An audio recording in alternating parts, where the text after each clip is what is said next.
But should you be aiming for, yes, competing for championships, but keeping these picks and having more stability? Because the Rams get super top heavy and lose players. Philly got super top heavy and lost players, but they've replenished with draft picks, right? They've done a decent job with the draft. And the theory being, we're going to have to let some good guys walk to sign our stars, but we're going to replenish those good guys that we lose by being stellar in the draft and filling with rookie contracts. Yeah, I think there's a balance in between all that. I mean, you don't have to give up 4 first-round picks in the next 2 years. You're right.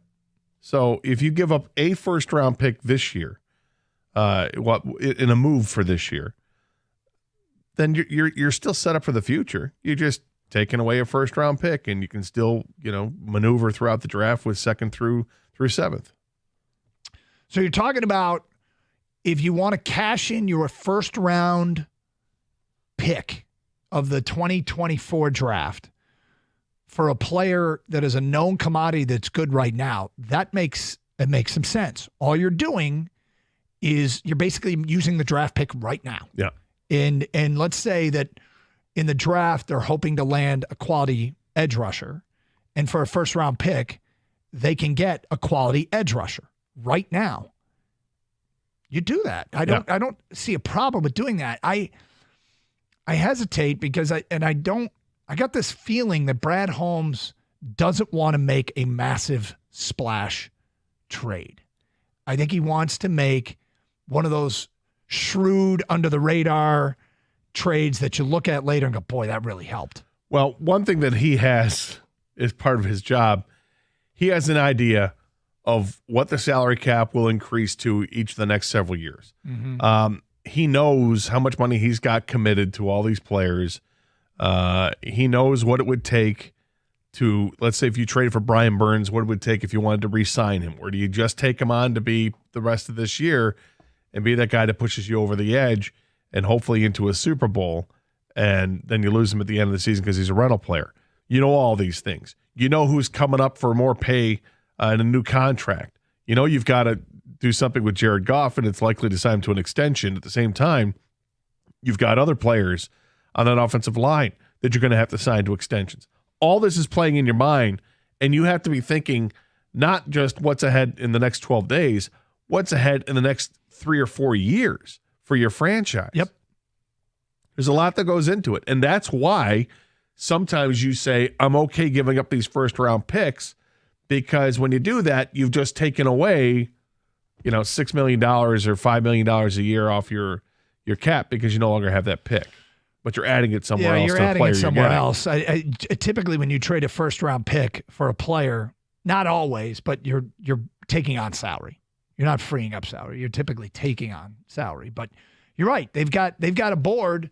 It shows their 2024 roster, their 2025 roster, 2026 roster, and whose contracts they're going to have to rework. You got another board that says here are the free agents for other teams, and there's lots to look at. Moving parts all over the place. Greg, you're on 97.1 The Ticket. Hi, Greg. Hey, I had a question for you, Doug. But before that, so last night was funny. I was feeling real chesty about the Wings before the game. Yeah. And then 5 minutes into the game, I lost it all because the Pens were taking it to them. But then I gained it all back, which was pretty great. Yep.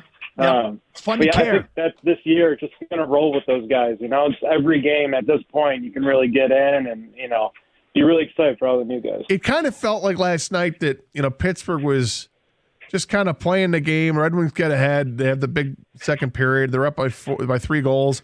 And then Pittsburgh tried to flip the switch. And it was working. The momentum was all Pittsburgh's way. The ice was slanted in their direction.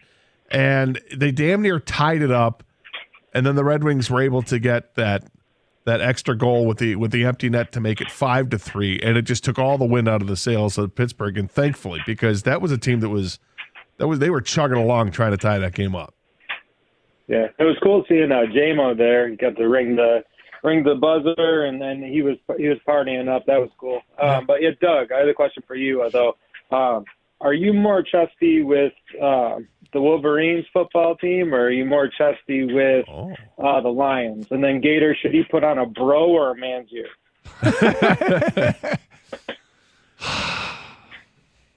That's a great question. First of all, the bro. Okay, thanks. Okay. That's a great question. It is a great question. I like it, Craig. They're both Greg. in great position. The one thing is that Michigan doesn't have like a win over Georgia. The Lions have a win over Kansas City. Right. And the college game is so different than the NFL game in that you win these massive blowouts, which can be misleading and intoxicating. It's probably, this is one of those answers. I'm not downgrading the other, but it's probably the Lions right now. But there's reason to be chesty about both. Well, I would understand why you'd say the Lions. To me, the thinking for taking the Lions over the Wolverines for being more chesty is that there's 2 games left here for Michigan that could keep them out of the college football playoff and keep them out of the chance to win a national championship. Whereas the Lions, they got the rest of the season to go. They're likely to make the playoffs, and you got to wait until January to think about that. Talk to me if Michigan wins the next 2 and beats Penn State. That answer might change. 248-539-9797. You might need a reduction at that point. 97.1 the ticket. Hey, we got tired of running out of hot water, so we called CGC Water. They installed a Navien tankless water heater, and now we're enjoying as much hot water as we need. And we need a lot. Maximize your efficiency while reducing energy consumption and enjoying on-demand hot water whenever you need it. Call CGC Water and tell them Karsch sent you, and they'll offer you a 10% off the installation of a Navien tankless water heater. Call 855-339-4242 or visit cgcwater.com. CGC Water Treatment and Plumbing, your authorized independent Connecticut dealer.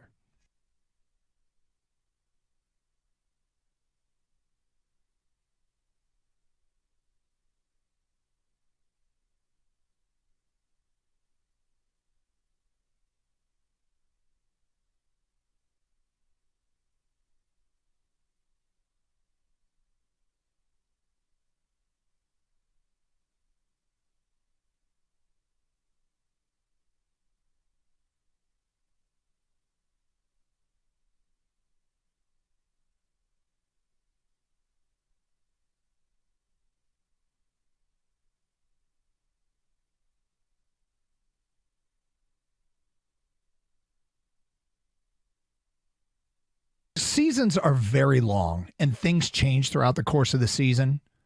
If the Lions go to Baltimore and win, it's hard to envision where and if it could go south. Like you're setting yourself up. Stop. We know there's one. There's one thing. Yeah, there's one thing.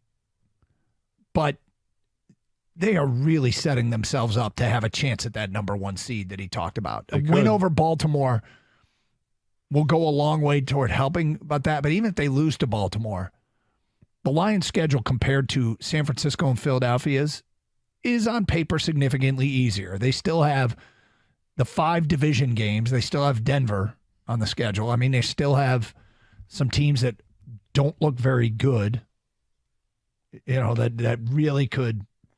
Nothing's a punch button win, right? But those are 6 games that Lions have the luxury of playing that Philly and San Francisco don't have. This is true.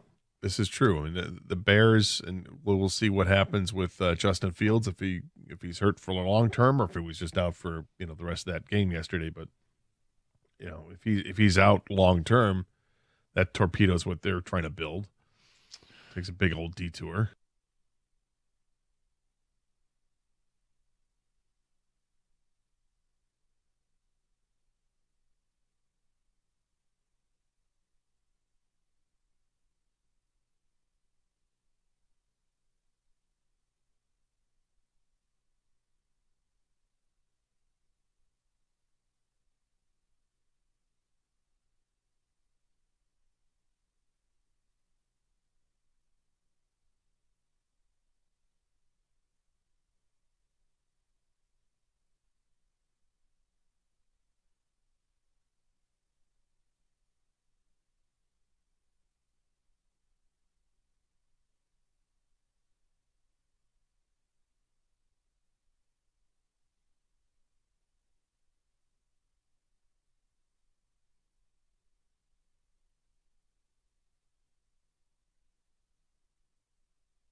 Feedback coming into the Carson Anderson inbox.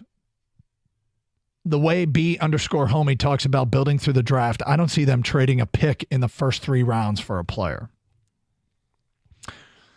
Well, I mean, it appears to be a strength of his, okay? I mean, is Brad Holmes, I don't want to overstate the case, but pretty damn good at this drafting thing, right? I think he knows what he's doing. It doesn't mean he's going to get everything right, and don't expect him to. It's not how it works. The best get some wrong. But does that mean he will be more reluctant to give up draft picks? Or does that mean I don't mind giving up a first-round pick because I think I can kill it in rounds 2, 3, 4, 5, 6, and 7? You know, that's kind of the debate I'm having in my mind of what Brad Holmes is thinking as we get close to a trade deadline. Well, this is what's great about being in this situation right now is that you can have the confidence that you can always go and get somebody else in the draft because you know what you're doing. But the known commodities at the NFL level, this is even more certain, right? You go ahead and you draft Jared Verse in the upcoming draft, the big defensive end from Florida State. Thought it was maybe the best pass rusher in college football this year. You think you know where he's going to be. Or do you go ahead and say, how about Brian Burns? I know what Brian Burns is. Yeah. Like there's more certainty. So, but you feel confident that you can do whatever you want. You want to cook in the draft. But right now, he's got the luxury of being able to fall back on that if he has to. I wanted to make a trade. I wanted to bolster this team. And I think it's on the defensive side that I wanted to make the bigger splash. I'm ready to give up the first round pick. I'm ready to take a chance again, Doug. You know, whether it's Danielle Hunter, I really like the idea of Danielle Hunter. Brian Burns is certainly appealing as well. As far as the edge rushers are concerned, I don't know who else is available. I know people have thrown out Max Crosby's name. I just don't see that happening, but sure, why not? Next text regarding the Lions and all the love they're getting. I would prefer that no one notices us and our team stays in our little cocoon. I am way too superstitious and all this Lions love has me nervous. Well, if you're just joining us today, we opened the show talking about Stephen A. Smith. Lions are the best team in football. Mike Greenberg today said the Lions are the best team in football, and that includes everybody. Yesterday, Jeff Saturday said the Lions are going to be have the best record in football. So there's all this that's going on, and Vegas doesn't reflect that just yet. The Lions are the 7th seed, or the 7th best team, in terms of odds to win the Super Bowl. So as you pointed out, there's a difference between talk and entertainment and then business. And it feels like the business is saying, not just yet, everybody, you know? Yeah. The Lions are not good or bad. They are focused and hungry. That is a deadly combination. That's from B in Taylor. The number 1 seed is everything for the Lions, not only for the bye, but because you don't have to beat Philly and San Francisco. Yep. It's big. Yep. It's a huge thing. Guys, this is the spot we want to be in. Go all in and get Derrick Henry. Okay, I've heard this, and I'm not quite sure why. If you have resources to add, is running back, and I know we're banged up here in Detroit, but is running back what you want to add? I mean, fans are upset that they used a first-round pick on a running back, and now you're talking about, you know, trading for a running back that is expensive. I love Derrick Henry. I think he's great, and I think he's in an awful situation right now because Tannehill's a terrible quarterback, and Tennessee just looks like it's a sinking ship. But I'm not trading for Derrick Henry. I don't think I'm trading for any running back. I feel confident. A couple weeks, Montgomery's going to be back. He's going to be fine. I feel that Jahmyr Gibbs is going to be able to shoulder the load this weekend. And moving forward, they'll have a nice running back room again. I don't think you need to add to it through the trade market, let alone going to the top of the trade market. I don't want to do that. 248-539-9797. Phone calls, feedback, Carson Anderson, 97.1. All right, earlier I said that there was a conversation we were having off the air that we should have on the air. And it was about Michigan State's coaching search. Gator, 2 schools in the Big Ten started searching for coaches way earlier than the typical timeline. Yes. One is Northwestern, two is Michigan State. If I were in charge of a coaching search, you tell me where I'm wrong here. At a school that had basically an entire regular season that they were going to be searching for a coach, would you not put a team of people together whose sole job is to watch every move of Mike Elko, of Lance Leipold, of Justin Dickert at Duke, Kansas, at Washington State, just for example, where you have the benefit of having your team of guys, you put together a good team of people that know what they're doing to just watch every move of those guys. Now, it doesn't mean you're definitely going to hire one of those guys. I know that there's aspirations for other things and you put them into different categories.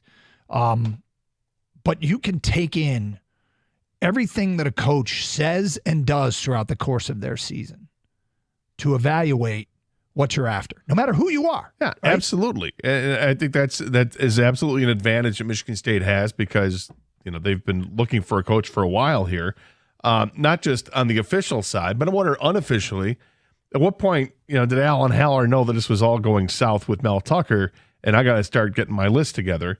But yeah, to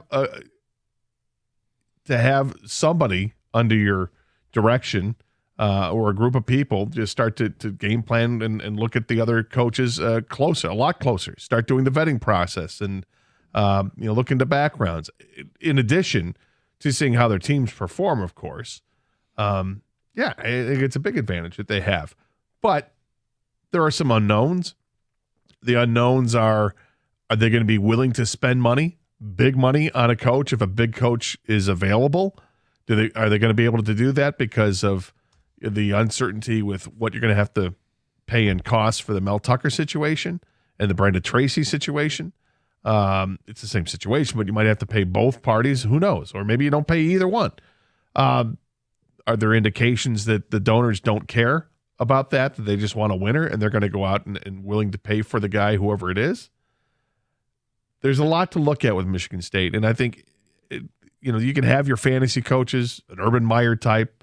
Kalen DeBoer is another one of my guys that I really want, but I understand it'd be difficult to get him away from Washington without paying him a heck of a lot more than what he is getting right now. But if you've got donors that are willing to pony that up, if they ponied up that money for Mel Tucker, is that enough money to get him to leave Washington to come to Michigan State?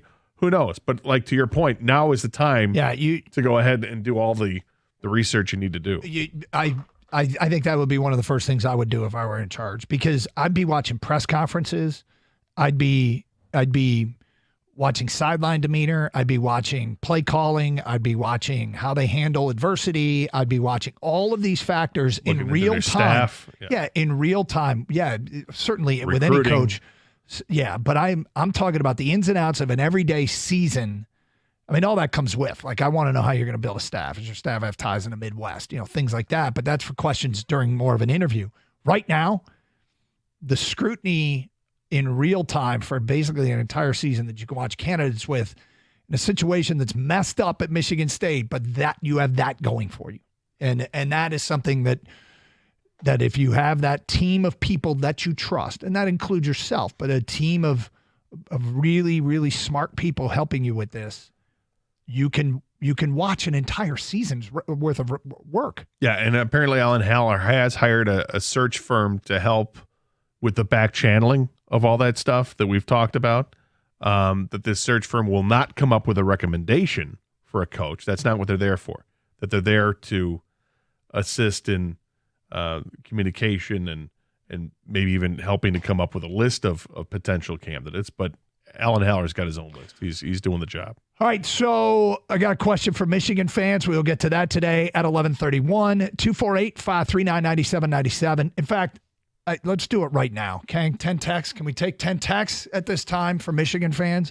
Just out of curiosity. And we'll get into Michigan State a little bit, but out of curiosity, Michigan fans, who do you want to win Saturday, Ohio State or Penn State? Let's take 10 texts. I really hope we don't hear any thunder on Saturday night. That would be no, bad. no. Let's try to avoid that. Anyway, Michigan fans, who do you prefer? Take care of business, right? I'm sure that's the number one priority. But for Ohio State, Penn State, who do you want to win that game and why? We will get to those 10 texts. Carson Anderson, 97.1 The Ticket. Hey, if you're going to show up to a tailgate on Saturday, or maybe you're going to have friends over at the house for a nice party, or whatever the case is, man, you don't want to show up empty-handed ever again. Bring something that really is going to put a smile on everyone's face, and that's Flying Ace Spirits Bourbon. Look, I've been drinking this for over a year now. I really enjoy Flying Ace Spirits Bourbon. The taste is the first thing that comes to mind, right? It's very smooth. It's got hints of vanilla, ripe stone fruit. You're going to want to come back for more, but it's also great because it's versatile. You want to start off the afternoon, say, hey, let's do shots. Cheers to us and football. Go ahead and do that. You want to drink it neat, on the rocks, have it with a mixer like a cola or ginger ale. Go ahead and do that. No one's going to give you the side eye. At only $30 a bottle, Flying Ace Spirits Bourbon is not going to bust your budget at all. It's made in Holland, Michigan. It's part of the Coppercraft family. So you know that it is absolute quality. There's nothing pretentious about Flying Ace. It's just real approachable American-made whiskey for the maverick at heart. No gimmicks at all. Not at all. Follow them at Flying Ace Spirits on Instagram. That way you get to stay up to date on all of their upcoming releases. And as always, please drink responsibly and never drink and drive.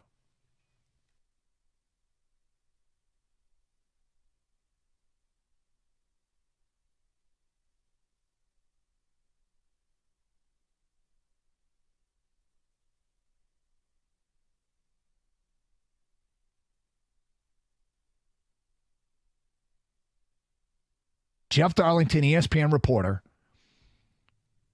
tweeted out a video last night of Lions fans just going nuts after the game. And he tweets, I've seen a lot of opposing fan bases make noise for a team after a win, but the Lions might have topped them all today. Or as Jared Goff said to me as he left the field, are you seeing this? Best fans in the effing league. Peter King estimated there were 25,000 Lions fans. Wow. I mean, that's wow. Yep. What is that, a third of the capacity there? That's amazing. Yep. I mean, I thought they'd travel well, and I know that you already got a bunch of transplanted Michiganders down there in the state of Florida and go to Tampa to see the Lions play when they're good. It doesn't surprise me that there'd be a lot, but that number, yep, that's a big estimate. Yep.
You can stream the show with the Odyssey app. Download it for your mobile device today. AUDACY. Also stream to our website, 971theticket.com.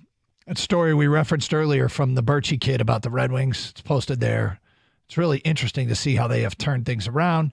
You also stream with video. I guess we've having some technical difficulties. I think we're back up. So go to twitch.tv, search up 971 The Ticket, or youtube.com and search up 971 The Ticket. 248-539-9797. All right, we talked a little bit about Michigan State's coaching search. Michigan, like I said, and the priority one each week is win the game that's in front of you. It's never punch button. You never just roll out the helmets. You need to show up and play your game. And, I think that's being in the building at Schembechler Hall. They were very businesslike, very focused. They had fall break last weekend, and that allowed anybody to put in any extra time that they wanted to, as there were no classes. It was a Friday, Monday, Tuesday.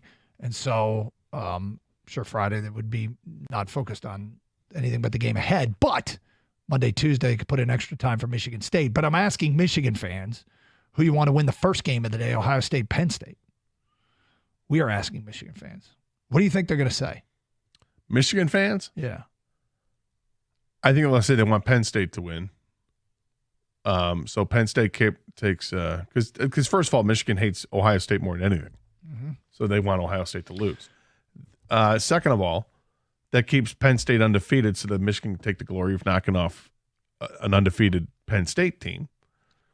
And then they could enjoy the end of the season by taking down Ohio State again. I haven't been able to figure out if there's an advantage for Michigan for one or the other to lose. I don't know if there is or isn't, but Michigan fans hate Ohio State. They do, yeah. But I'm just trying to say, if you remove emotion from it and say, is there a practical advantage to one or the other winning?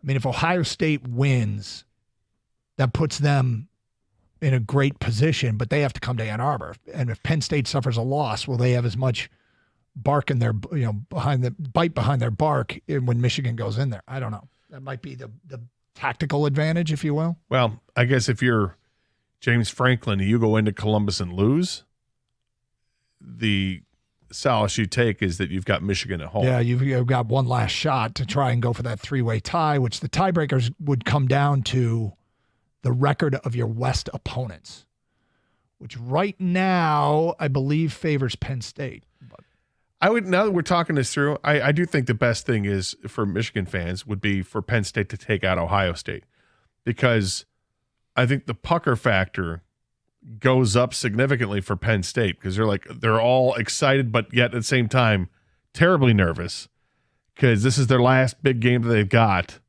and they can't screw it up, and they might be too tight. For Michigan, this is one you want to. You got to test yourself against the best, and this might be the best they have tested themselves. All right, here we go. Here's the feedback that came in the 10 text. Greg writes in, hate aside, it would make more sense for Ohio State to win, so it's a more gradual climb to the end of the season. Unnamed texter, Penn State. If Penn State wins, will make us look better if we beat both. Penn State being a top 5 team, we beat them, and then we beat Ohio State, who beat Notre Dame earlier. I feel like that would make our strength of schedule better. Jeff says, Penn State, I want to go up against them undefeated. Another one, Penn State, because nothing in my life makes me happier than watching Ohio State lose. I want Penn State to win over that team in Ohio any day. Go blue. That's from Aiden in a truck. Josiah in Lake Orion, Ohio State to hype up the matchup even more against Michigan near the end of the season. I want Ohio State to win. I want them rated highest when they come to Ann Arbor. Plus, I can't stand Franklin. I'm cheering for the Nittany Lions. I know we can win in a noon environment at Penn State and want to dagger Ohio State and Ann Arbor at home. This is Spicy Garlic Guy in Fenton. So Michigan fan, sadly, I want Ohio State to win. I want that last game to come down to the Big Ten championship, as it should be. That's from Mike. Chris in Bloomfield, I want Penn State to win. Ohio is a bigger threat, and Day is off the ropes. So I didn't count exactly. Penn State, Penn State, Penn State, Penn State. 6 for Penn State, 4 for Ohio State. That's what we got in our 10 texts. So who knows if that reflects the way people are actually thinking. But it's an interesting weekend of football in the B1G for sure. 248-539-9797. Phone calls, feedback. Carson Anderson. Regarding Brad Holmes, Scott writes in, yeah, he helped build the Rams that way, but he also can now see the back end of that. So now, like anybody constantly trying to improve, he's getting to that fork in the road. So he may go a different way here to try and get to the top without damaging the future outlook.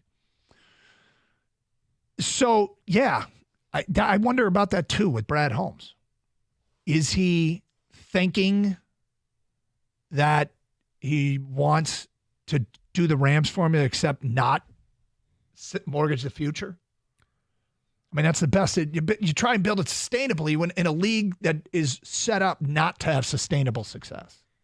Well, I think the difference is the Rams gave up at least 4 first-round picks that I could think of, right? Just between Jalen Ramsey and Matthew Stafford. With the Lions, you don't have to do any of that. You can give up 1 and land a stud player to help compete even more so for a Super Bowl this year. You don't have to keep doing this every year. Yep. This is a young team that you've built a lot of depth around it, and you want to give up 1 first-round pick and get that guy, go get that guy. Put yourself over the top. Yeah, you don't have to do exactly what the Rams did. No, well, the Rams went overboard to do it. Yep. But in their eyes, and if you want, would you want to be a Rams fan because you got the Super Bowl? I would. Interesting feedback coming in from Josh on Twitter. Doug and Gator, do we have a good hockey team and a good football team? Wow, what a time. And then this just popped up on Twitch from J Money. Call me confused. The Lions are winning and being talked about as a top team in the NFL, and the Red Wings are starting off hot like the old days. I don't know how to feel or act. Where are your hands? Yeah. It's it's 4 games into the Red Wings season and it's 6 games into a Lions season. I don't know how many times we have to say it's early. It's early. We feel a lot better about the Lions situation because we suspected they'd be really good this year. Mm-hmm. Maybe not as good as they look right now with all the injuries and whatnot. The Red Wings, I mean, they have 78 games left. Yep. I think they'll have stretches this year where they go 3-1. Plenty of 4-game stretches where they go 3-1. I think they might also have a couple stretches where they go 1-3. This is also from Twitch, from Arcade Tech. You want Ohio State to win because Penn State has 2 chances to win as of right now. Ohio State and Michigan only have 1 chance because Penn State has the better non-conference tiebreaker than both Ohio State and Penn State. Ohio State and Michigan, I think is what he means. It's not about non-conference. The tiebreaker that it come down to is the record of the teams you've played in the West. That, I think, is looming to be the deciding tiebreaker if they all go round robin and each beat each other once. Ohio State played Purdue, Wisconsin, and Minnesota. Well, they've yet to play Minnesota, and they've yet to play Wisconsin. But their combined record is 4-6. Michigan's crossover games are Nebraska, Minnesota, and Purdue. Their combined record is 3-7. Penn State's Illinois, Iowa, Northwestern. Their combined record is 5-6. So if it comes down to that tiebreaker, Penn State would be, as it stands right now, in the best shape. It's funny because that means games like Illinois' win over Maryland helps Penn State. Yeah. Iowa's win over Wisconsin helped Penn State. Iowa may help Penn State out a lot. And we talked yesterday with the college football questions. I think they can go 11-1. Yep. They don't have a tough game the rest of the schedule. The toughest opponent is themselves because they're so pathetic offensively. But you mentioned they got that kicker, the punter. The punter, great punter. They're 8-1 when he's punted 8 times or more. Or was it 10-1? Was it 10-1 or 8-1? 10-1. 10-1 when he's punted 8 times or more. 8 times or more. It's crazy. So if you're a Michigan fan, you're rooting for Nebraska, you're rooting for Minnesota, and you're rooting for Purdue. Or handle your business. Or handle your business, yes. But that's your safety net if it gets to be the round-robin split. 248-539-9797. With the way things are kind of shaping up, like we kind of knew at some point you'd see cannibalism in the Pac-12. Yep. We may see it in the Big Ten East. Let's say all 3 teams end up with a loss. Is it possible that the Pac-12 and the Big Ten would have no team? Both would have no teams in the college football playoff? A lot would have to happen. Georgia getting in. Let's say that is Oklahoma undefeated right now? Yes. So if Oklahoma beats Texas. They played Texas and they beat Texas. So let's say Oklahoma gets in. North Carolina. They're going to lose to Kansas next weekend, remember? Right. Yeah. North Carolina getting in if they're undefeated. I mean, if Iowa wins the Big Ten, I think a one-loss Big Ten champion named Penn State, Ohio State, or Michigan State gets in. But if Iowa wins the Big Ten, could the Big Ten get left out? Well, I was thinking not even about I think if Iowa wins the Big Ten, then the Big Ten teams are shut out. But I'm going on the assumption, let's say that it's not Iowa, but Michigan, Ohio State, Penn State have all beaten each other and they're all one-loss teams. Good question. Hey, we got our first picks in for the Lions-Baltimore game. We'll get to those, what some of the experts are saying today at 11:47. And we got tickets to give away. We got some tickets to give away. That's right. We got a Carson Anderson quiz question coming up today at 1:41. The first one with the correct answer, whatever that quiz question is, you get a pair of tickets to see the Lions and Vegas Monday night. And if you don't win, not this coming Monday, but the following Monday. Yeah, if you don't win, stop by Buffalo Wild Wings in Clinton Township on 15 Mile Road tonight for the Thursday night football feast at Buffalo Wild Wings with Wojo and Rieger from 6 to 8 for another chance to win, courtesy of Miller Lite and Buffalo Wild Wings. So stay tuned for your chance to win Lions tickets at 1:41 here on 97.1 The Ticket. Snap into action this NFL season with FanDuel, America's #1 sportsbook. Right now, new customers get $200 in bonus bets guaranteed when you place a $5 bet. That's $200 in bonus bets, win or lose. If you've been thinking about joining FanDuel, there's no better time to get in on the action. The app, it's easy to use. There's a wide range of betting options, including spreads, player props, over-unders, and more. So visit FanDuel.com/Doug and kick off the NFL season. FanDuel, official partner of the NFL. Must be 21 or older and present in Michigan. First online real money wager only. $10 first deposit required. Bonus issued as non-withdrawable bonus bets that expire 7 days after receipt. Restrictions apply. See terms at sportsbook.fanduel.com. Gambling problems? Call 1-800-270-7117 for confidential help.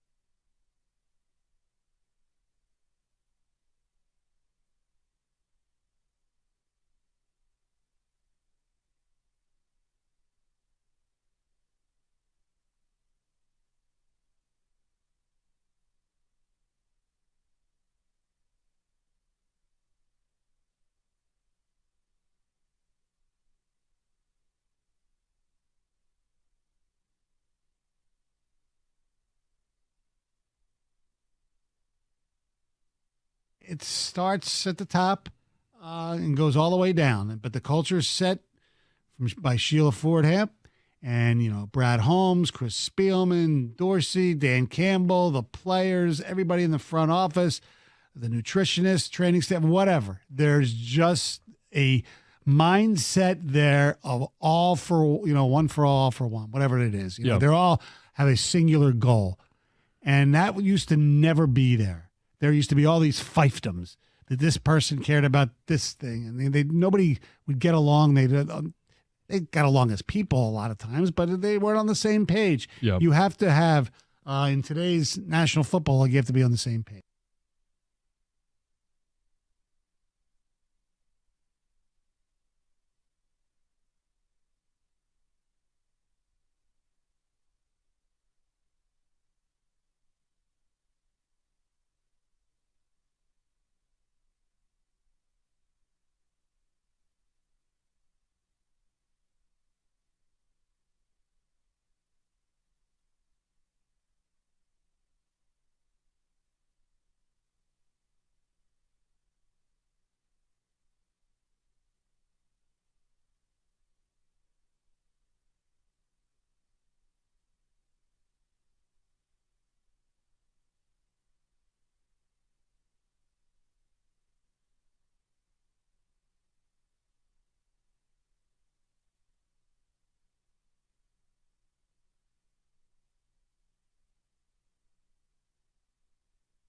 Look, I think it's a safe debate that we can have. I think we're licensed to have a debate whether or not they're the best team in the NFC, given what happened over the weekend. That's A. And B, even if they aren't the best team, they appear to be set up for the best path to success, given the schedule. Seasons are long, man. Things change. A year ago at this time, things looked pretty hopeless. and yet they've turned it around, and things can go south in a hurry. We all know that. And this past weekend was a prime example of how, I mean, San Francisco was a double-digit favorite against Cleveland and lost. Philadelphia was in the process of putting the Jets away, and then their quarterback made a terrible decision and threw an interception. They lost. And those weren't two good teams.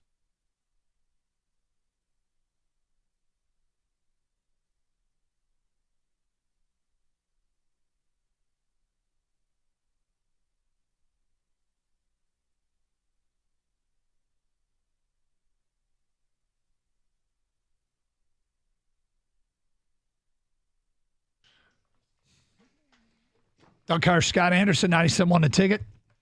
248-539-9797. Let's go to Jake. You're on 97.1 The Ticket. Hi, Jake. Hey, fellas. How's it going? Good. Just wanted to talk a little Red Wing hockey, if that's fine. Sure.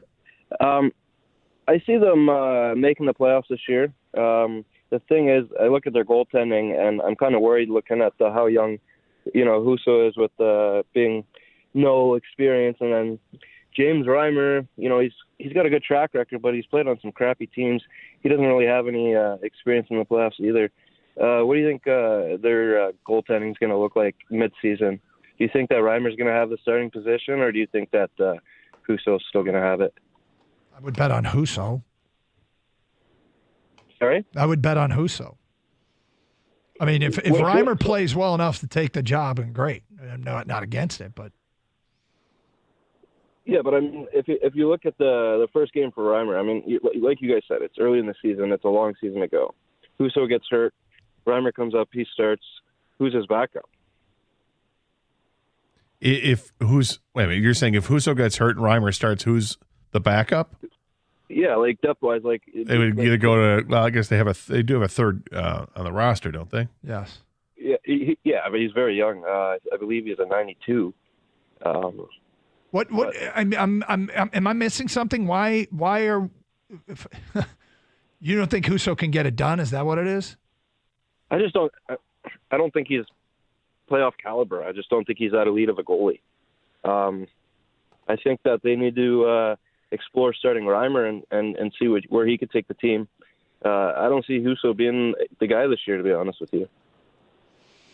Well, I mean, Reimer's obviously got experience because he's older. I mean, he's 35 years old. He's started 10 playoff games in his career and been a really good save percentage, .925 save percentage in those games. I mean, I think these are things you worry about later in the season. But do I think that if the team's playing well, if the team is playing well and they're winning games and they're firmly in the playoff hunt, do I think when it comes to the trade deadline, it's possible that they look at a goaltender and upgrading there? It's possible. But everything depends on how the goaltenders are playing. I mean, if Husso's playing really well and Reimer's playing well as his backup, I'm not going to be afraid to go to Husso because he doesn't have playoff experience. If he's played well in the season, he's played well in the season. Yeah, I mean, 100%. That's just common sense coaching. Do you think they're a playoff team this year? Or? I do. I did not going into the season. Going into the season. I'm begging to be wrong on this one. Again, it's early. It's a long season. There's injuries that could happen. But, I mean, looking at their roster, I mean, they're stacked. They're young. They're, a big team, solid decor. I just hope their goaltending can hold up. The DeBrincat thing is really, really encouraging because we know what he's done in the past, and to get off to this kind of start sort of reinforces what the Red Wings were hoping to get out of him. So that is incredibly encouraging. Sprong is going to be one of these guys, I guess, that can just muck it up and get you goals. And, there's belief that Andrew Kopp is now totally healthy, and they're kind of getting the Andrew Kopp that they might be getting the Andrew Kopp this year that they hoped they got last year. Yeah, I just hope that they score a lot more goals than what they did last year as a team. And it looks like, I mean, certainly they're on pace for that. But if they can get close to the 300 goal mark, that's huge for them. And they got to keep the puck out of their own net as well. And, you look at the last couple of years that teams made the playoffs. Teams made the playoffs where it was easy. If you score more goals than you give up, you had the plus differential, you're in the playoffs. If you didn't, you were out. It's pretty black and white. It's cool just to take a straight hockey goalie call. right. Yeah. Feels like it's been a minute. Tom is next on 97.1. Hi, Tom. Hey, good afternoon, guys. Well, just about afternoon. Well, about the Red Wings, I can see them. They're a bubble team. I just don't see them cracking that top 8. I think they're going to fall just short, and I mean just short. Goaltending, I don't think that's the problem. And defense, I don't think that's the problem either. I think they have a good enough tandem back there that they can fall back on one another in different stretches. I don't think either of them are capable on taking long stretches, but that's the NHL these days. I mean, if you don't have a surefire number one, there's nothing wrong with going the tandem direction. They do have good big D. Don't get me wrong, the good big D, but what they are lacking is depth up the middle. They do have some guys that can slide over to center. I know Rasmussen used to be a center, and I did like him at center. But I mean, on a deep team, on a playoff contending team, you got to have another top 2 center in there. Kopp is great and everything, but again, that's like a top end third line center, or even he is a little bit better at the wing. If you're going to put him on the second line, he suits more as a winger. And on a deep team, I see Larkin as a really good number 2 center. And that's just making him that much stronger. But JT Compher, I like JT Compher a lot, but he is not center. He can fill in. He can fill in at center. He's not a true he's not a true center, and definitely not a top 2 line center at that. Well, appreciate the phone call. I mean, look, there's a reason why I think they're short of being a playoff team. Part of it has to do with how tough the conference is, but yeah, I don't think they're a complete roster just yet. They're off to a great start. It's got us interested. Do they have a star power? Do they have the star power right now to be a playoff team? Is DeBrincat going to be that? Do they have enough depth? As he mentioned, is the goaltending going to be good enough? There's a million questions that are going to get answered over the next 78 games. Yeah, well, that's the thing.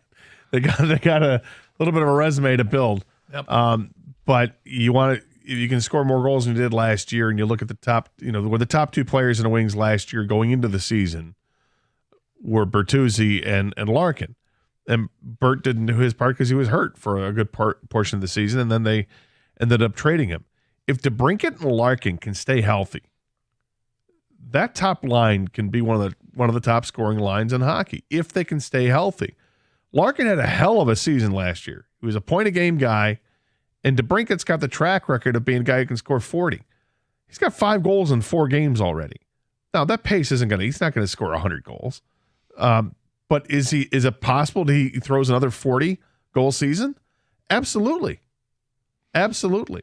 And the pace he's on, again, I don't want to look at it too much at the pace, but it gives me hope that maybe he might even approach 50. He's just a natural goal scorer. And the power play looks deadly right now. But as with everything, it's a long season. Guys who can shoot. This is true. Yep. 248-539-9797. All right, I mentioned it before the break. We got some picks early picks on the Lions in Baltimore. This from Pete Prisco, who was picked against the Lions twice this year already. He was right in the Seattle game, wrong in the Tampa game. Pete Prisco from CBS Sports. CBS Sports gets some picks in early in the week, earlier than many. He writes of the matchup with Baltimore. This is one of the better games of the week. Lions are playing back-to-back road games, but the Ravens are coming off a London trip. The Ravens haven't clicked yet on offense, but it's coming. The problem is the Detroit defense is really good. Even so, look for the Ravens and Lamar Jackson to find a way to win this one as the offense actually shows better. Ravens 23, Lions 17. John Breach of CBS. Can't remember the last time the Lions played in somewhat important game this late in the season. Lions are, this is in part, he wrote a long one, but this is in part what he wrote. The Lions are dominating because Jared Goff has somehow morphed into Tom Brady, or he might actually just be Tom Brady in a Jared Goff mask. At this point, I can't rule anything out. All I know is that Goff has been one of the best quarterbacks in the NFL over the past calendar year, and I'm not sure that the Ravens D can slow him down. Goff has more completions of 20 yards or more this year than any quarterback in the NFL. As good as Goff has been, this week will be the biggest test And that's because he's going up against a Ravens defense that has surrendered just 163.2 passing yards per game, which ranks second in the NFL. The Ravens have faced two rookies who are making their first career start. Joe Burrow on one calf, Kenny Pickett, Gardner Minshew off the bench after Anthony Richardson got hurt. The pick, Lions 27, Ravens 24. Oh, my. So they're split crew at CBS Sports. So there you go. Well, I'm looking at pass defense. Ravens have the second best pass defense in the NFL. Yep. Giving up only 163 yards a game. They've sacked the quarterback 24 times, which is tops in the league. Yep. The offensive line is going to have to step up their game. They're going to have to be tight. Maybe the Lions are just going to have to – maybe we won't see as many passes of 20 yards and more because he's not going to have enough time to throw, but that's okay. This team is also built to play possession football. They've got guys that can catch that 8-yard pass. They've got tight ends that catch the football, and the running backs are involved. I like their chances. I think this is a really tough game, though.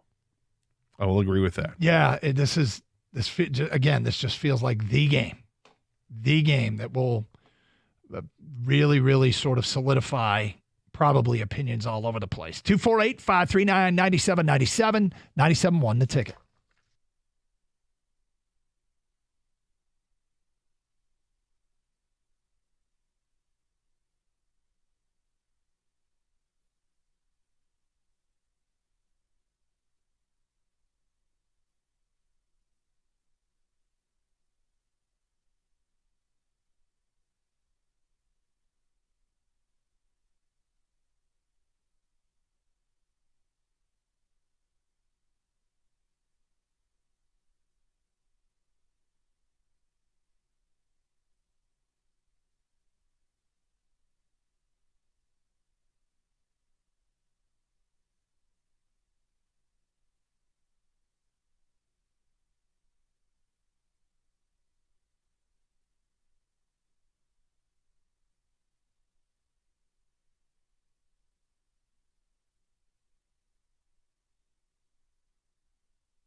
Doug Harsh, Scott Anderson, 97.1 The Ticket.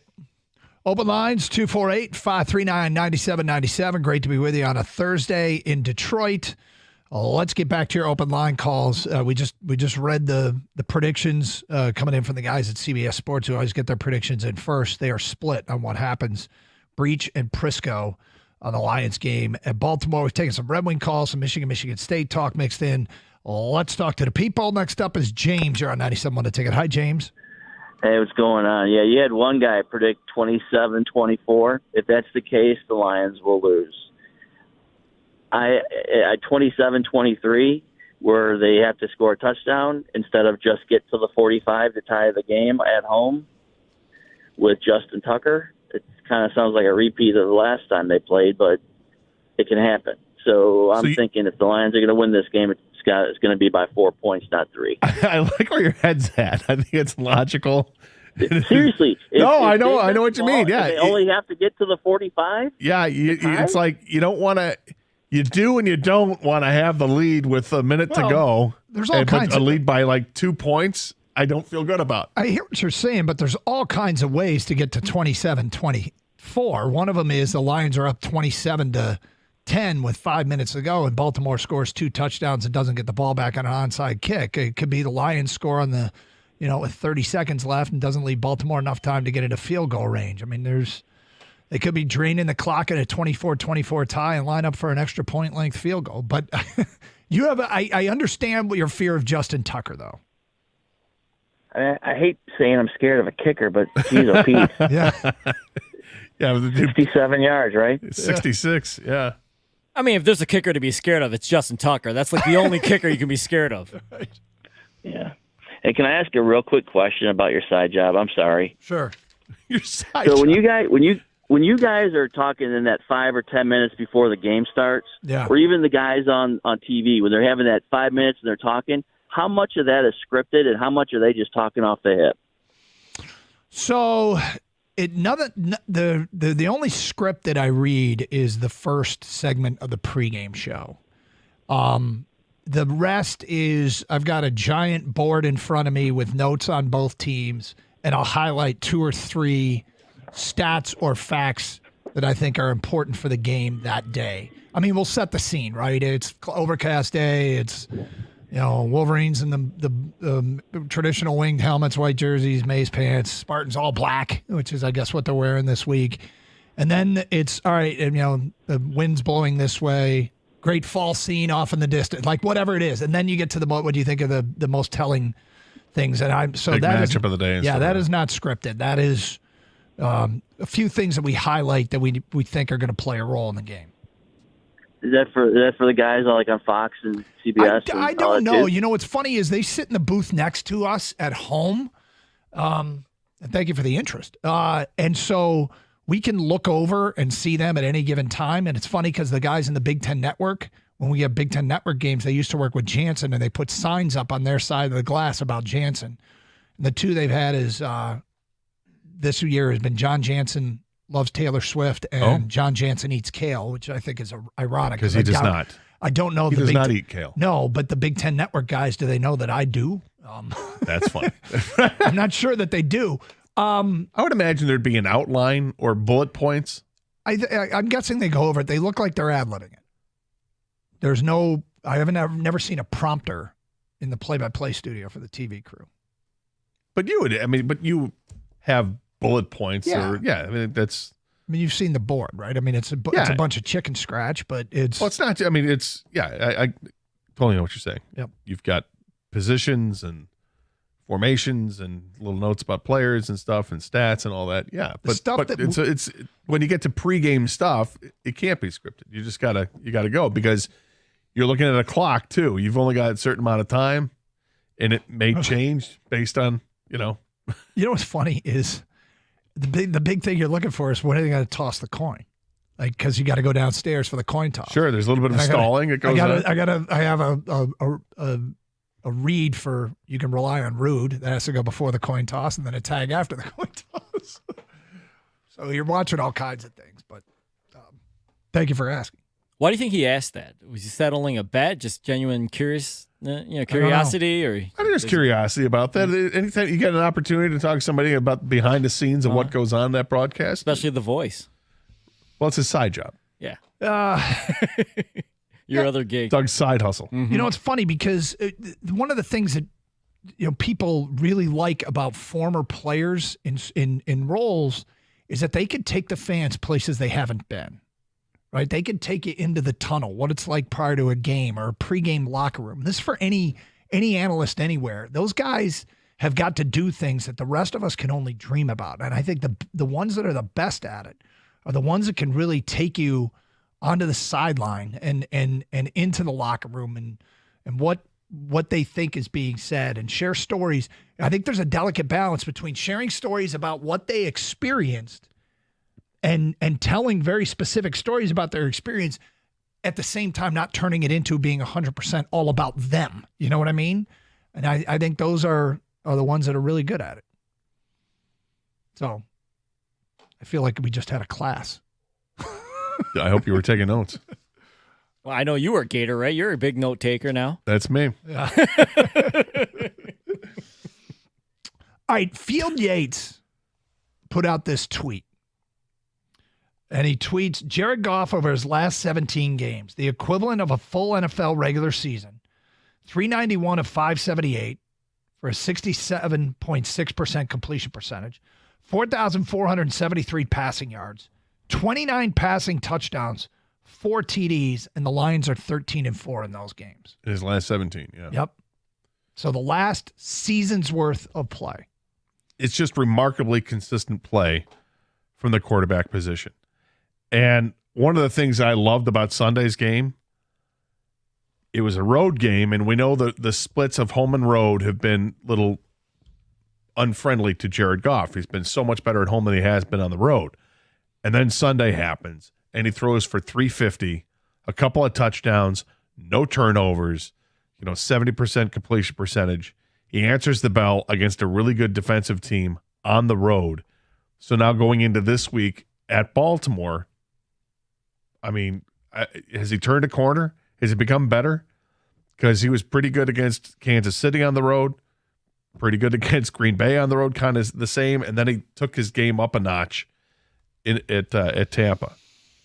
I don't remember who said it this morning, but we always got the TV on in the background, and somebody was like, "We should have seen this coming with Jared Goff." Like the how quickly he was dismissed. I think that was Hoda. No, it wasn't Hoda. Was it Kelly? Kelly Ripa? Was it Robin Meade? ESPN was on in the background. Oh. Whatever happened to Robin Meade? The show got. I know the show moved on. got canceled, but she hasn't reemerged anywhere, has she? And she's good. Okay. Sorry. Anyway, long story short, and they were talking about why more people didn't see, and they were kind of owning it themselves. Why didn't we see this coming? He's a former number 1 pick. He took a team to the Super Bowl. He was dealing with an injury when he came off the bench and led a team to playoff wins. I mean, there's a lot to like about Jared Goff. And I just keep thinking back to that first year when we interviewed him every Tuesday. And Yeah. They were 0-6, 0-7, 0-8. And, he wasn't endearing himself to fans, and the fans weren't even really caring because they didn't think he was a long-term solution anyway. And how far we have come since then. Yeah. And then Dan Campbell kind of called him out in public and said, we got to have better quarterback play. And he responded. And since then, I mean, I know that the 17-game thing is great, but if you go back, use all of last year, and then the last 7 games of the first year, and then the first 6 games of this year, you'll see that consistency. He has been so good for this team since then. And, people want to use the word elite and throw it out there. And I don't think he's elite. I think he's in that second tier of quarterbacks that's top 10 for sure. And he's really come into his own for a guy that has limitations.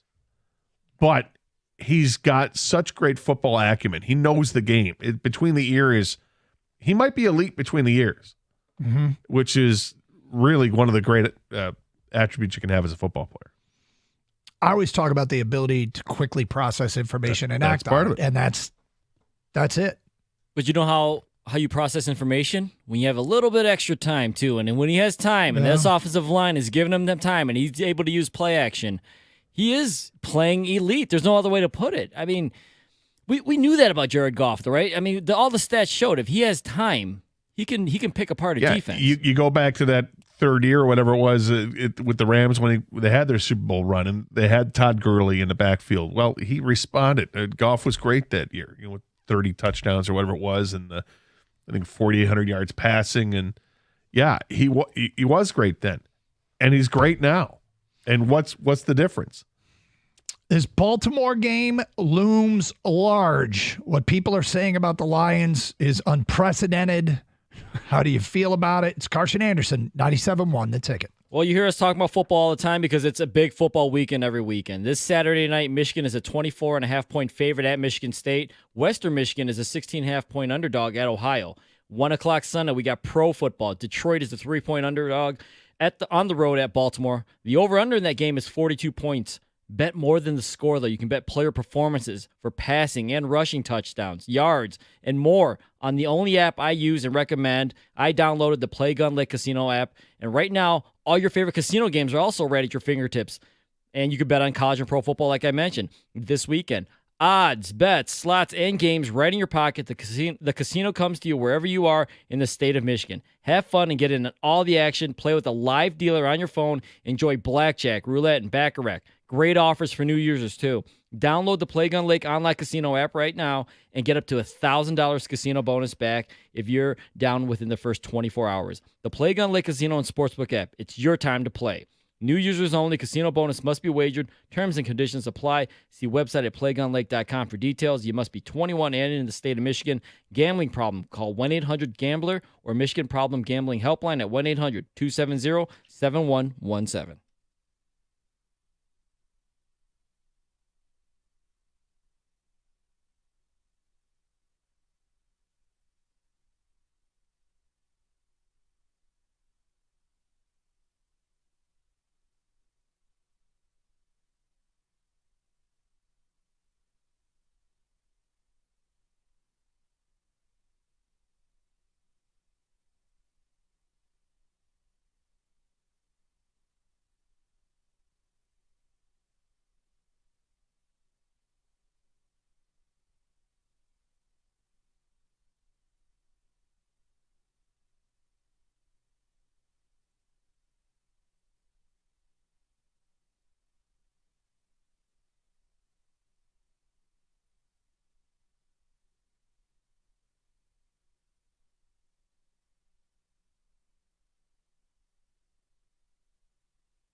Is that for real? No, it's not. It's actually worse on ESPN. According to the Caesars Sportsbook. I was playing Minnesota. I was hosting Minnesota at 3:30 Eastern Time Saturday afternoon. Mm-hmm. The over-under in that game has been set at 31.5. So didn't you take the over last week in I did. Iowa, Wisconsin? Yeah, This is 34. one of those deals. I said I'll take the over, and they scored 21 points in the game. It's getting more and more ridiculous that they keep dropping it and dropping it and dropping it each week to beg you just to take the over. And Iowa had lost Eric All. Yeah. So they've got no Michigan connection there with the McNamara to All connection. It's not there. They just have a really good defense. And they play nobody the rest of the way. But the thing is, because they don't score, right, they're going to play a lot of close games. There'll be a lot of close games. Well, on the scoreboard, they'll be close. Yes, this one they're favored by 3.5 points. But it feels like there'll be teams that are, 75 yards away from taking the lead. Right. And that's a long way to go against Iowa's defense. Exactly. Actually, with their punter, they're probably more likely to be 95 yards away from taking the lead, which is a long way against Iowa's defense. The scores will be close, but in practicality will the games. Iowa will be up, 9-4. They're not going to get safe. They're going to give up a safety. And there's going to be 5 minutes to go, and a team's going to have the ball on their own 5-yard line, and it's going to feel like it's 70-0. But 248-539-9797. Oh, let's get back to your phone calls. Varn and Troy, you're on 97 on the ticket. Hi, Varn. Hey, Doug, you got me clearly? Yes, we do. Sound good. Sweet. So before I get into my point, just want to give you a quick shout-out, Doug, because I'm a Michigan State guy. And from time to time, I tune in the Michigan games to hear your play-by-play because you do a great job at it. Oh, so just a quick shout-out. I appreciate that. Thank you very much. We don't do shout-outs on this show. But I'll take it. For sure, no problem. Anyways, I'll get to my point. Yep. So it's about Goff, and I'm going to separate the quarterback from the team here because I know it's pretty obvious who the better team is by far. I still think Goff is the second-best quarterback in the NFC North. I mean, I'm sure you know who I believe my choice at first one is. And again, I'm separating the quarterback from the team here, but I feel like all across the board, I mean, like stats-wise, of course, obviously not wins-wise. Stats-wise, I mean, I still think Kirk is top dog in the division, but it could change in a couple of weeks. We'll see what how the next few weeks turns out. But I still think Goff is very good right now. I still think Kirk is the best in the division. Why? Now. Yeah, what do you think gives Kirk Cousins a separation over Jared Goff? So, like, all across the board, Kirk has the second highest passing yards, passing touchdowns, behind, of course, Tua in both categories. And he also, of course, he has a high completion percentage, high yards per attempt. I mean, he's basically playing like this year. I'm not going to say it's close to career best. He's basically playing this year like he has every other year he started his career. He's continued. He's very consistent, but Goff has a higher average per attempt than Kirk Cousins does. And Goff has a higher completion percentage than Kirk Cousins does this year. Yeah, the yards per attempt, the completion percentage, and the pass. Those are, I guess, the only three things. But like again, those are counting stats two wise. of the three. Goff has higher numbers. Yeah, I guess I go like counting stats wise. I guess if you go efficiency, yeah, Goff I guess has the edge. But like passing wise, like volume wise, and I guess just counting stats. I feel why do you think that? What's the number one reason you think Cousins has more passing yards? And it's not by many, but why do you think he does? He's got like 50 more passing yards. I know you guys probably feel it because they're behind. I understand that point of view, but I mean it's about like volume. Like they just ask. I feel like without a running game, like Alex Madison, the Lions obviously Montgomery is probably the best running back, or maybe top 5 running back in the NFL right now possibly. But I guess because they can't run it, and I guess they have so much trust in their passing game. The Vikings ask for Kirk to make a lot of reads, make a lot of throws, and I feel like he delivers that. And he has to make the calls, especially without Jefferson. Look, Cousins is talented. He's done a really nice job. And I'm not even sure this is a debate worth having because we're not going to change your mind, and that's fine. but I think it's absurd. Well, I think what's interesting to see is how does Cousins do without Jefferson? Because he's had Jefferson. Yeah. And he would be the best receiver that either Cousins or Goff has had the chance to throw to, right? Or anybody in the league other than Tua. So what he's working with and what he was working with when he had Jefferson and Thielen is still better than anything Goff has had to work with in theory. These guys are working here. This is working, okay? It's working. So we could sit here and point out all kinds of players that are better, but for Detroit right now, the combination of this quarterback, these receivers, this OC, and this offensive line is producing. So, I mean, we could engage in a debate over whether or not player A is better than Jared Goff or player B is better than Jared Goff. Not for the Lions right now. Not for the Lions. No, I wouldn't trade it. That's saying a lot for Doug, Gator, because you know how much Doug loves Kirk Cousins' fire pit. That's true. House, fire pit. He's just got he a won't great. stop talking. He's got a great setup. If you watched QB1, really, really good setup. It's really nice. It's Fire pit. just a fire pit, right? What are we doing? Fire pit. Everybody's got the fire pit. I don't know what kind of fire pit Jared Goff has, if he even has one. I Well, don't he know. may not. Yeah, Maybe he does in a house in L.A. yeah. I mean, Oh, the L.A. house has L.A. one. house has got Yeah. to be crazy. It's got to be sick. You think we can get invited? Cross my fingers. 248-539-9797. Let's go to Don. You're on 97 on the ticket. Hi, Don. Hi, how are you? Okay. All right, Don. That's great. Hey, I just want to throw out something. I think that Goff's improvement has been tremendously impacted by Mark Brunell, the quarterback coach. And he reminds me of Mark when he was over at the Jaguars. You think Goff reminds you of Mark Brunell? Yeah. How so?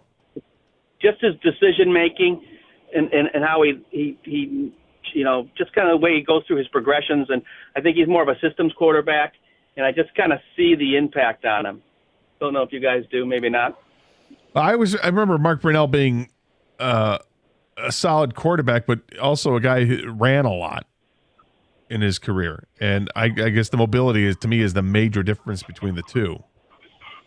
Brunell didn't come here with a ton of coaching experience. He did didn't. Yeah. No, but he played in the league forever. I mean, he played till he was almost 40 years old. I was, you know, it's funny you say this, Don, because I brought that question up to Goff a week ago. I said, you know, everybody talks about Ben Johnson, but what about Mark Brunell? And he had great things to say about Brunell. Hey, thank you for the phone call. Dan Wetzel of Yahoo Sports just tweeted the following. The NCAA is investigating Michigan for possibly scouting opponents in person in an alleged attempt to ascertain play calling signs. Industry sources tell Yahoo Sports. Sign stealing is not against NCAA rules. In-person scouting, however, is. Oh. Big Ten has confirmed to Yahoo Sports there is an investigation but offered no details.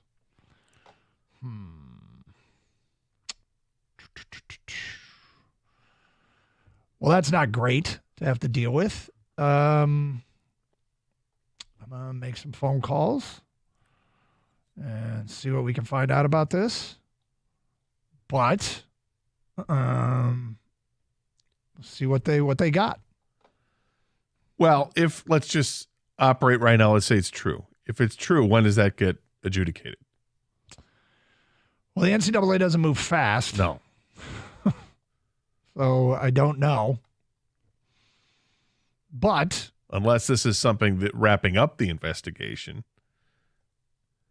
I think they have to tell a school early that they're investigating them. So I doubt that it's wrapped up, but I'll see what I can find out. 248-539-9797. Carson Anderson, 97.1 The Ticket.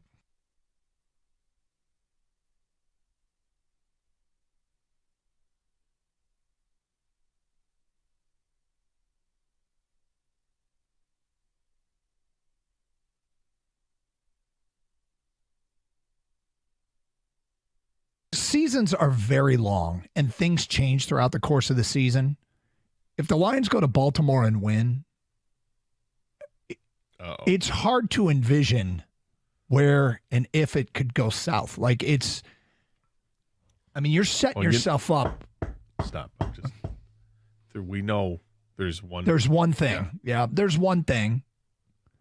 but they are really setting themselves up to have a chance at that number 1 seed that he talked about. A win over Baltimore will go a long way toward helping about that. But even if they lose to Baltimore, the Lions' schedule compared to San Francisco and Philadelphia's is on paper significantly easier. They still have the 5 division games. They still have Denver on the schedule. I mean, they still have some teams that don't look very good, that really could.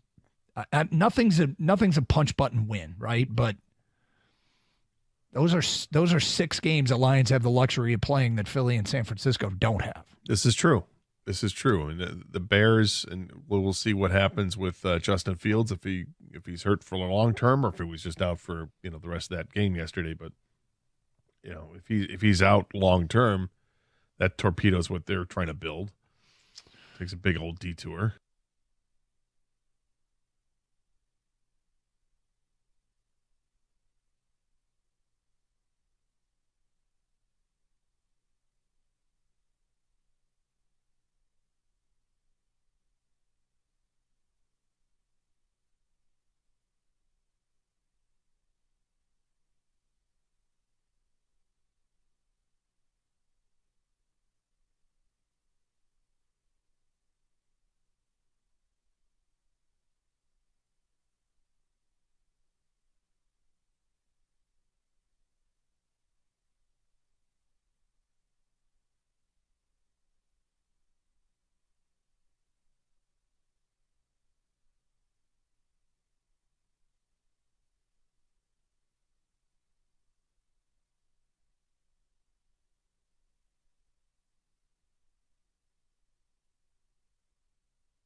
Jeff Darlington, ESPN reporter,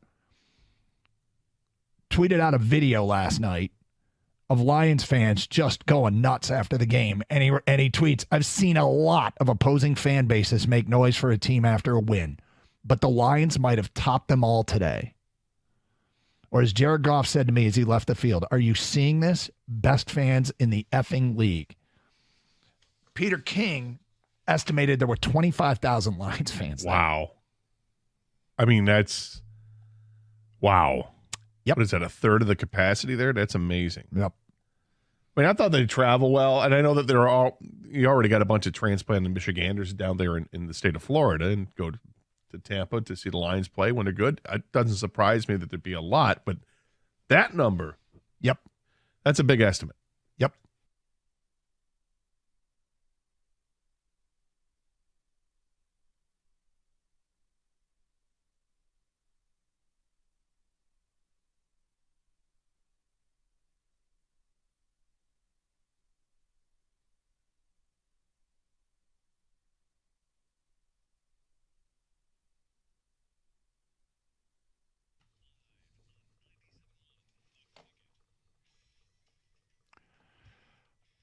All right, so reacting to this Yahoo story that the NCAA is investigating Michigan football for alleged rule violations related to sign stealing. Made a call during a break. I was told that Michigan has received some evidence, and the word is they will vehemently defend themselves as it stands right now. Now, if they've just received evidence, and I'll say this like we do all the time for these kinds of stories, I don't want to draw any conclusions. If you scream innocence or guilt right away, I don't know that that's the most credible way to go about these things and get as much information as we can to kind of draw conclusions from there. Stuff circulates. Accusations like this do circulate, and some have validity, some don't. But you investigate for sure. You let the process play out, and then you act appropriately. That means defend yourself against accusations that are bogus, then defend yourself. If that means you accept a punishment and responsibility and culpability, you do that and you move on. And I don't know what other choices you have. I think that's the way to approach all of these situations. I think this is going to be really interesting to see what comes out of this. Well, even a specter of foul play, it's not good. You don't want to see that. This is all like, even it, like you said, specter foul play, not good. If it's bogus, it's a distraction. Yep. Here's from the story on Yahoo. Two of Michigan's opponents this season told Yahoo Sports they became aware that Michigan knew their play sign. Sign stealing does not violate NCAA rules unless the team uses in-game electronic equipment to relay information to players on the field or amongst coaches, although that's not what this is about. But the NCAA rulebook does address sign stealing in the general way under the section titled Prohibited Field Equipment. It states that any attempt to record, either through audio or video means, any signals given by an opposing player, coach, or other team personnel is prohibited. No corresponding penalty is listed. The rulebook does express the need for coaches to follow the so-called football code and states that only the highest standards of sportsmanship and conduct are expected of players and coaches and others associated with the game. Amongst college coaches, Clemson is believed to have particularly adept at sign stealing in the past. Much of the speculation fell from former defense coordinator Brent Venables, now the head coach at Oklahoma. The 2021 Sugar Bowl, Ohio State quarterback Justin Fields said he huddled to call plays more often in an effort to prevent Clemson from stealing signs. Other teams have used curtains, hard-to-read colors, and other methods to try and disguise plays.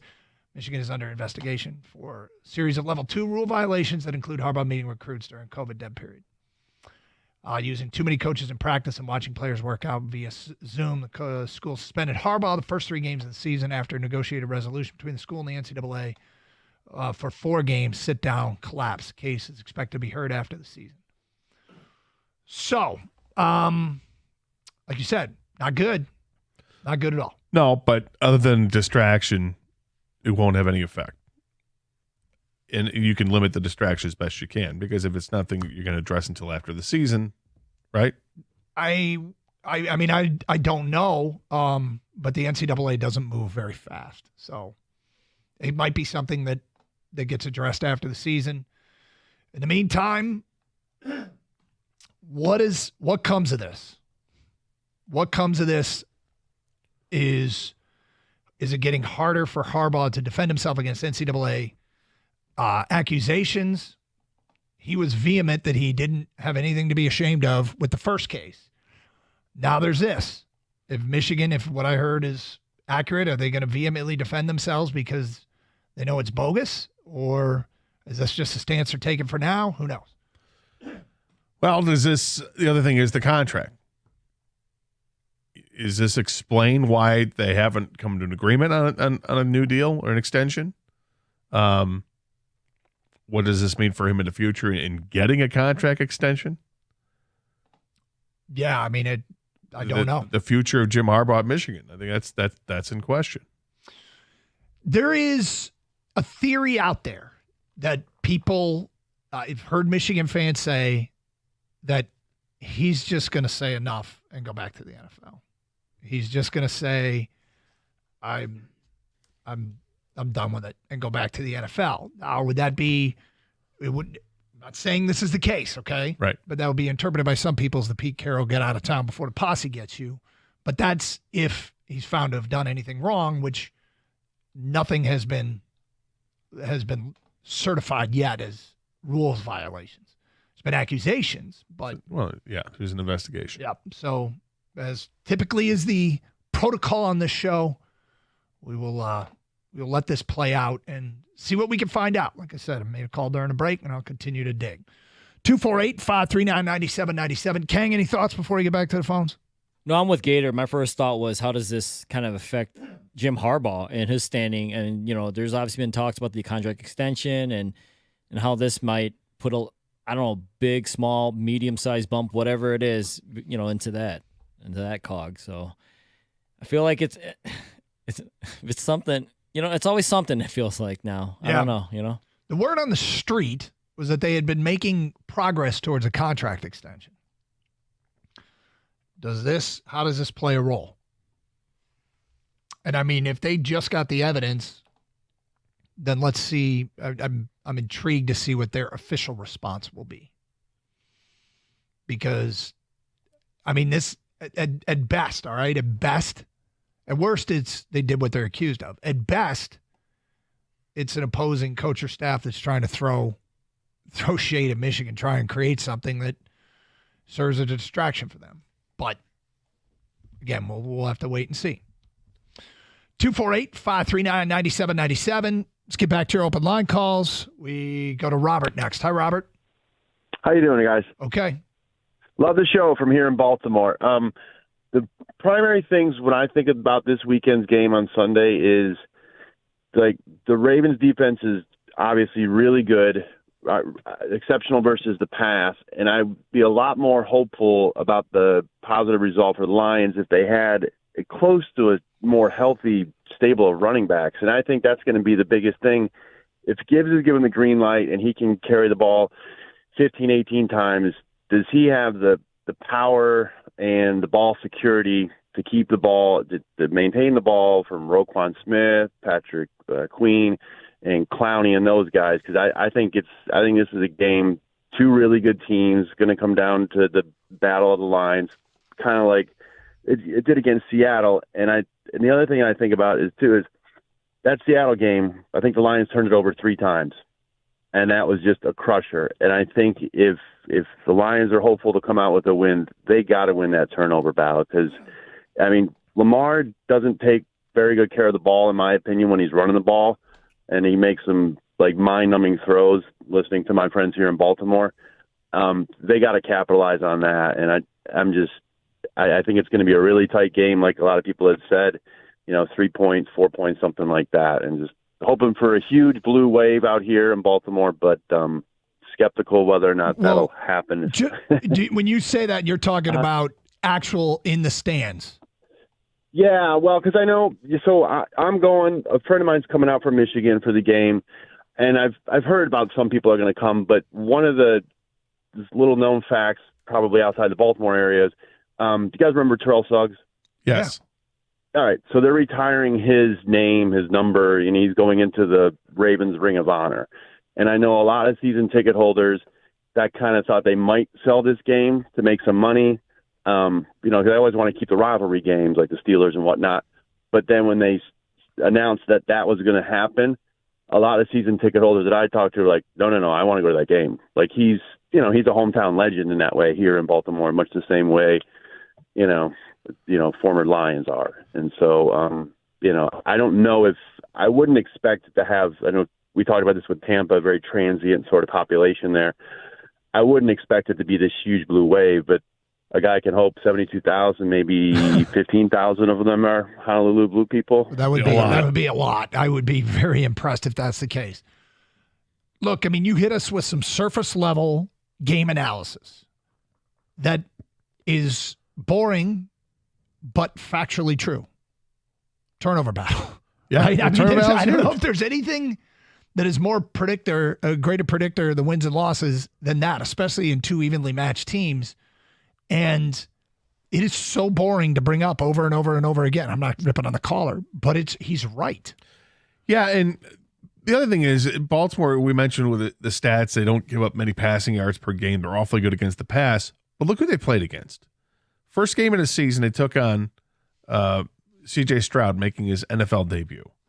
The next week, they take on a gimpy Joe Burrow, who threw for like 220 yards against him. Week 3 against Indianapolis, they had Gardner Minshew. Week 4 at Cleveland was DTR. That's who the court, another rookie. Yep. Week 5 at Pittsburgh, Kenny Pickett, who threw for like 220 yards against him, and Kenny Pickett beat him. And then last week they take care of Tannehill and Malik Willis. It's not like they played a who's who of quarterbacks out there. I respect, Joe Burrow, but at the time, Joe Burrow's even banged up.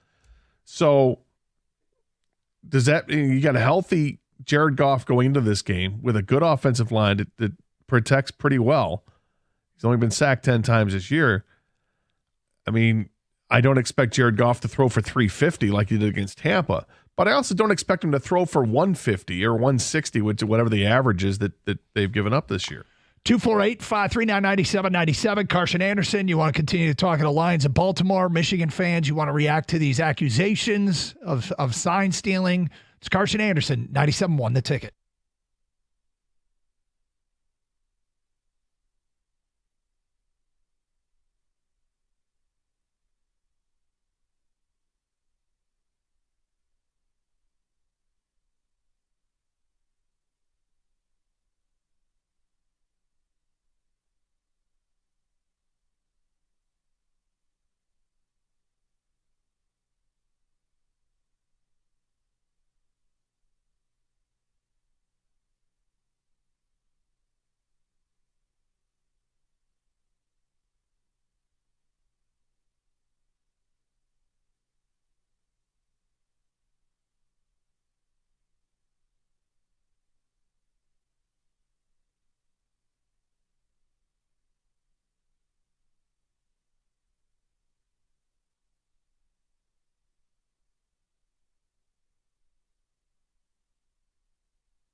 It starts at the top and goes all the way down. But the culture is set by Sheila Ford-Hamp and, Brad Holmes, Chris Spielman, Dorsey, Dan Campbell, the players, everybody in the front office, the nutritionist, training staff, whatever. There's just a mindset there of all for, one for all for one, whatever it is. They're all have a singular goal.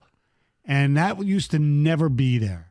There used to be all these fiefdoms that this person cared about this thing, and nobody would get along. They got along as people a lot of times, but they weren't on the same page. Yep. You have to have in today's National Football League, you have to be on the same page.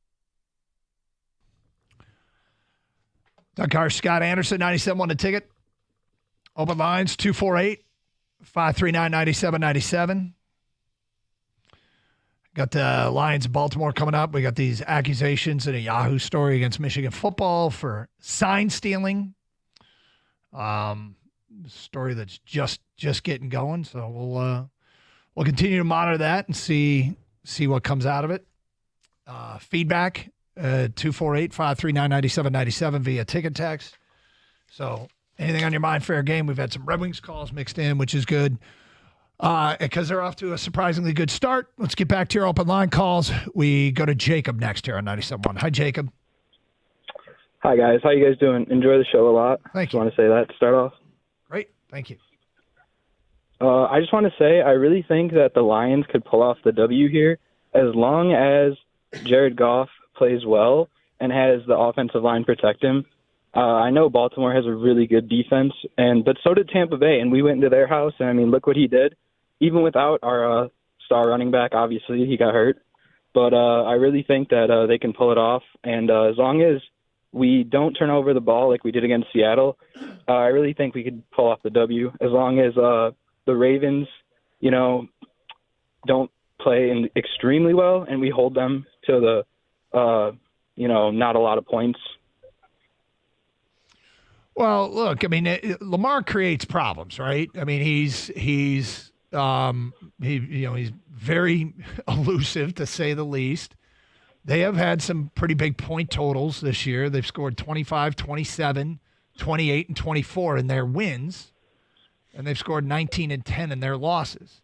So, I mean, we've seen Detroit's for. I mean, how many games in a row have they scored 20 points? It's like 15 or 16. So, and they've scored 20, I think. 20 and 21, or 20 twice and 21 once. Is that how it's worked? And then everything else has been higher. Yeah, so you keep them below 20, right? Yeah, I think as long as we can keep them below 20, I really think that we can easily win this game. And we come in and we just, I know Jahmyr Gibbs is on. Is he questionable still, I believe? But I think he had limited practice or something. It was limited practice yesterday. Sure we haven't heard anything yet today about his practice participation. He was limited yesterday. I suspect he'll play Sunday. But I'm curious who else is going to play at that position. Kang, didn't you say they did a walkthrough yesterday? What yesterday was, Gator, was those are estimates if they did have a practice. They didn't really have a practice, but if they were to have a practice, they would have listed him as a limited practice. Is it like an hour-long walkthrough? Yeah, it's just a walkthrough. So we'll know more today. Today's a real practice. Yeah. Montgomery was DNP, which is expected. Craig Reynolds was DNP, which I didn't. But again, it was a walkthrough. Gibbs was limited as you mentioned, a limited practice. So, for what it's worth, 248-539-9797. Sometimes it's simple as a turnover battle for sure. A lot of times, but the thing with Goff, and I think you mentioned earlier that Campbell, or I think it was Gator, that kind of call him out.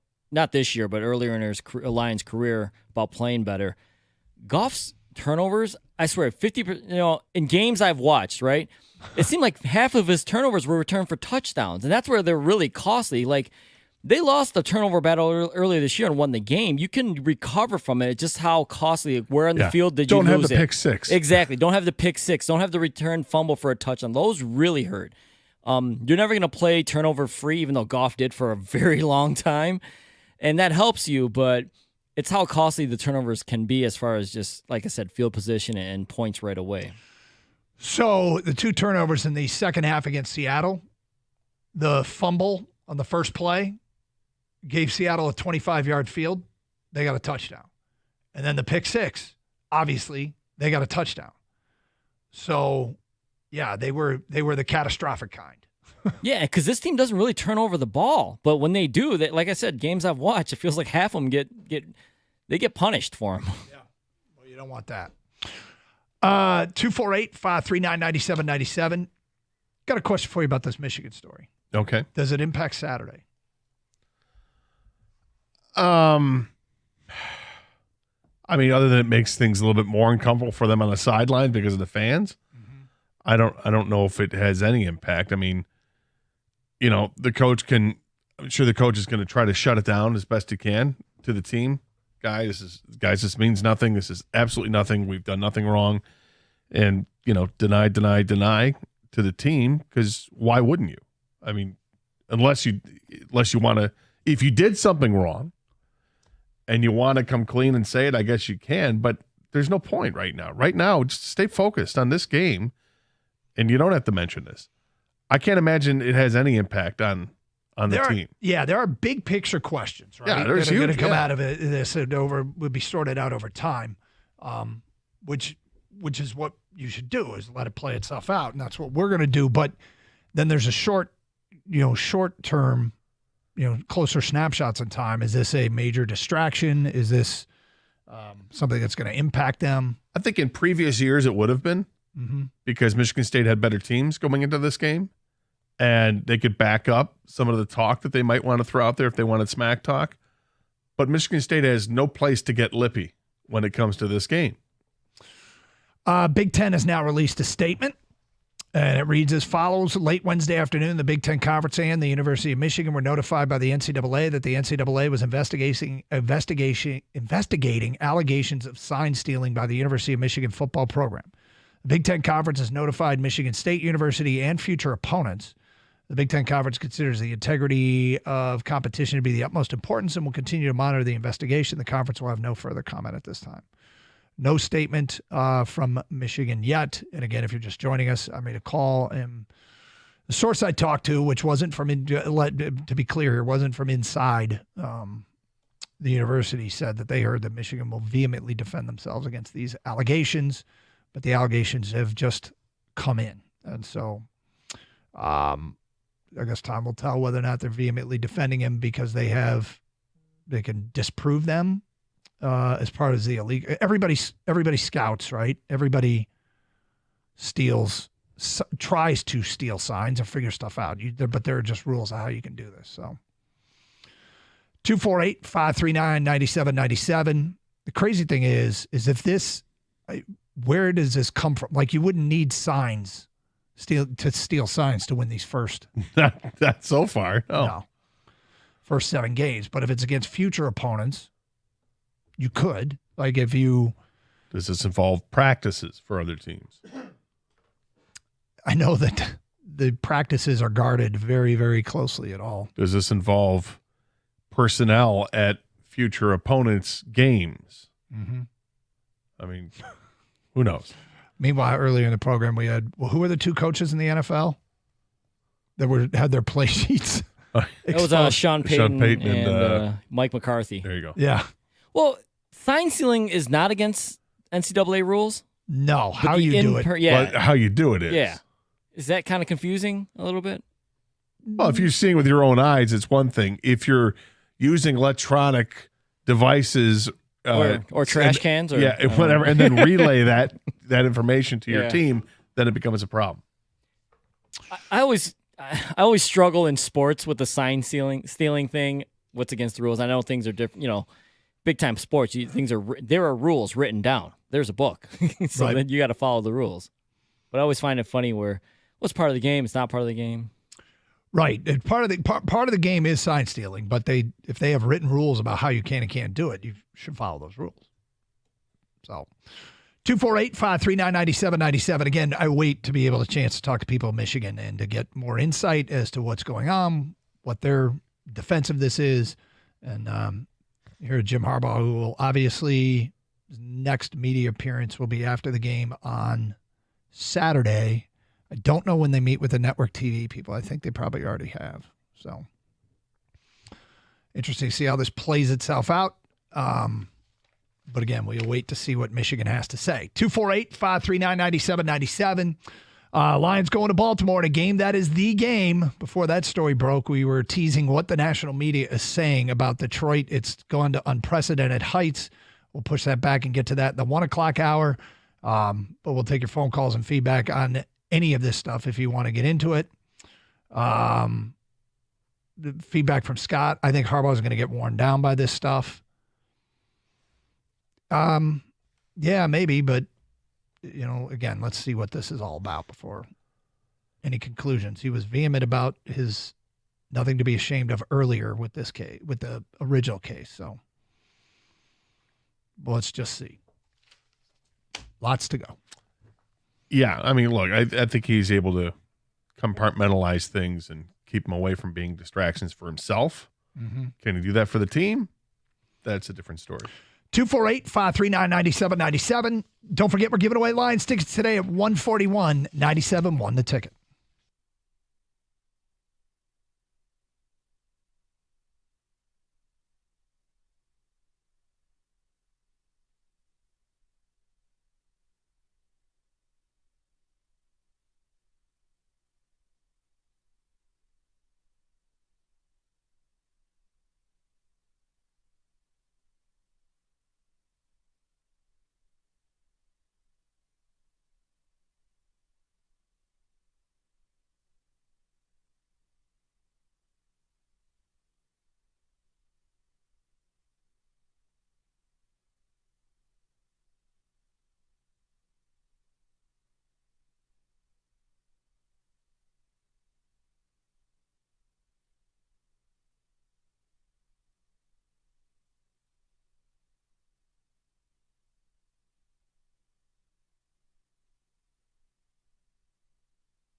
Lions, look, I think it's a safe debate as that we can have. I think we're licensed to have a debate whether or not they're the best team in the NFC, given what happened over the weekend. That's A. And B, even if they aren't the best team, they appear to be set up for the best path to success, given the schedule. Seasons are long, man. Things change. A year ago at this time, things looked pretty hopeless. And yet they've turned it around, and things can go south in a hurry. We all know that. And this past weekend was a prime example of how, I mean, San Francisco was a double-digit favorite against Cleveland and lost.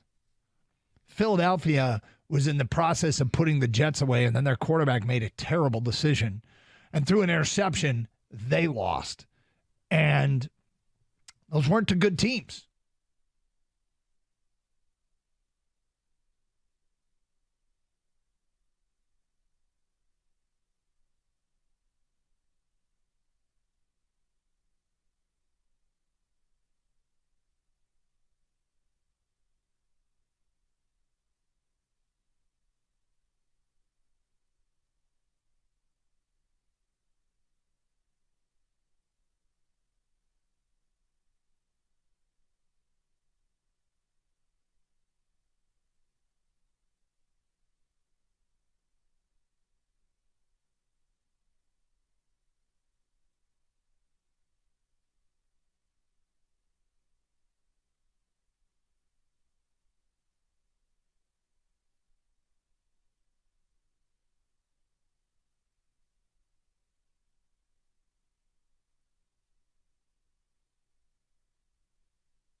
All right, Doug Carr, Scott Anderson, 97.1 The Ticket. Again, open lines, 248-539-9797. Gator, before the story broke about the investigation into Michigan football, we had mentioned that for people who had just joined us, we've reached a weird place with the Lions.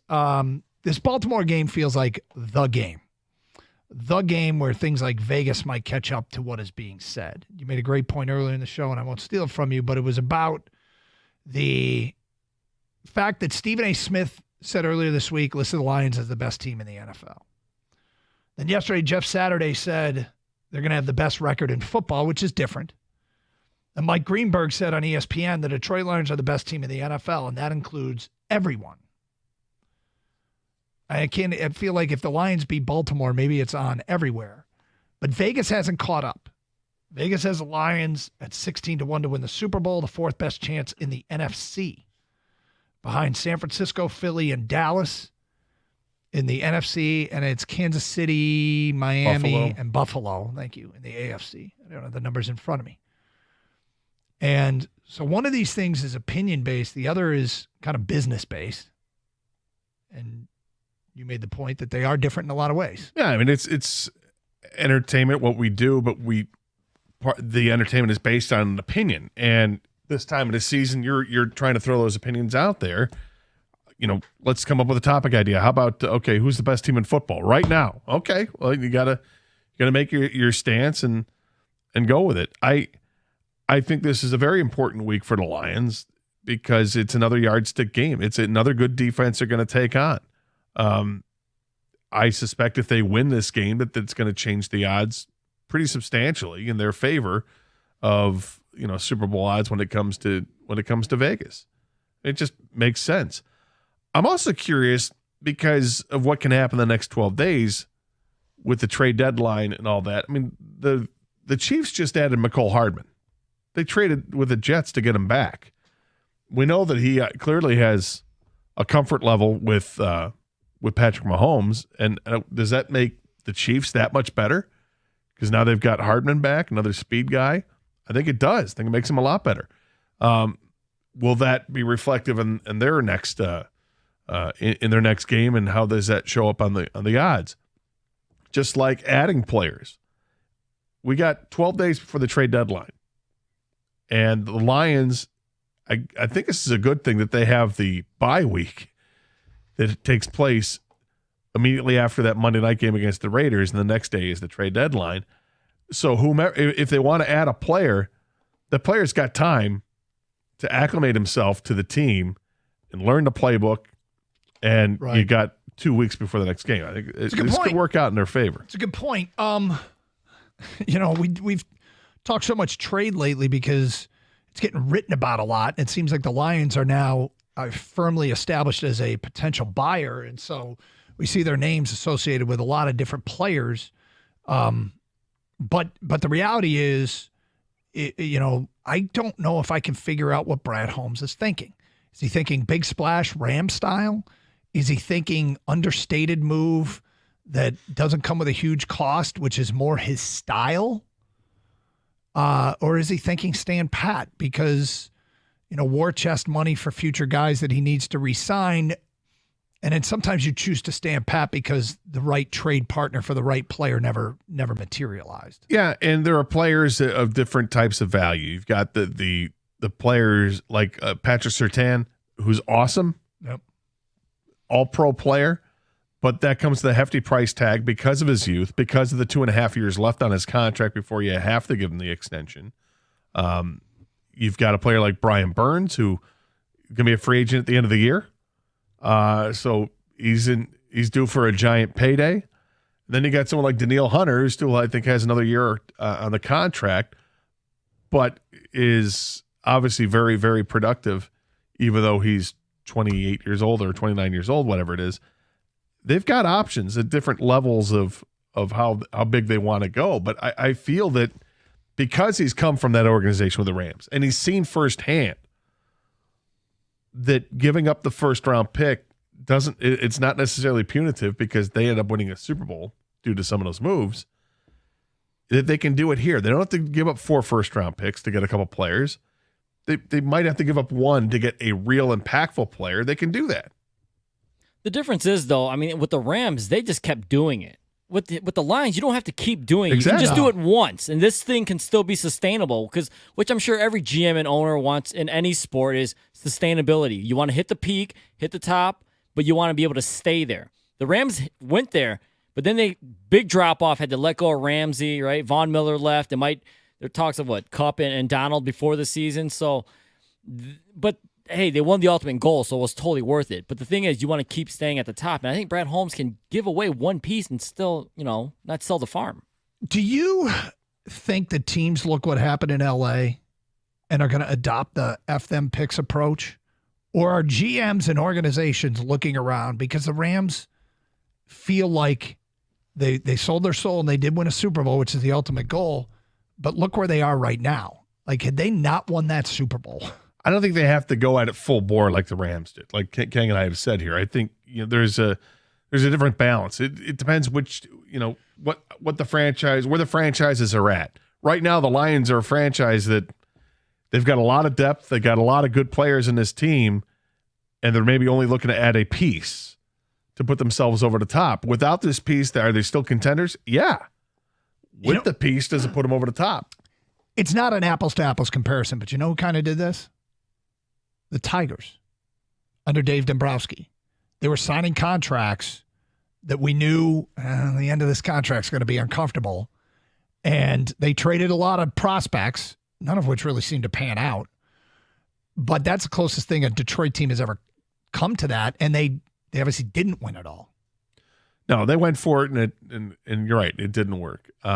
Not Ram style, but the closest thing I can think of a Detroit team doing this. No, but that's the other side, and you're right. I mean, if they would won a World Series, we'd all been like, it was worth it, right? Totally. I mean, hey, Miguel Cabrera making $40 million in his year contract, whatever. We won a World Series. Love David Price. Love Prince Fielder. Exactly. Yeah. Who cares? Well, they were only here for a couple years. Doesn't matter, right? Problem is they didn't win a World Series. They didn't. They So, got to like, a second one, which was great, but not so great when you get swept by the Giants. 248-539-9797. Again, open lines. Let's get back to your phone calls. We go to Dave. You're next on 97.1. Hi, Dave. Hi. Hey. I don't have a problem giving up a first-round pick at the trade deadline because I'm confident that Brad Holmes can spot good NFL talent as good as he can spot college talent, and he's not going to waste a first-round pick on a 35-year-old from Denver who only played in 10 games last year, or an aging running back from Tennessee, because that's not how he's building this team. He's building this team of young players, energetic, want to be here in Detroit, still love to play football and are having fun. And we're not in a short window just to win one Super Bowl. We want to be a relevant playoff team who could possibly get to a Super Bowl for the next 5 years. We're not desperate the way the Rams were 3 years ago when they did the greatest thing that's ever happened to the Detroit Lions in their history, and that was to take Stafford off our hands and give us Jared Goff. And 2 first round. And a third. Yeah. Right. But, okay, now, as far as elite goes, on the quarterbacks, I don't think we should be labeling any quarterback elite, any young quarterback elite, until he's proven himself for like maybe 5 years, maybe 10 years.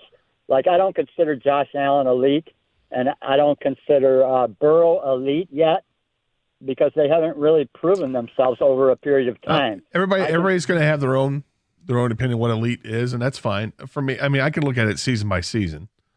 I can look at career, 5 years or 10 years, whatever you want to do. But I'm looking right now at just this season, and no, I don't think Goff's elite. I think he's in that tier below it. So I've always kind of had this thought when you're defining if a player or quarterback specifically is elite, and this goes back to why I wouldn't call Matt Stafford elite, even though I was probably the most ardent supporter of Matt Stafford on this station. It was you win playoff games, your team wins playoff games because of you.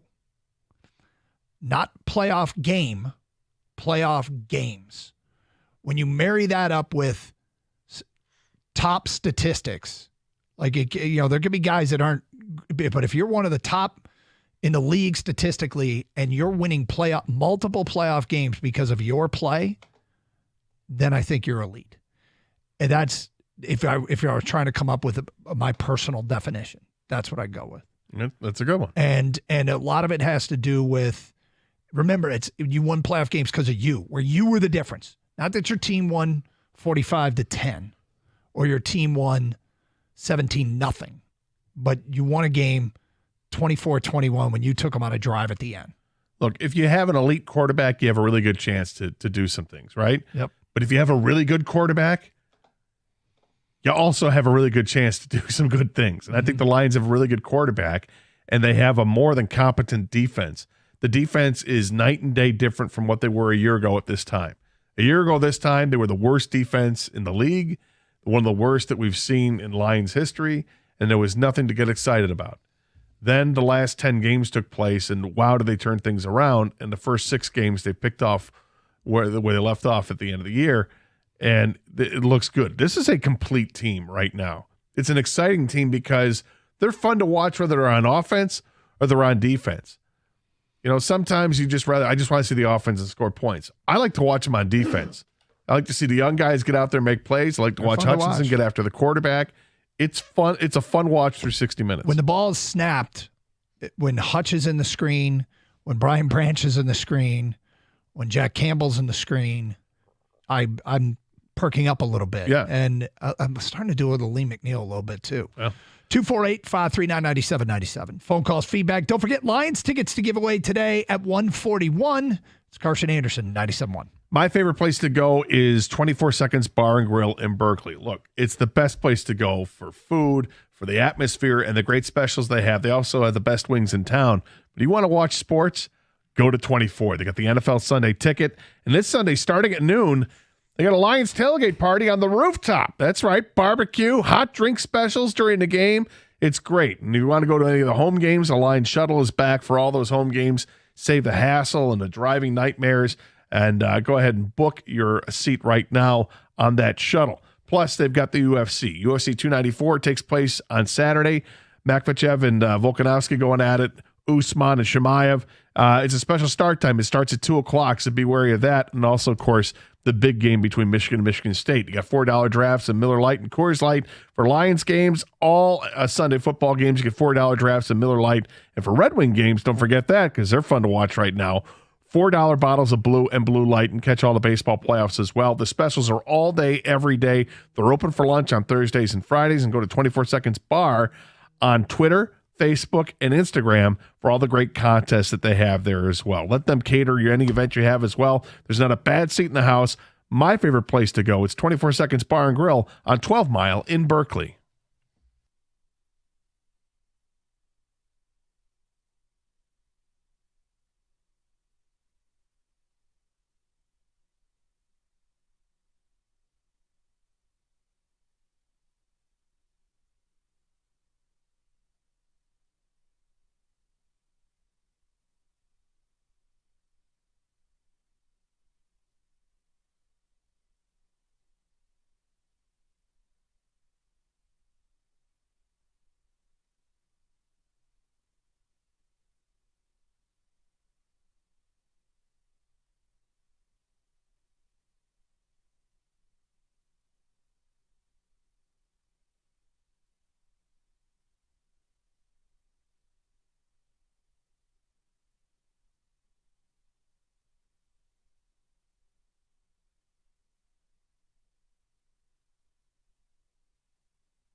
Seasons are very long and things change throughout the course of the season.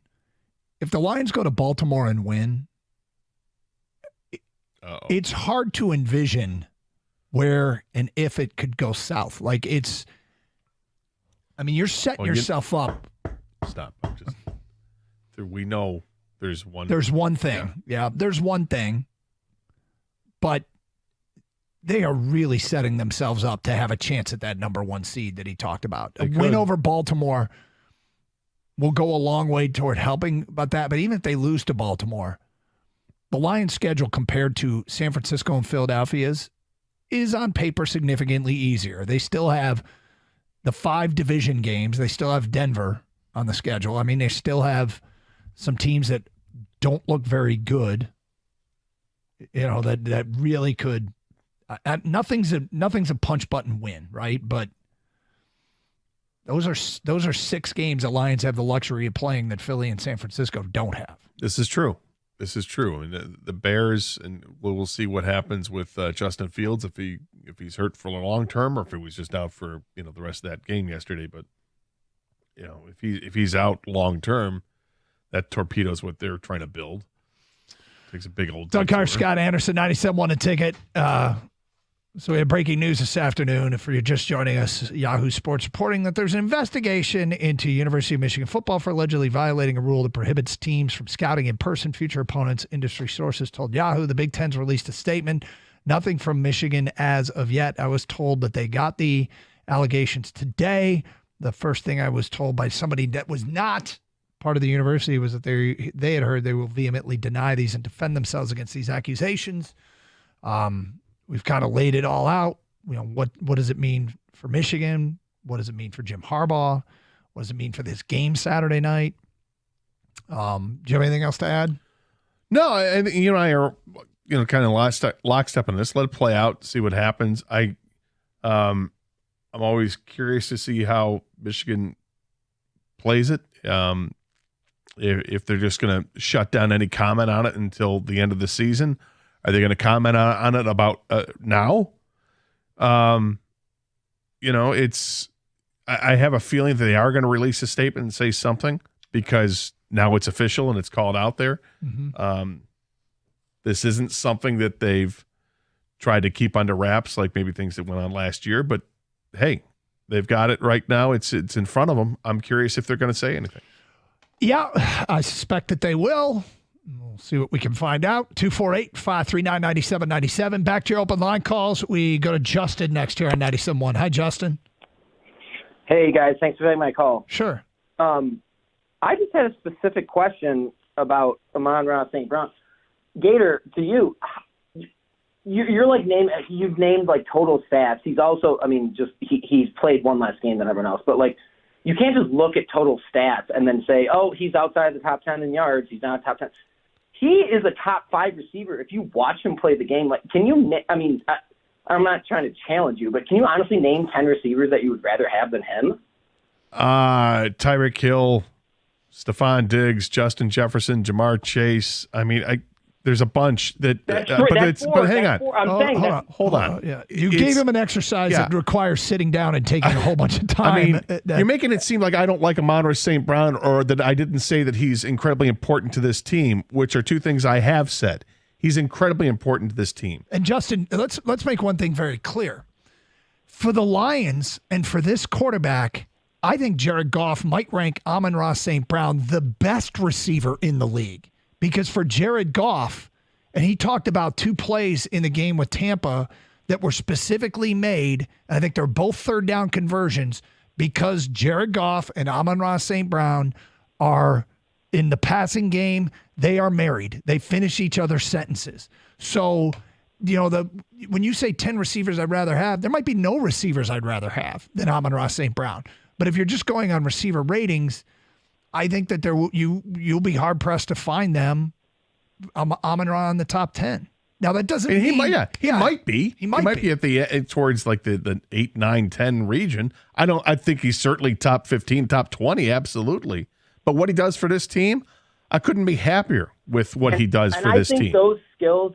You guys talked about it earlier. Like between the ears, he might be number one, like what he does, and you're talking about Jared Goff, he's finding zones to sit in and he's running his routes very smart. Those would translate, like Jared Goff loves him, but I'm saying those specific traits would translate to any quarterback would love him. And I don't think there are other people when you talk about, 8, 9, 10 range, like after you get to, after Jamar Chase and after Justin Jefferson, that top tier, like Stephon Diggs, I would take him on over Stephon Diggs. Like Stephon Diggs has talent in terms of speed and stuff, but he's not as smart. No way he's as smart as ASB. So like you get into that range, that's where I would start to argue that the skills he possesses are so translatable to any quarterback. You could be right. I don't know that every quarterback. I don't know if it's worth fighting over. I don't know that every quarterback approaches the game the same way Goff does. I don't know that every quarterback would be able to build the chemistry with him. Look, I don't even want to change the makeup of this team. Right. It was just like when earlier this week, I heard some moron bring up, would you trade Justin Herbert for Jared Goff? And I'm like, why are we even having this conversation? Because you're talking about what's working here now. I don't care about arm strength or, Yeah, it's a different conversation to have with about this as it is as opposed to the defense. When you're looking about adding a piece to the defense, we're talking about adding a Rochester. Yeah. That's all. That's a different conversation. If we're talking about adding a wide receiver to the mix here, I'm not looking to take away Amon-Ra St. Brown. I would absolutely not. Yeah. I mean, the relationship and the trust that he has built up with Jared Goff is amazing. He's fantastic for this team. He is. Yeah, fits matter. This is why the draft, sometimes they pass up on what maybe other perceive as more talented players for a better fit. For, Amon-Ra St. Brown is like perfect for Jared Goff and for the Lions.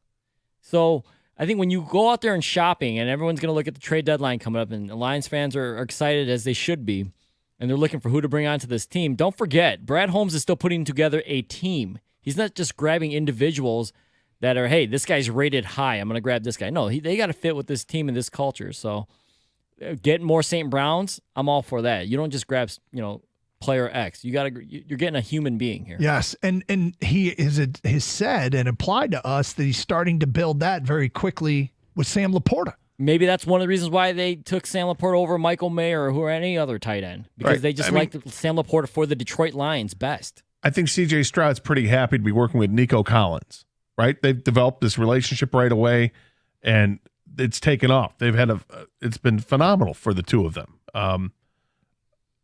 I'm sure the conversation in Houston, they'd have something similar to that. I mean, it's just, I love Amon-Ra St. Brown. But in the grand scheme of things in the NFL, if you have to rate players, I mean, you're adding different criteria to the mix. I think he's in that second tier-ish. I'd be interested to get 8 to 15 range, and there's nothing wrong with that. Because that range, by the way, would include guys like maybe Keenan Allen, CeeDee Lamb, Adam Thielen, and Amon-Ra St. Brown's in there. It's a great group to be part of. 248-539-9797. Dre is next. What's up, Dre? Hey, fellas, how y'all doing today? All right, Dre. Hey, I just wanted to know, am I crazy for looking at Goff the past few years, and to me, he's progressing like Peyton Manning. He's studying the game. He's studying. He knows which receivers to go in, where to get them out of a jam, and he's just progressing. I think a lot of people wrote him off a long time ago and forgot that he actually went to a Super Bowl. Yep. It's just like Peyton had his injury when he came back. He just got a whole lot better. They had the right people around him, true enough. But one thing about Jared Goff, he don't choke.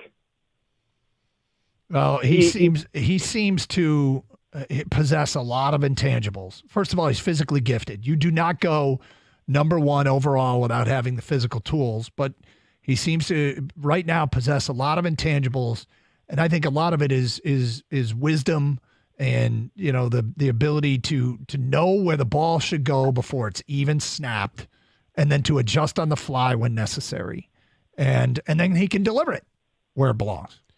Peyton had a couple of spectacular seasons that were thrown in there, but I think you're onto something in this age range. I mean, this is about the time, 27 to 30 age range where Peyton Manning started to dial it in, and he was no longer a turnover machine, that he started throwing, interceptions were limited to 10, 9, in a 4-year span, and he became a better quarterback. And I think that's what we're seeing here with Jared Goff. He's reduced the turnovers, and he's become a much better quarterback.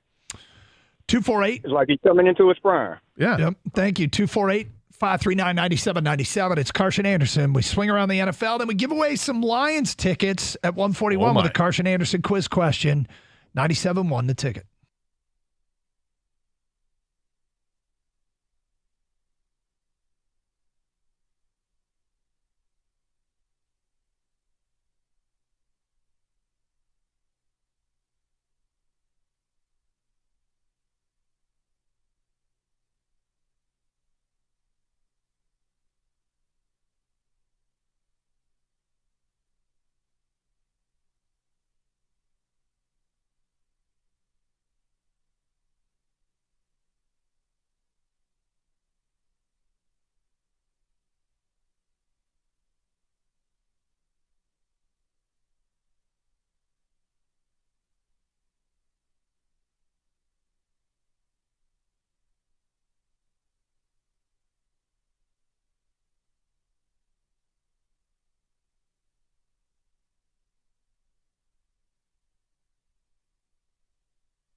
Jeff Darlington, ESPN reporter, tweeted out a video last night of Lions fans just going nuts after the game. And he tweets, I've seen a lot of opposing fan bases make noise for a team after a win, but the Lions might have topped them all today. Or as Jared Goff said to me as he left the field, are you seeing this? Best fans in the effing league. Peter King estimated there were 25,000 Lions fans there. Wow. I mean, that's wow. Yep. What is that, a third of the capacity there? That's amazing. Yep. I mean, I thought they'd travel well, and I know that you already got a bunch of transplanted Michiganders down there in the state of Florida and go to Tampa to see the Lions play when they're good. It doesn't surprise me that there'd be a lot, but that number, yep, that's a big estimate. Yep.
it starts at the top and goes all the way down. But the culture is set by Sheila Ford-Hamp and, Brad Holmes, Chris Spielman, Dorsey, Dan Campbell, the players, everybody in the front office, the nutritionist, training staff, whatever. There's just a mindset there of all for, one for all for one, whatever it is. They're all have a singular goal.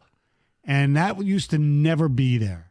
There used to be all these fiefdoms that this person cared about this thing, and nobody would get along. They got along as people a lot of times, but they weren't on the same page. Yep. You have to have in today's national football, you have to be on the same page.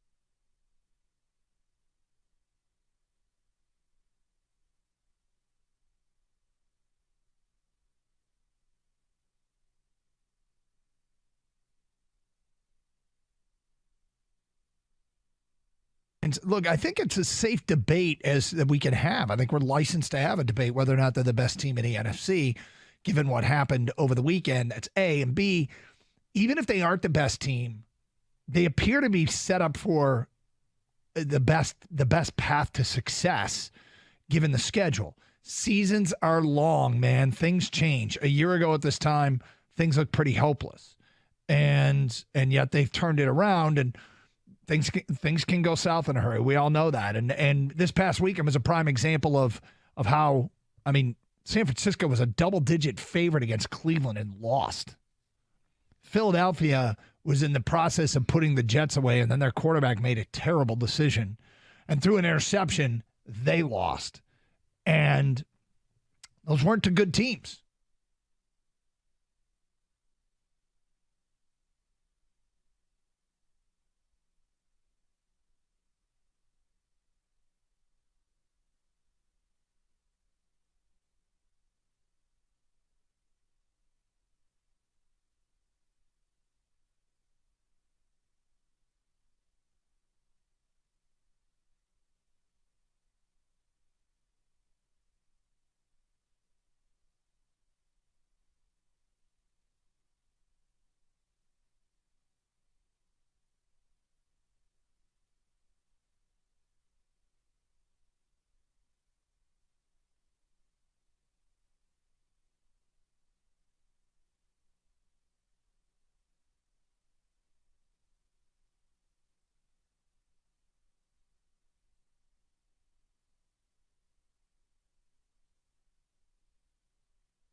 seasons are very long and things change throughout the course of the season. If the Lions go to Baltimore and win, it's hard to envision where and if it could go south. Like you're setting yourself up. Stop. We know there's one. There's one thing. Yeah, there's one thing.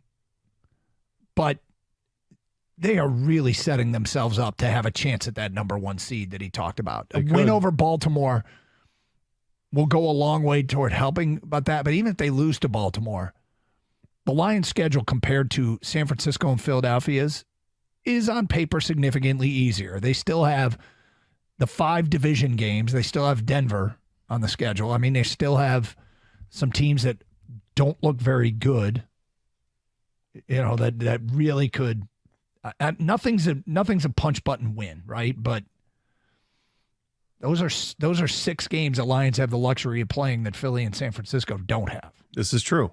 I mean, the Bears, and we'll see what happens with Justin Fields if he's hurt for the long term or if he was just out for the rest of that game yesterday. But if he's out long term, that torpedoes what they're trying to build.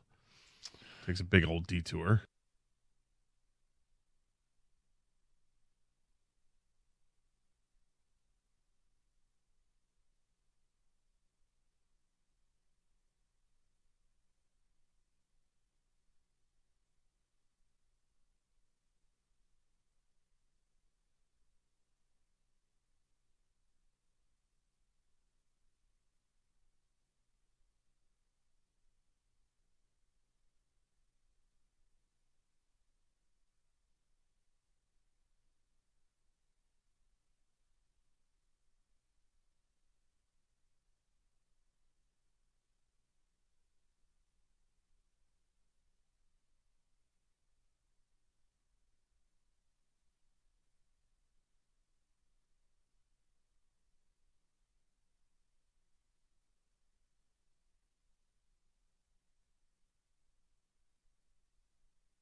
All right, it's time to give away these Lions tickets for the game against the Raiders Monday Night Football with a Carson Anderson quiz question. Here we go. Earlier in the show, I said John Jansen used to work for the Big Ten Network, and their booth was right next to ours. And they taped signs on the glass regarding Jansen, making fun of Jansen.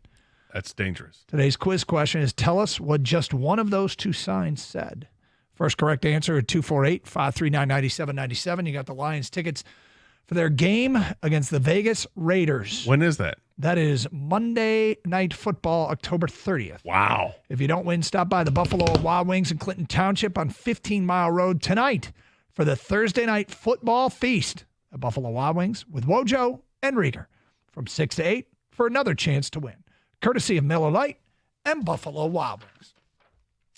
Hey, we also made it to the weekend, but it starts tonight with Twin Peaks Thursday Night Football featuring the matchup between Jacksonville and New Orleans. Kickoff at 8:15, so make sure you get there early to fill up on the scratch-made favorites like their house-smoked ribs and wings. It's perfect for game day, and even better, you can wash it down with the world-famous 29-degree draft beers this month.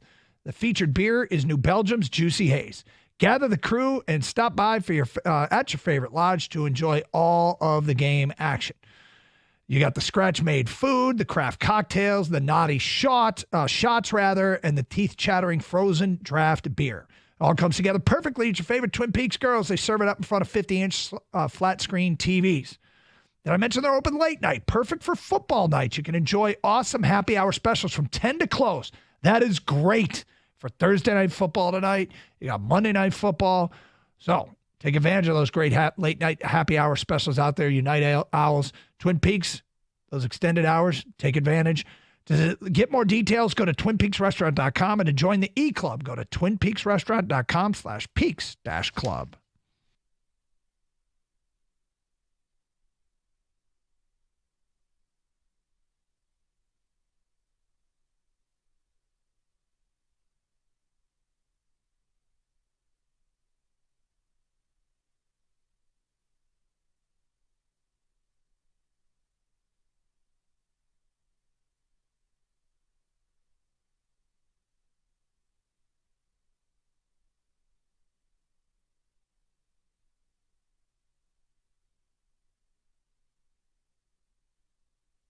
Jeff Darlington, ESPN reporter,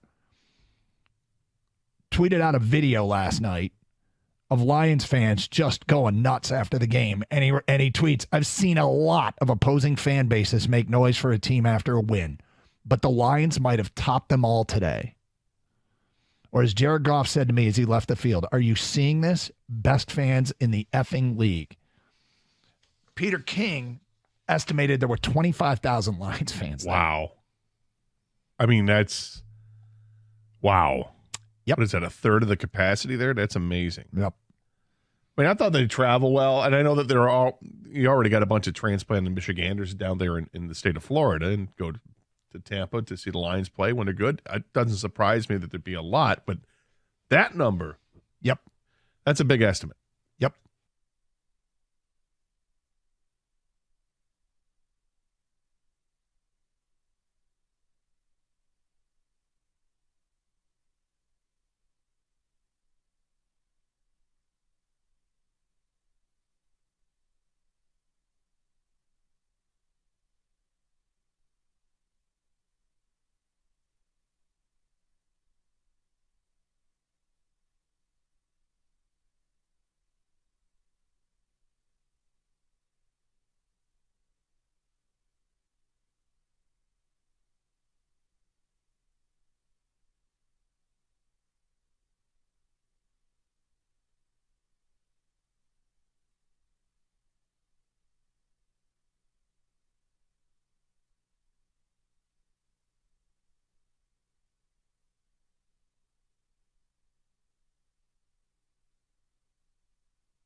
Rob in Ann Arbor was our winner. Congratulations to Rob. He knew one of the two signs Big Ten Network held up. Making fun of Jansen. One was John Jansen loves Taylor Swift. The other one was John Jansen eats kale. And I don't know which one he got, but we would have accepted either answer. So congratulations to Rob. You got yourself some tickets. I don't think John does eat kale. No, and I don't think he loves Taylor Swift. But the guys from the Big Ten Network love John, and so they tape it on their side of the glass. We can't do anything about it. Thankfully, Gator, I have never made it to any kind of network where anybody can make fun of me. Well, I'll put them on alert. Yeah, 248-539-97. If you guys think it's fun to make fun of John, wait till you get a load of Doug. Yeah, there's a lot more material. Right? All right, let's go to your phone calls. Robert, you're on 97.1 The Ticket. What's up, Robert? Good afternoon. afternoon, gentlemen. I just got a message for everybody here in Detroit that's still riding Goff. Do they understand that St. Brown and Jared Goff have developed a chemistry that's close to Brady, Edelman, Mahomes, Kels? He could close his eyes and throw the ball to St. Brown and he'll catch it. I mean, it's a 3 years of what they have developed, and this is exactly why they are so good. And I don't understand why people want to talk about trade him, get rid of him. This is the best quarterback that we didn't have and watched develop here in Detroit. Well, Robert, in fairness, I can really remember. In fairness, I don't think anybody's saying that now. People have watched this team grow over the last couple of years, and I think he's converted just about every Jared Goff skeptic out there. I think he's converted them all into Jared Goff fans. And you're right. You're 100% right about the chemistry he's got with St. Brown. You're 100% right about that. And you know what I also think? If I was Jameson Williams, I would be in his back pocket. I would be the annoying little brother. Getting in his head. The same thing what Kobe did to Mike Jordan. I mean, you got the professionalism that St. Brown displays is just off the charts. That's real talk. So, two things, Robert. One is I'm now tempted to ask Jared Goff when we talk to him next Tuesday, could you close your eyes and throw a pass and complete a pass to Amon-Ra St. Brown during an NFL game? I'm tempted to ask him that. Please do. Just to see the chemistry that they have together. And it's a hypothetical question, of course, but that is a good question, isn't it? Yep. I mean, listen to the chemistry they developed. Yep, Robert. I think your point and the point that has been made is I am not sure that if Jared Goff were to sit down and rank NFL receivers from 1 to 20, he wouldn't rank Amon-Ra number 1 because he works for Jared Goff. This is a great marriage. It's a great marriage. Receivers and quarterbacks do this all the time, though, when they're asked by the media, who would you rather have as your quarterback? Who would you rather have as your receiver? And most guys, if not, every single one say, hey, I'm taking my guy. But let's go truth serum. Truth serum, would he think? Because I think that for Jared Goff, it's not all about the physical tools. It's about the mental side of it. I think it is with him. You're right. I think, would you rather throw – maybe the question to ask is rather throw to Josh Reynolds or to Amon-Ra St. Brown because he's got chemistry with both. But I wouldn't expect him to ever take another player in the league over one of his current teammates, and specifically Amon-Ra St. Brown. My God, they are locked in. It is the previous caller had it right. He could close his eyes and could hit him. It's like – well, there's that viral video that went around during the summer. Remember when they're working out together? Yeah. Jared Goff closed his eyes. But that's not an NFL game. No, it was at Park in California, I think. Park plays tough, too. Yeah, but the birds were really loud that day. I could hear them. But you go to the great relationships, the great duos, right? The quarterback receiver duo, like Devontae Adams and Aaron Rodgers, or he mentioned the Tom Brady and Julian Edelman, or whatever you want to do. I mean, this is one of those duos. They're that locked in. Now, they haven't put up the gaudy numbers together yet, but just, give it a few minutes here, and I think they will. Yep. 248-539-9797. Feedback to the Carson Anderson inbox. We like it when we can read most of it, don't get to all of it, and we apologize for that. Nick in Rochester says, if the Lions lose this week against Baltimore, does the narrative change around the Lions being a top 5 team? I'll be intrigued to see it. And if Mike Greenberg gets on the air on Monday and says, the Miami Dolphins are the best team in the NFL, and that includes everyone. Stephen Smith, Stephen A. I mean, if they lose, they're going to knock them off the first pedestal, right? Yeah, I would imagine so. But this is why, that's not why the game's important. But I think if you want to get a better evaluation on this team, I feel like they'll answer a lot of questions if they win the game. Another road game, road test, good defense, really good pass defense. And this might be, I'll say it. This will be the best test that the Ravens will have for for the pass defense all year because when they faced Joe Burrow, Burrow wasn't, he was second week of the season, all gimpy with the calf. I like this one. Goff and St. Brown need to get bro tats that say, quote, fueled by resentment. The way Goff was treated on his way out of L.A. is part of the puzzle. That's from an unnamed texter. So Rico Beard has made his way in studio. Hello, sir. Hey. How are you? Always curious to what you guys are talking about. They're getting tattoos now? Yes. No, but if they were. Yeah, if they were fueled by resentment, might be the good one. So who resents St. Brown? Well, remember when he got drafted, he can list, is it 16 receivers that went before him? Whatever it is, he knows. He can rattle them off in order. I just hope he doesn't go to the dark side the way Draymond did. Because Draymond used to be able to do that.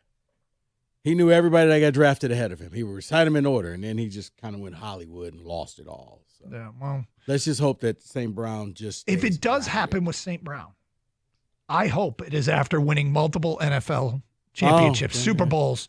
I'll accept it then. Okay. Will you be okay with that? Okay, that's fine. Yeah. I'll stand down. All right, what do you guys got planned coming up next? I can imagine. You know, we're gonna continue this talk about St. Brown and golf. No, I'm kidding.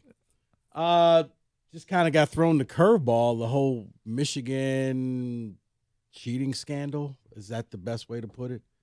Sign stealing. Okay. The accusations. Scandal, accusations. So, yeah, I mean, it begs a question. In reading the different reports, Dan Wetzel had on Yahoo and then following it up at ESPN reports, it leads to some interesting questions that we have. And really, for Michigan fans, I don't think you care because I think this is win at all costs. Have a great show. Stay safe, everyone, and treat each other with respect. 97.1.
Brought to you by Bill Brown Ford. The NCAA is investigating Michigan for allegedly scouting opponents in person in an attempt to steal signs.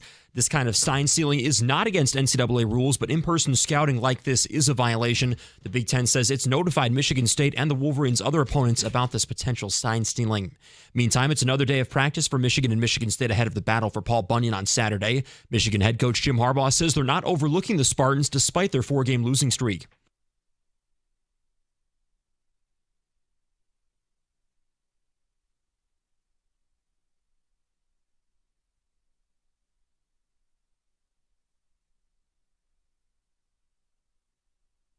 The number 2 Wolverines are a 24.5-point favorite over the Spartans in East Lansing. The Lions are working to get healthy ahead of Sunday's showdown with the Ravens. David Montgomery and Jonah Jackson did not practice today, but Jahmyr Gibbs, Craig Reynolds, and Brian Branch all returned to the field. Detroit a 3-point underdog at Baltimore, according to FanDuel. And the Pistons have their 3rd preseason game tonight. They play the Thunder in Tulsa. That tip-off is at 8 o'clock right here on 97.1. At the Ticket Update Desk, I'm Luke Sloan. For more, go to 97.1 The Ticket or Odyssey.com.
Gloomy Thursday. Let's get it.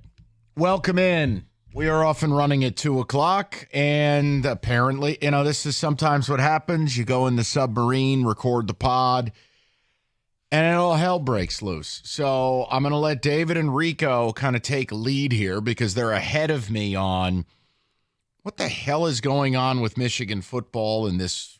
The reports are everywhere. I don't know. I want to listen. I want to get educated. I want to gain a better understanding of what the hell we're dealing with here. But I'll just tell you, walking out, Doug and Scott looked like they saw a ghost, and away we go. So, gentlemen, to the main stage, please. What the hell is going on here? I confer with David, and we're just going to hold off for a little bit and let it all play out. That's not how this job works. Talk to me. Literally, I think Evan sent me something in the middle of me doing my pod, and I kind of glanced at the phone and was like, whoa. It's an article for Yahoo Sports came out, Ross Dellinger and Dan Wetzel. NCAA is investigating Michigan football for alleged rule violation related to stealing signals. Long story short, it sounds as if Michigan were sending either staffers or people close to the program to games of their future opponents, along with potential college football playoff opponents, to gather their signals, to learn as much as they can about them, which is illegal to do according to the NCAA. If you get something off of game tape and footage like that, that's fine, but you cannot send somebody to the actual game to gather the information.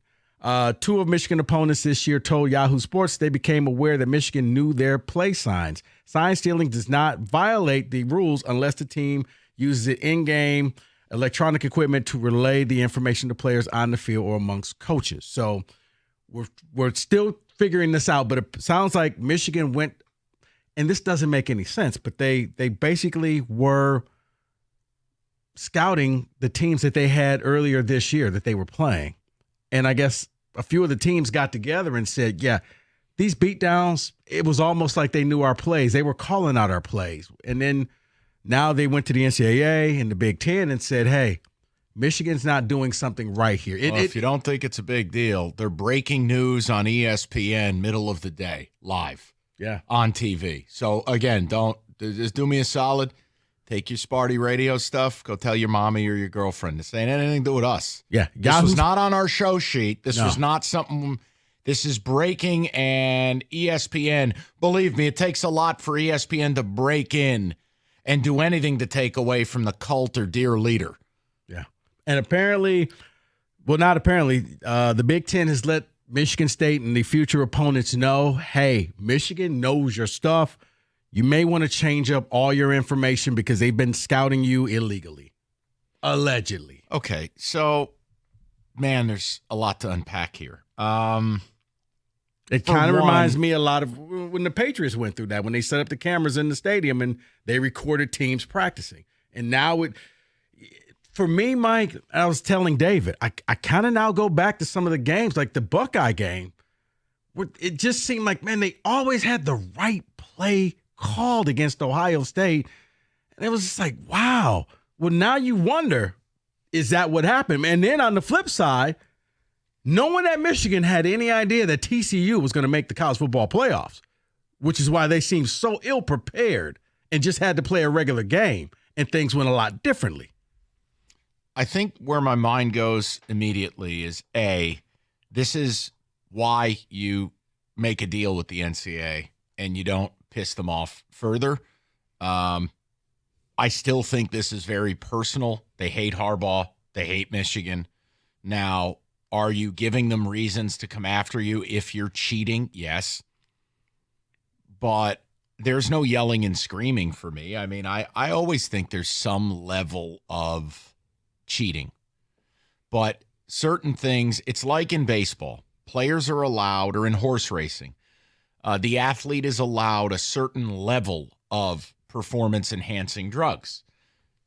And you accept it. It's part of the gray area. But when you cross those thresholds, it becomes cheating. It becomes punitive. I feel like Michigan finds their way into the punitive, where you can't say everybody's doing it because everybody's not doing it. You can't say, well, everybody was illegally hosting recruits during COVID. No, you were. Now, you know, again, there's a gray area of things, and I don't pearl clutch. I don't know the depths of this. Now, I have seen in our show notes, great job by the two of you since I was indisposed, you know, there's a quote in The Athletic that Michigan was using a, quote, vast network. Mm-hmm. That just, I don't know. It's a little bit buzzwordy. I do want to see what comes out of that. But if you are sending a team of scouts in secret, 2 games live, to get the additional layer of scouting, which isn't game tape. Game tape is your formations, your personnel groupings, your plays. Yeah. Game tape has nothing to do with people going to the stadium and not watching the game and solely looking at the signs, looking at the sidelines, looking at... And that's what they had here in the Yahoo article, one of the paragraphs. Teams are normally provided intensive video footage to scout opponents.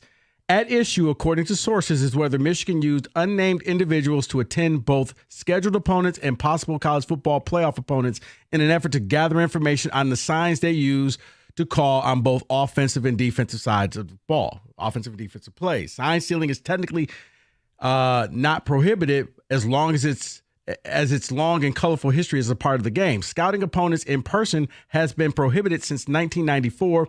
Whether the NCAA believes Michigan was using staffers or others who may be loyal to the program is unknown. So too is whether information was detailed via video or other means, or if head coach Jim Harbaugh is involved.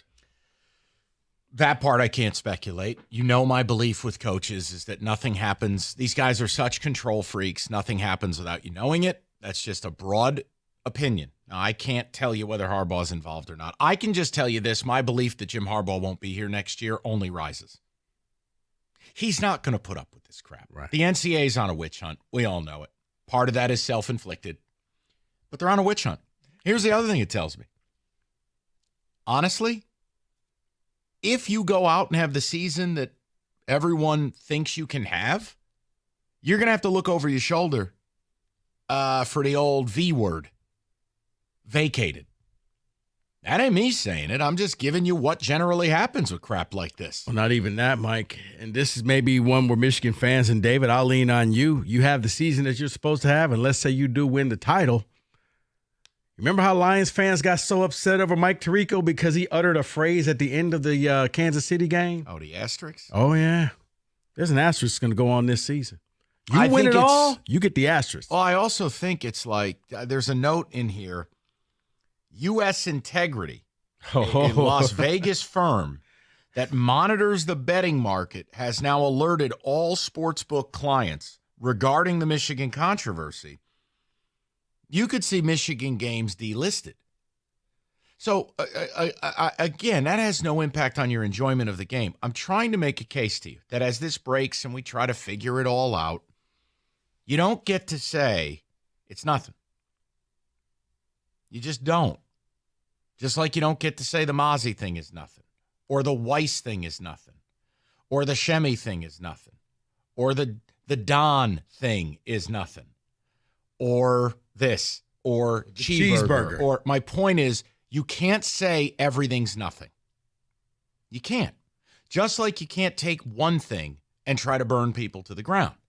But when there's a host of things and your program is operating outside the pale, you got to admit it's something.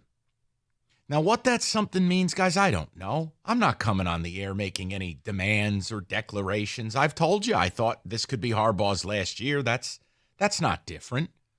I think there's plenty of people who follow Michigan who would agree there's a real chance he just says enough. I'm not dealing with this.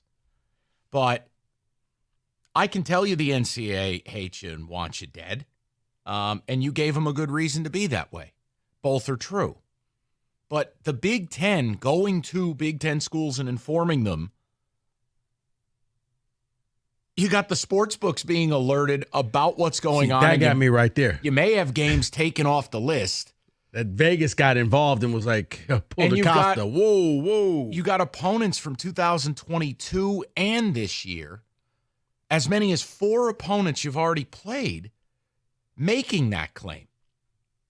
So I guess for me, asking why would you bother doing it really isn't relevant, because it sounds like you did it.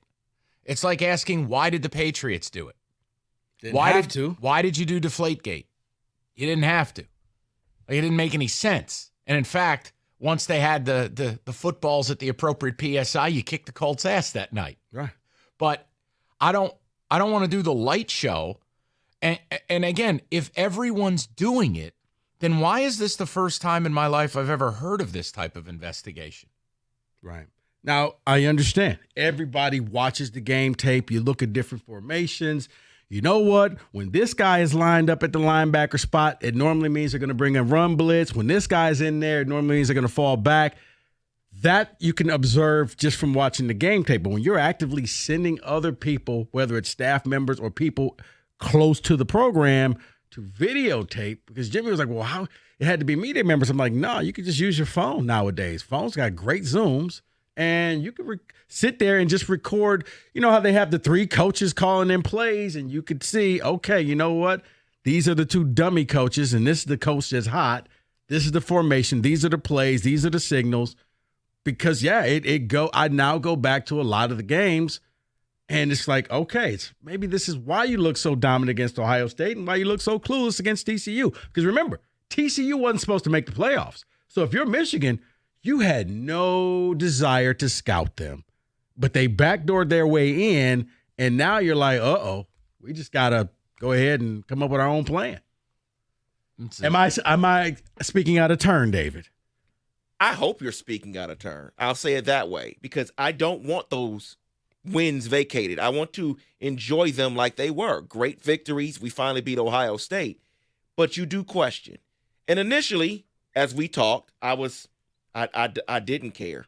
As long as it wasn't an Astros thing where there was a buzzer and jerseys garbage or cans. whatever. Right. But when you start thinking about possibly that's how they beat Ohio State, or possibly that's why they're not winning in the college football playoff, you start wondering some things, and yeah, then you start thinking, yeah, well, maybe See, it I does think- matter. And here's the thing: they probably could have scouted Georgia all they wanted. Georgia was still going to beat them. They had better players. That one's not their fault. But yeah, you do. They had the perfect play called. It seemed like every time against the Buckeyes. Like, is Ryan Day that big of an idiot? Well, maybe he had help. So I'll throw the number out. What question am I really asking you? I don't know. I'm not trying to, guys, we're just processing it live and trying to figure it out. I'm not yelling. I'm not screaming. I'm not calling for the death penalty. One of our coworkers has a bit of a problem with this. And he's on the air at 6. But when there's 10 issues, Michigan can't be right on all 10 of them. So I would just caution you. It's okay to say, you know what? There may be something. There might be something. I still take it back to this is why you needed to get that deal done with the NCAA. Mm-hmm. They were always going to keep getting after you. Don't spit in their face. Eat the humble pie. Eat one slice of humble pie, and instead you got a whole kitchen full of it now. I'll throw the number up. Let's see where the conversation takes us. 248-539-9797. We've talked Northville Lumber for a long time. Oldest company in the state. Largest Trex decking outlet in the country. Nobody stocks more. Nobody sells more than Northville. They cover 26 football fields with the amount of product they move. How do they do it? No, it's not advanced scouting. They've got a warehouse down the road with the product. It's really that simple. So when you buy it, you get it, and at an industry low price. So get involved. You want to build that deck? Get a Trex Certified Pro to do so. Have Northville introduce you. They'll take care of the rest. Call Northville Lumber today or go to northvillelumber.com. That's northvillelumber.com.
It starts at the top and goes all the way down. But the culture is set by Sheila Ford-Hamp and, Brad Holmes, Chris Spielman, Dorsey, Dan Campbell, the players, everybody in the front office, the nutritionist, training staff, whatever. There's just a mindset there of all for, one for all for one, whatever it is. They're all have a singular goal.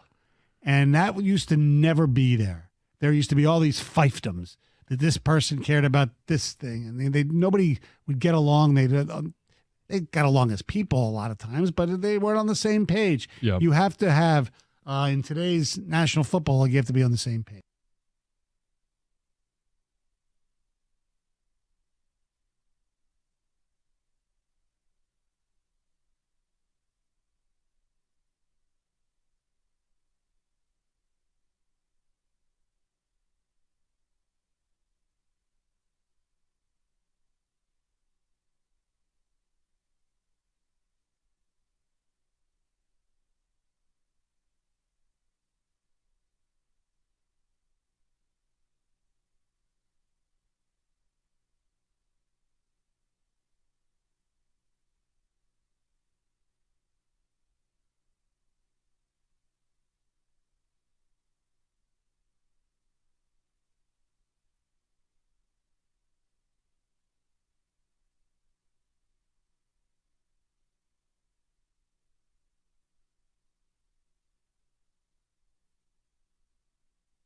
Look, I think it's a safe debate that we can have. I think we're licensed to have a debate whether or not they're the best team in the NFC.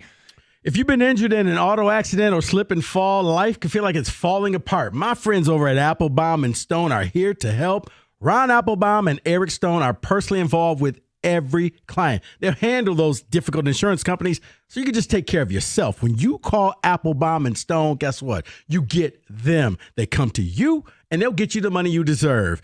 Pick up the phone. Call Applebaum and Stone. 833-WINS-BIG. Tell them Rico sent you. That's 833-WINS-BIG.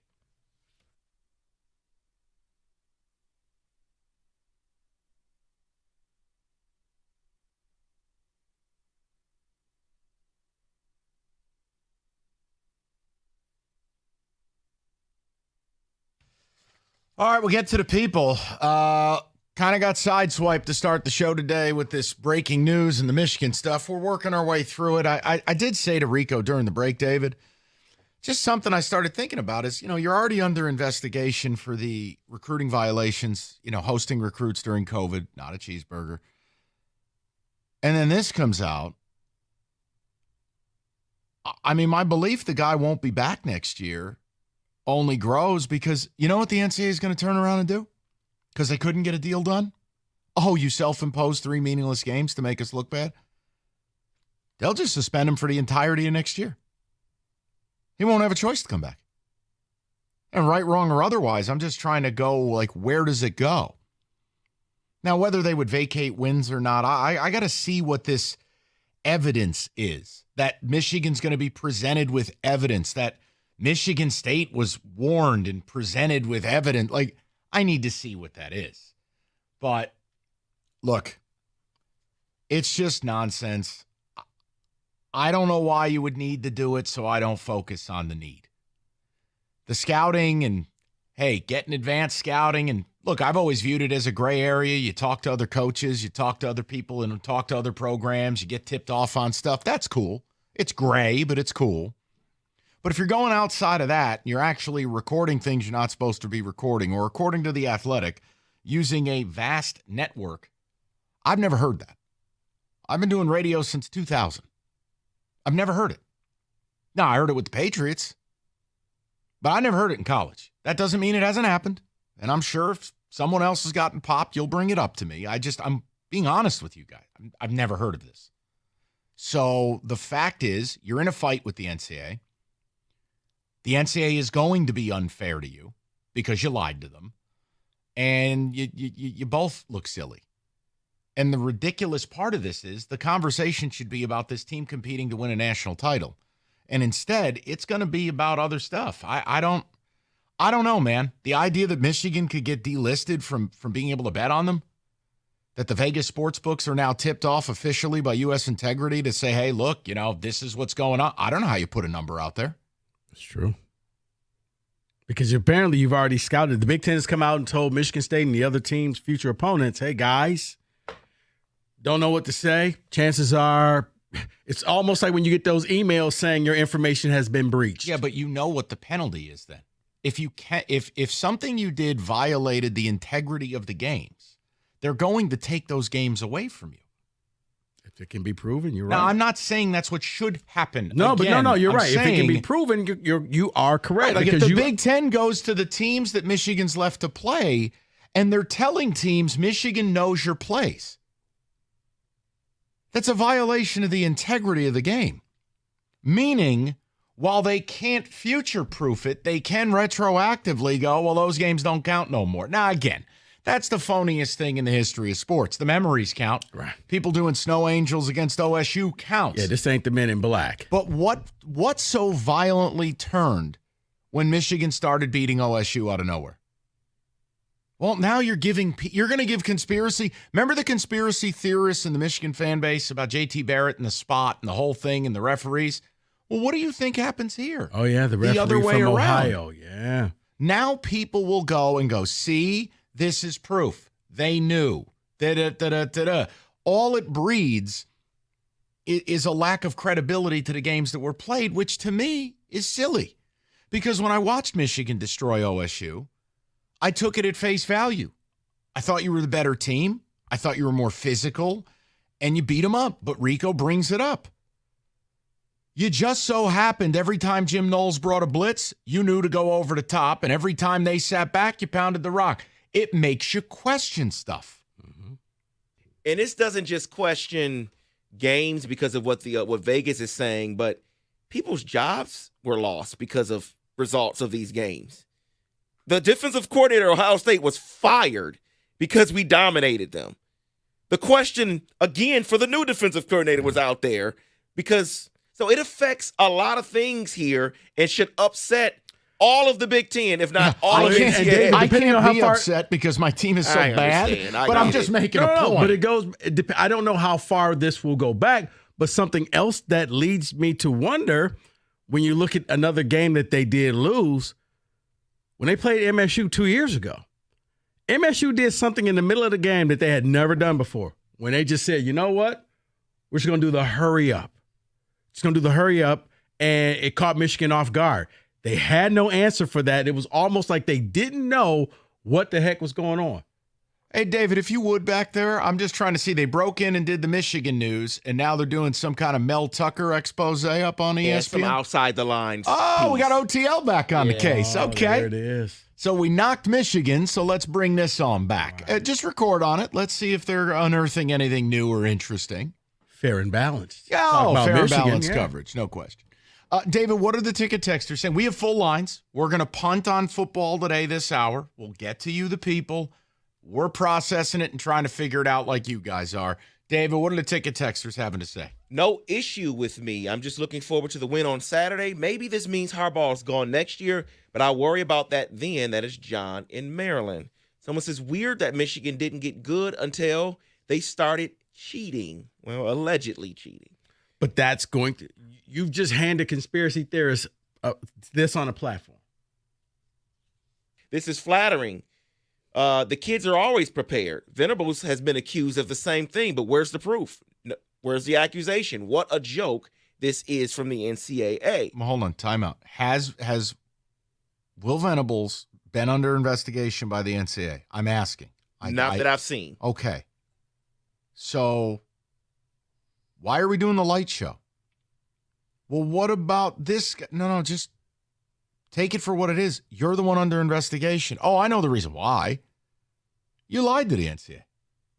You've played a game with him. Your coach did that. You invited this. Now, I can say the NCAA are a bunch of losers. They are. But your coach isn't any better. Go ahead. You're a weird group of people, I have to tell you. Harbaugh is going all in, doing everything he can to win because he's leaving after this season, either retiring or going to the NFL. Mike in Colorado says the media and NCAA wants him to go to the pros. I hope he does. Sounds like Greg Schiano was salty. Do we really think they were stealing signs for Rutgers and ECU? Guys, I didn't come up with the report. I didn't come up with the investigation, and we don't know the three teams. I will never understand why you would need to do this in any way, shape, or form with as good as your football team is, but that's why I don't focus on the line. But then again, the Patriots didn't need to do it back in their heyday, but they did and you normally get caught when you get greedy.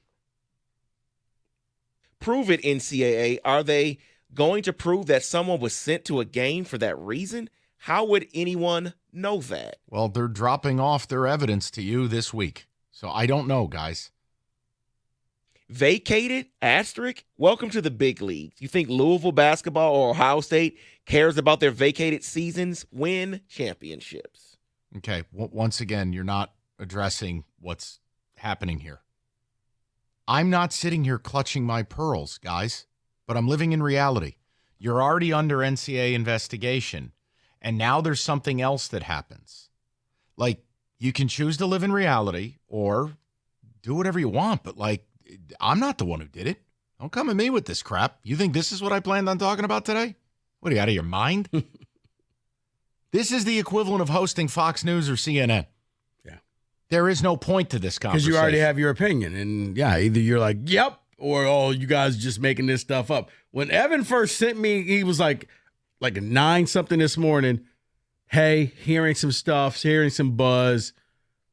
And I was like, okay, he was hearing stuff on the message board, and I guess this is what it ended up being. We'll get to the calls. Yeah. We'll see what people have to say about it. My takeaway will be it's just another step towards Harbaugh not being there next year. You can say, who cares? That's fine. Or it's just another cheeseburger. Okay, then. Perfect temperature to sleep, 68 degrees. And again, that's not for debate. Neither is the iComfort Eco, being the best mattress on the market. Supportive, designed to keep you cool, comfortable, feeling restored. Or Serta's Perfect Sleeper for pressure-relieving comfort and support while maintaining a balanced sleep temperature. Serta mattresses, made in Michigan, have been for 110 years. Go to Serta.com to find a retailer near you.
South in a hurry. We all know that. And this past weekend was a prime example of how, San Francisco was a double-digit favorite against Cleveland and lost.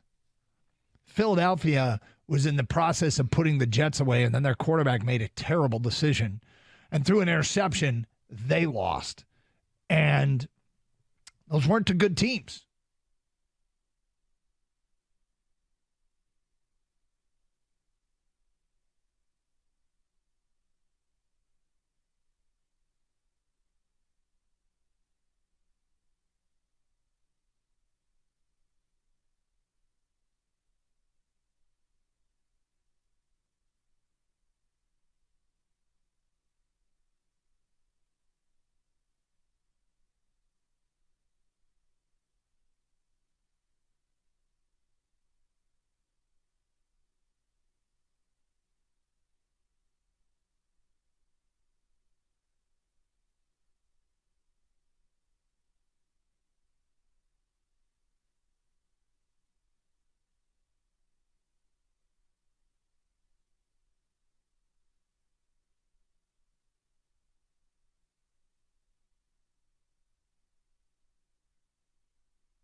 Illegally scouting and stealing signs of opponents by sending people to games.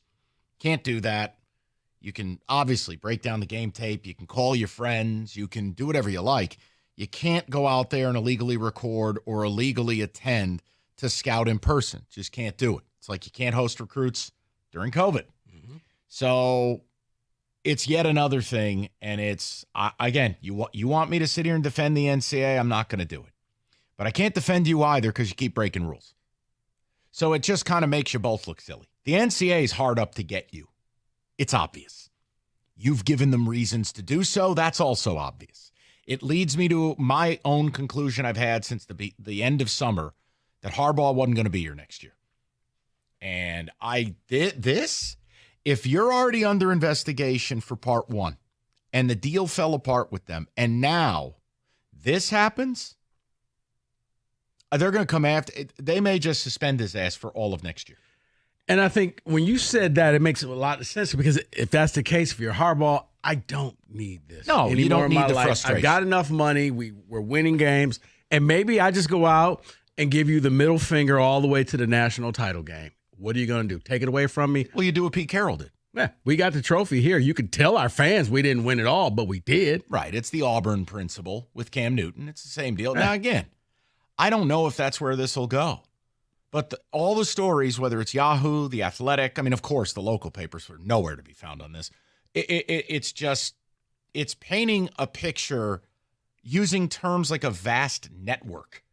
Like you had an army of people doing this for you. You've got opponents from last year and this year coming forward. Yeah. You have U.S. Integrity informing all of its sportsbook clients, hey, this is a problem. You may see Michigan games taken off the board. Well, how about this, Mike? And this is from The Athletic. Upon learning about the pending investigation, Michigan State initially warned the Big Ten it might consider not playing Saturday's game out of concern for health and safety for its players, according to two sources briefed on those conversations. On Thursday morning, MSU confirmed it will indeed play the game. Oh, man, we could have gotten our COVID-free pass. We could have had COVID. We could have avoided them like they avoided OSU. COVID. We could have got out of this. Could have got out of it. Oh, it would have been a non-loss. Right. Never happened. Damn it. All right, never happened. Out of concern for safety of players. Concern to safety to players. Don't have Jay Johnson as your OC. Let's go to Jake to lead things off today. Mistakes were made. Jake, how you doing? I'm good. I just want to set the scene here. I'm calling you from my apartment in Ann Arbor. I am a sophomore. And, I listen to the show. I know both things. Well, I don't see anything wrong with that. I know they're both illegal. You can't be doing it. But look, if we win the championship this year, I won't care. I won't care. And if we don't and this whole thing collapses, then it's a disaster. But if we win it and I'm in the school and I get to party and celebrate, who cares? You know what, Jake? Here's the thing. I'm not mad at you. At least you're honest. At least you are saying, I just want the natty, man, and everything else can fall into place later. But I'll celebrate, and I'll always remember the good time, how I felt when Michigan beat Georgia in the national title game. Yeah, and, I mean, look, it's hard for me to believe that other teams aren't doing this as well, but, that's not an excuse. It's against the rules, but, yeah, we better win. We better win. Yeah, and again, your season doesn't really get started till November 11th. We're all kind of sitting and waiting for you to have a real game. So, and now I got a feeling at this point, Penn State and Ohio State will go underground and make sure they have No. So here's the issue I take with this. When people want to say, well, I don't care, it's not a big deal. Put the shoe on the other foot. This news is coming out about Ryan Day and Ohio State. You're not going to have the same reaction. No. If this came out about Mel Tucker, after he had beaten you in 2020 and 21, if this had come out, you wouldn't have the same reaction. So, you know what, Mike? Thanks, buddy. No, I'm just making a case. You're right. It's right. If this came out after Tucker in 2021, that's why Sparty was able to beat us. My point moving forward is whether you're Michigan State and you're awful, or you're Penn State and Ohio State and you're good, now you're suspicious of everything that has taken place and is about to take place. Yeah. The accusation strikes at the integrity of the game. That's why it's a big deal. And as I said, to me, it's just kind of ironic because probably the one team you never even thought about scouting last year was TCU. And when you went into that game, you looked so ill-prepared. And people were saying, what did you study for the month leading up to TCU? Well, you didn't have the cheat code. So you had to just go in there on your own merit, and it wasn't good enough. It's a hell of a theory. I can't prove it, but I dig it. Let's go to Mike, Oxford, 97.1. Mikey, what's going on, bub? Oh, man, I wish, as a Michigan fan, I really don't like this situation. At first I was upset saying, who cares? But, I always do hear you say that about Auburn, they won it, but, who cares? But the thing is this isn't a good look. It's not, but I agree with the last caller in some degree, but that other schools are probably it seems like other schools probably do this. When you say it, would you agree with that, or do you think it's far-fetched? No, because, listen, while I can't prove it to you, you're asking me the question. For me as a radio host, in over 20 years of radio, to have never heard another school be investigated for this, I cannot Right. say other schools do this. Now, do I think the gray area resides? Of course I do. Stealing signs here and there, it's like baseball. If you can steal a sign and you have an idea of what a pitcher's doing because you're on second base, that's one thing. But when you cross a threshold to banging drums and having nipple buzzers on like Altuve, that's a bit of an issue. Well, that's my what this issue is. My issue is you didn't need to do that against Rutgers and all these, you had, and what's weird is Michigan didn't even look that good at half their games in the beginning of the year. So it's really interesting. And the other thing is it's an investigation. So nothing is like guilty yet, right? So like it's an investigation. They're looking further into it, but does that mean it's a foregone conclusion, or the is there a problem timeline here? is it is a very carefully worded statement where evidence has been presented. Like, it's Right. really hard when it's an accusation without evidence. I would agree with you, Mike, and I'd go, oh, somebody's got bitter beer face. Greg Schiano sure sounds like he knows something's going on there. 3 of your opponents this year, 1 opponent we know of last year, and for there to be an investigation and then for it to go public and we are going to send you the evidence, that's a tough look. It's just a tough look to me to say, no, nothing to see here. Guys, I told you from the beginning with the other stuff, you guys decided to create a narrative that actually made its way to the NCAA and angered them. You guys did aspirations, all of it. Respect. I understand that. But you have to recognize you're doing this to yourself. So it's like blaming the cops when you carjack somebody. You did that. Or when you get and caught. elicited the response of them storming your house at 5 a.m. Well, I would even not even that. You're blaming the cops because you got caught speeding, and it's like, well, it's a dumb rule. It's posted right there. Everybody does it. Well, I Posted didn't right pull there, son. everybody over. I Right. pulled you over. It says clearly right there in front of you. Well, it's dumb. Maybe, but everybody has to The follow points the same still rules. count on the license. Right. 248-539-9797. We're going to get to more of your phone calls. And this is kind of a fluid deal. We'll see what else comes out. We had our COVID moment. We could have took it. What? We shouldn't play Saturday. They thought about it. It'd be a damn shame, David. We just can't play for the health and safety. I mean, the fact that it sounds like they had to sleep on it overnight. I want this win. You're playing. David, we can't play in an For abundance the health and safety of the players. on the bingo card, an abundance of caution. Let me tell you about National Benefit Plans. 310,000 motor vehicle accidents in Michigan each year. Many end with someone dying. Guys, the bottom line, you need affordable life insurance. You have to have it if you're an adult. Your family needs coverage. You don't know what the hell is going to happen out there. Call Mike Purpur, National Benefit Plans. He'll help you shop over 70 different life insurance carriers nationwide. He'll secure you an industry low rate. And in the event of that tragedy, your family will have the financial security they deserve. The longer you wait, the possibility of not getting coverage increases. So don't wait. Call Mike Purpur now, 877-734-2200, or you simply go on the web to nbphealth.com. That's nbphealth.com.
Hey, David, real quick.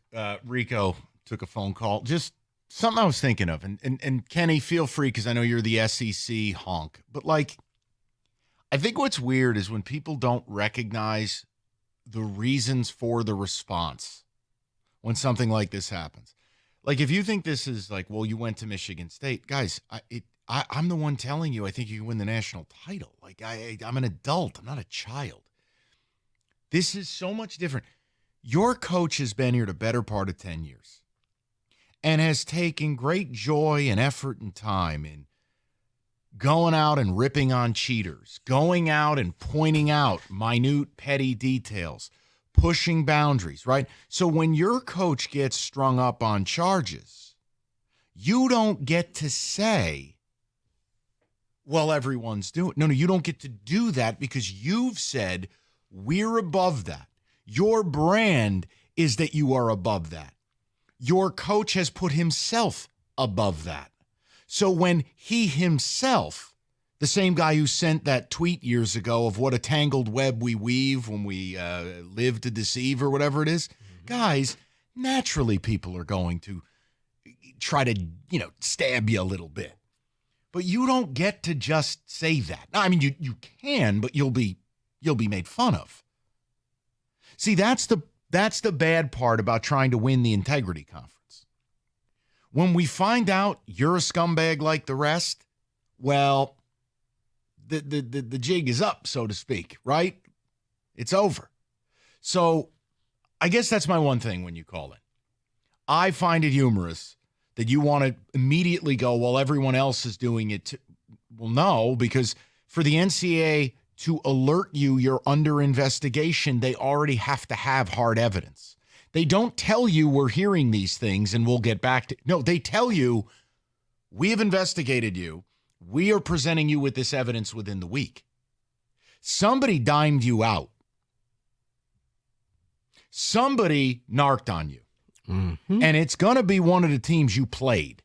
So you're not going to get to pin this on my bozo school. Somebody had to inform the NCAA, yo. Oh, no, it's conspiracy, Mike. It came out during the Michigan State week, except for they alerted Michigan State. Right. The Big Ten doesn't go to Michigan State if Michigan State was somehow the whistleblower here, all right? So take your Snowden conspiracies and save them. No, I think you heard probably one of the coaches who was involved in that, Greg Schiano. Greg Schiano sure would be an interesting piece to that. You play that again, David?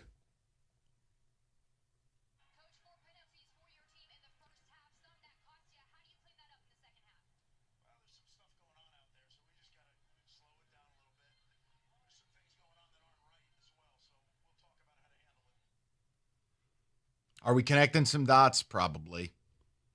But I don't know, man. I don't know. I think we can't connect the dots. This is like the 3-year-old Lego. It's very simple pieces to put together. 3-year-old Lego.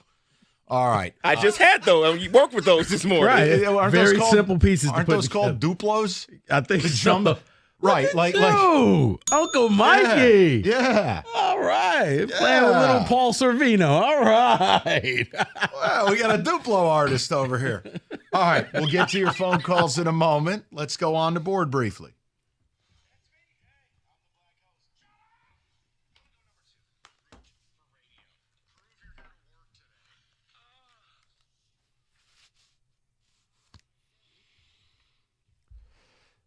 Nice night last night. Not only did Kenny and I team up to give you the Wings at plus 115, we also handed you New Mexico State with a Diego Pavia parlay. Rico's laughing. Pavia did it every which way we talked about. I thought it was paella. No, it's Pavia. It's potato soup. If you bet the Pavia anytime touchdown with New Mexico State, you won. If you bet Pavia rushing yards over 75, you won. You won every which way. Wings, New Mexico State, that's it. I'm off for tonight. I want to hear what Kenny has to say about a possible even money shot in the NHL. Rico, what do you have? You know what, Mike? Maybe hearing the news, Chris Olave, former Buckeye, a little bit giddy, seeing Michigan's in trouble. I want a touchdown tonight. Chris Olave special, plus 200 anytime touchdown. I wish you good luck because somehow they're targeting Taysom Hill more. God help us. What's the flag for? That's a flag. In no way is he more motivated for an NFL game tonight because of the investigation. Because he's looking at his phone like, oh, this is why. Yeah. I'm letting it go. Kenny, what do you have? I have the LA Kings traveling to Minnesota, even money. Basically, every nerdy metric you can look at, LA's all the way up here and Minnesota's all the way down there. You're getting it at even money because they're playing in Minnesota, a nice hockey place to play if you're the home team, so you're going to have to sacrifice the home advantage. Any backup goalie effect here? That's not what I'm looking at. I'm just looking at nerdy metrics and offense and defense. Kenny, any truth that you were sitting next to J-Mo at the hockey game last night? I actually rubbed shoulders with J-Mo. I bumped into him. Okay. He was, I can't say anything more about that. Oh, sworn to secrecy. Okay. Confidential. Yeah, you didn't know that? Kenny and J-Mo last night at the hockey game. I didn't know he was sitting with him. Yeah, I heard Kenny threw on the ball and he dropped it. That's not Throw the flag appropriate. David, what do you have? I'm going to keep it simple. Plus 105, Travis Etienne tonight, anytime score. How'd your WNBA thing go? It worked in my favor because I had the aces to start the year. So I was just hedging for that. Yeah. So in other words, you lost. Yes. Yes, I did.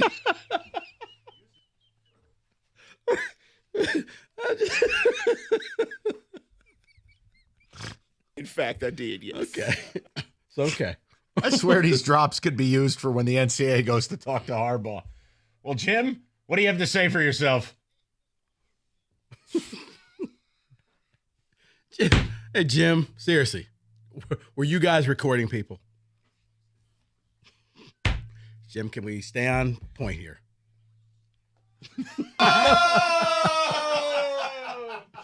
All right, we get back to your phone calls next. 97.1. All right, Thursday night. Got some college games. You got the NFL game tonight. FanDuel has you covered. More betting markets. No sweat same game parlay for Thursday night football as well. You bet a 3-leg same game parlay between the Jags and Saints. You get a bonus back if you don't win. It's FanDuel.com/ticket. Don't miss out on your chance to get a no sweat same game parlay on America's #1 sports book. It's FanDuel, the official sports betting partner of the NFL. 21 and up, present Michigan. Refund issued, non-withdrawable bonus bets that expire 7 days after receipt. Max refund $5 unless otherwise specified. Restrictions apply. See terms. Sportsbook.fanduel.com.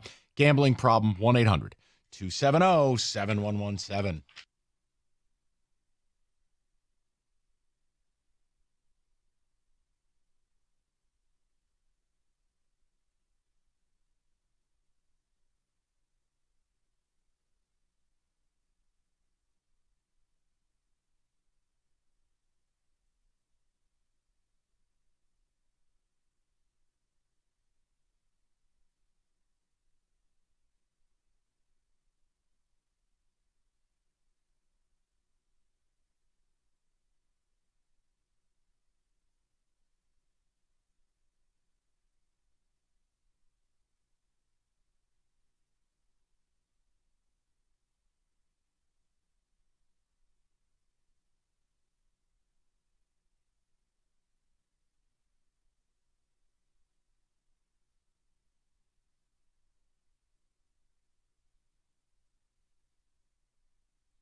It starts at the top and goes all the way down. But the culture is set by Sheila Ford Hamp and, Brad Holmes, Chris Spielman, Dorsey, Dan Campbell, the players, everybody in the front office. the nutritionist, training staff, whatever. There's just a mindset there of all for, one for all for one, whatever it is. They're all have a singular goal. And that used to never be there. There used to be all these fiefdoms that this person cared about this thing. And nobody would get along. They got along as people a lot of times, but they weren't on the same page. Yep. You have to have, in today's National Football League, you have to be on the same page.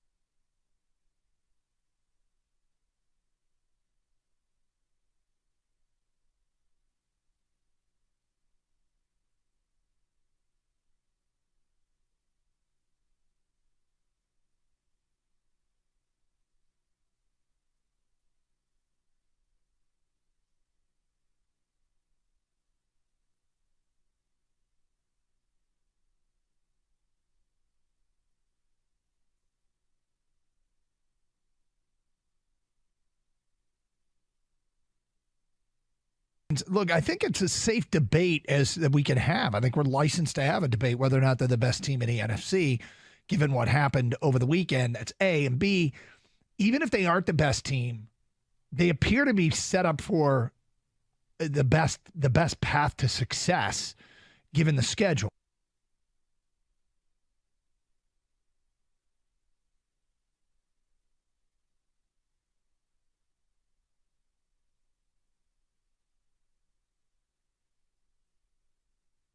Brought to you by Hall Financial. Michigan football is under investigation for an alleged sign-stealing scheme. The program is accused of traveling to scout future opponents, gathering information on their offensive and defensive play calls. Sign stealing is not against NCAA rules, but in-person scouting is a violation. The Big Ten says it has notified Michigan State and the Wolverines' other future opponents about that potential sign stealing.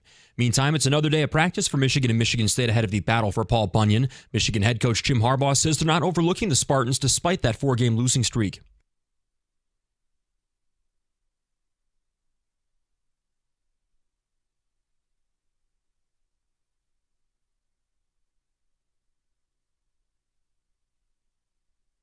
The number 2 Wolverines are a 24.5-point favorite over the Spartans in East Lansing. They can have Jay Johnson's playbook if they want.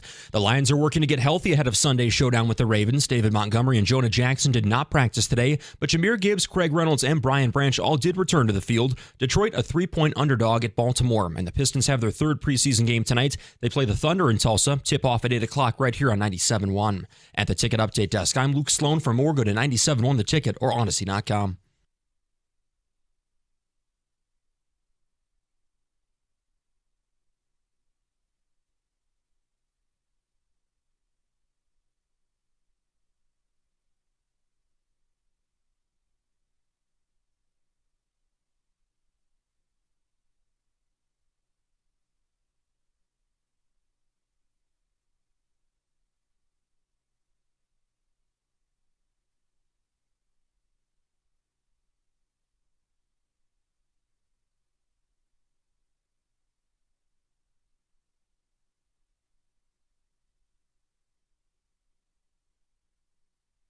Probably asleep. Guy's 100. All right, 3 o'clock. Great to have you with us.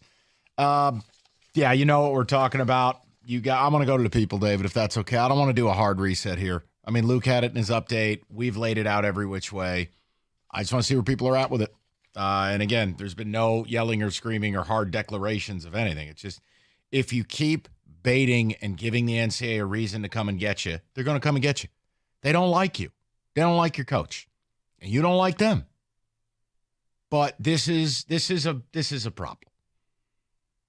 And honestly, from a game this weekend, look, what can you do if you're an opponent who's paranoid that Michigan already has your stuff, which the Big Ten has informed Michigan State of? I mean, you could go wristband.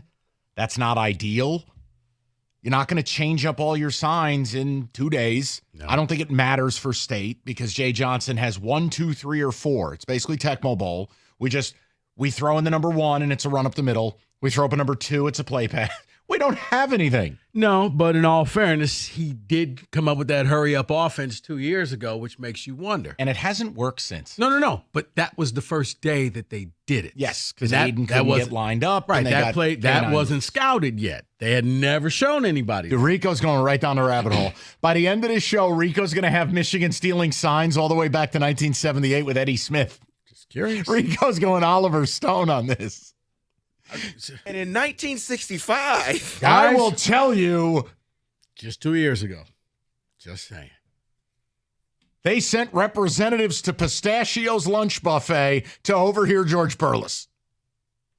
You can make fun all you want. No, I'm busting you, Josh. We found 8mm film we're going through right now. It's a quick cut of a bunch of Veer offense stuff in the Kennedy assassination. Let's go to the people. See what they've got to say. Antoine's going to lead off to 3 o'clock. Fellas, listen. And so, first of all, I've been on hold a little while, and a couple points have been made that kind of maybe sway my thinking a little bit. But this is my points and my feelings on this. First of all, obviously, we do have a point of reference. It's not NCAA. It's Bill Belichick. It's Spygate. Nobody questions his greatness nowadays. Nobody says, oh, he won because of these things. As time goes on, they kind of wear off. Secondly, we all know of many situations, you already named quite a few, where you get vacated a championship, you get vacated a Heisman Trophy, et cetera, et cetera. As a fan, you truly don't give a darn. You live in that moment. You remember those memories. You remember what it felt like to see the stuff's called coming down from the sky and say, hey, we are champions. We're number 1. So at the end of the day, as a fan to the Michigan fan base, you don't care. Now, let me keep it real. The timing of it is pretty unique in that we expected them to beat everyone else they have already played. If Penn State and Ohio State are as good as we know that they are, they have time to make adjustments on the signs and the things that make that the Michigan or that they're being accused of. They have time to change these things. Now, Michigan State doesn't, and maybe even next week you don't. But 2, 3, 4 weeks, or when they play Ohio State in 6 weeks, you got plenty enough time to change all of that.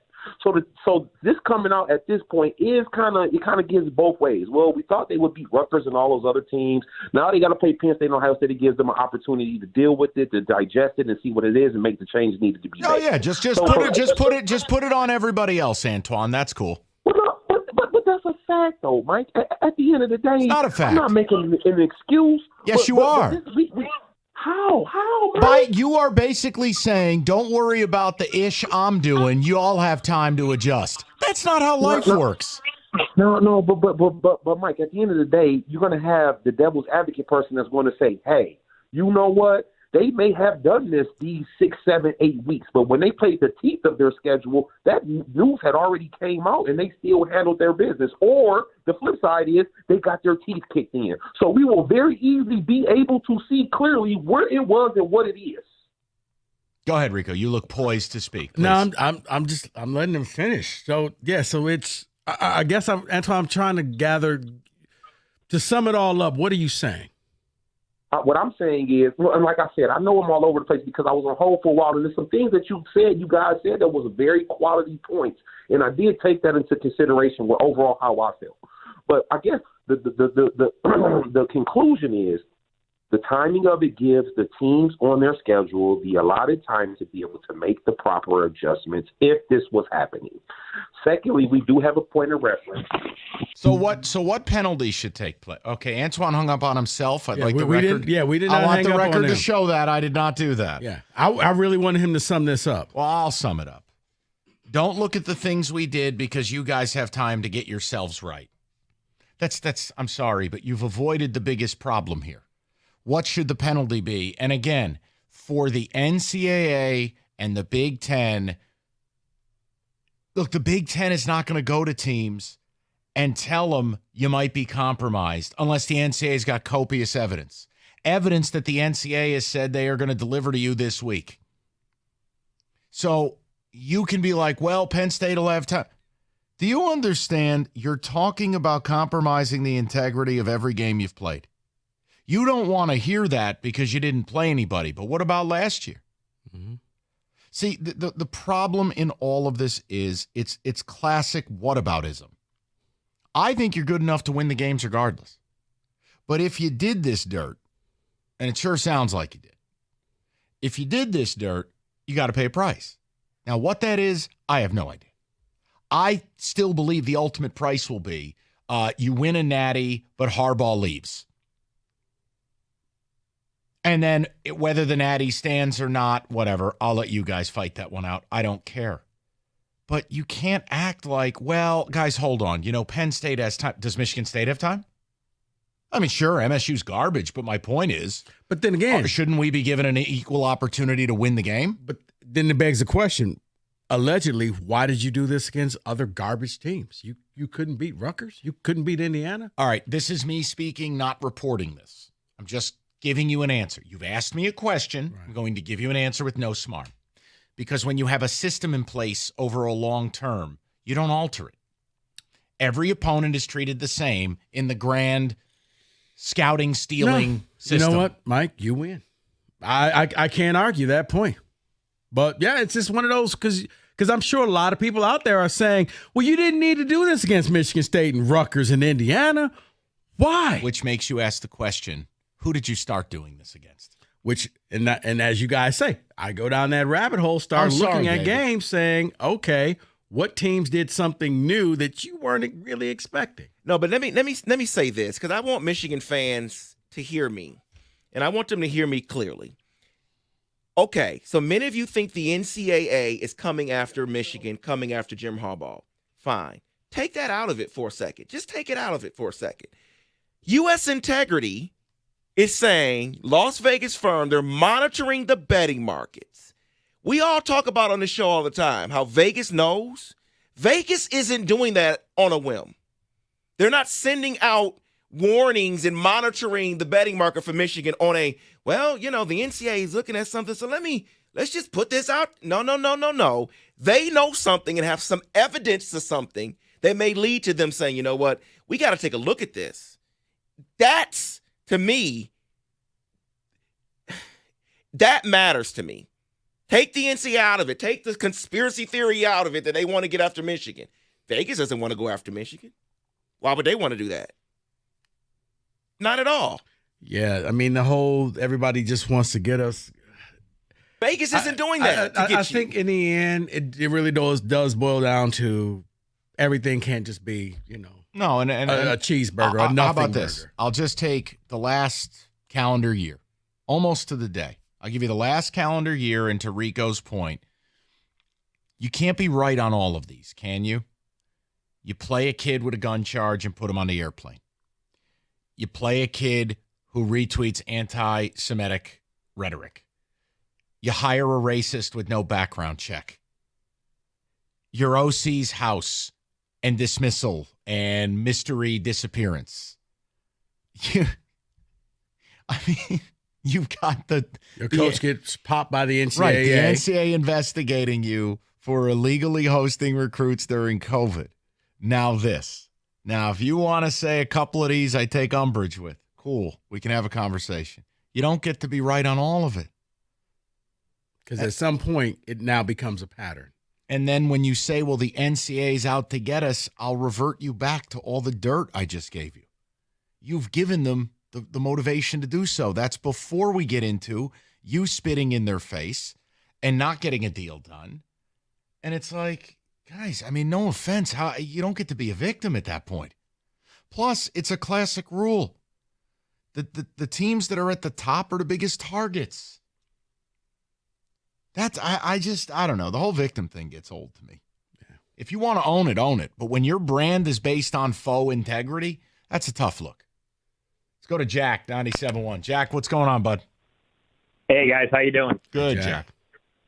Good. Well, I'm just like you, big Spartan, and it's just funny. I listen to you guys every day, and hearing yesterday about how there's no juice to the rivalry. Boy, that changes pretty quickly with this coming out and seeing kind of everyone at each other's necks. And, it's so on brand for them. And the Athletic article, too, immediately going at Michigan State saying, they're looking to, maybe considering getting out of the game, which I agree with you guys. I wish we did because we're going to lose by 40. But I would have done it just to have. Honestly, just to have been a real penis about it. I would have just done it just to knife him Absolutely, because you're seeing it all over the internet. Michigan fans are throwing it at Michigan State, and it's like you guys were the ones who had COVID, as I'm using air quotes, to avoid your coach being fired, and these last 2 years never even happened. So it just wouldn't surprise me a little bit. Even Rico, to your point, in 2021, the playoff against Georgia was number one the entire year, and they lost to Alabama in the SEC championship game. They were originally supposed to play Alabama, and then they got killed. So it all just doesn't add up, to your guys' point. And boy, if only Jay Johnson and Harlan Barnett had his headset plugged in, and we could actually change up the game plan and maybe make this close on Saturday. But, it is what it is. Go Green. Enjoy the show as always. Jack, and appreciate you. Classic Michigan. Yeah, I mean, it kind of is. I think the responses are more classic than anything else. Yeah. I mean, I don't know what the hell's going to happen. I'll just tell you, every coach that you have when you play the games, it's the same thing in baseball. If you steal a sign during a game, legit. I don't have any problem with it. It's legal. It's a part of the game, gamesmanship, if you will. If a pitcher is tipping his pitches. But when you cross a line, I don't care if they're bad teams, whether they're Michigan State or ECU or Rutgers. Everybody has a right to play the game as straight up as possible. You want to gain every advantage you can within the gray area. If you are sending an army of people all over America every weekend to scout games and illegally record, and that's not legal. Full stop. Whether you needed the advantage or not, full stop. Why do rich people commit egregious financial crimes? You didn't need the money. Absolute power corrupts absolutely. And to me, you see it with Jim Harbaugh in Ann Arbor. He has absolute power, and you're seeing the byproduct. Now, if you want to believe that he's cleaner than a preacher's sheets and that he is this martyr, and then go build a mini cross and put him up on it. Maybe that way he could touch the banner without jumping. I mean, but the reality is, honestly, bring Harbaugh out on the field like the Virgin Mary at the San Gennaro Fest. We'll pin dollars on him. Jim Harbaugh, Sister Jean. Yeah. But you understand my point. I got you. Like, he can do no wrong. He's infallible. Guys, which is silly. There's way too much smoke here to tell. It's what I said a couple of days ago. Every head coach has a little dirt on them. 248-539-9797. Rico, tell them all about it. You've heard me talk about Specs at LTU. Well, if you not boiled shrimp, but if you want that career in radio, TV, or graphic design artist, Specs at LTU can help you achieve your goal. You don't like what you're doing now, and you're like, man, those guys on the radio are having fun. I think I can do that. Well, you need to enroll in Specs at LTU. Or if you want to go into a career in television, or like I said, you're a graphics design artist, Specs at LTU can get you to your goal. You're going to be taught by instructors who work in the business. So we're not going to waste your time. You're going to learn from day one what it takes to make it in the perspective classes and industries that you want to go in. Change what are you waiting for? Be curious. Go visit the website, ltu.edu/specs. ltu.edu/specs to learn more. And you'll learn about the Broadcast Media Arts, Digital Media Arts, and Graphics Communications program. And while you're there, make magic by enrolling in Specs at LTU certificate program today.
Jeff Darlington, ESPN reporter,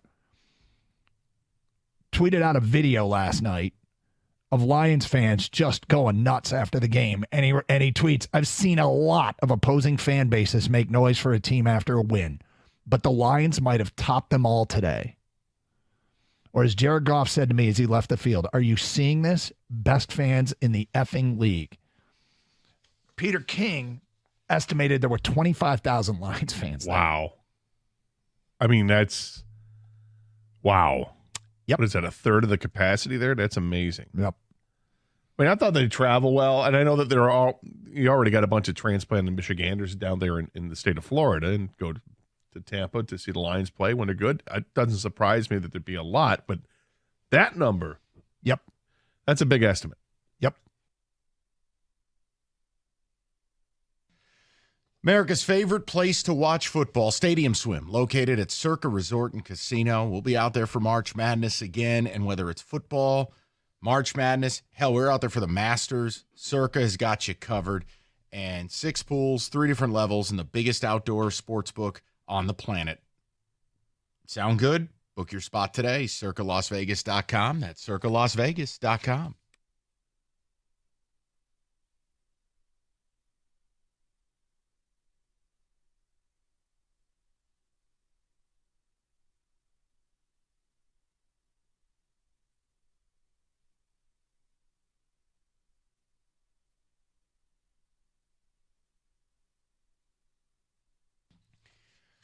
All right, Hatchet Man, give me a few of the ticket texts. We'll get back to the people. Michigan, obviously, when you got ESPN breaking in live and doing news reports.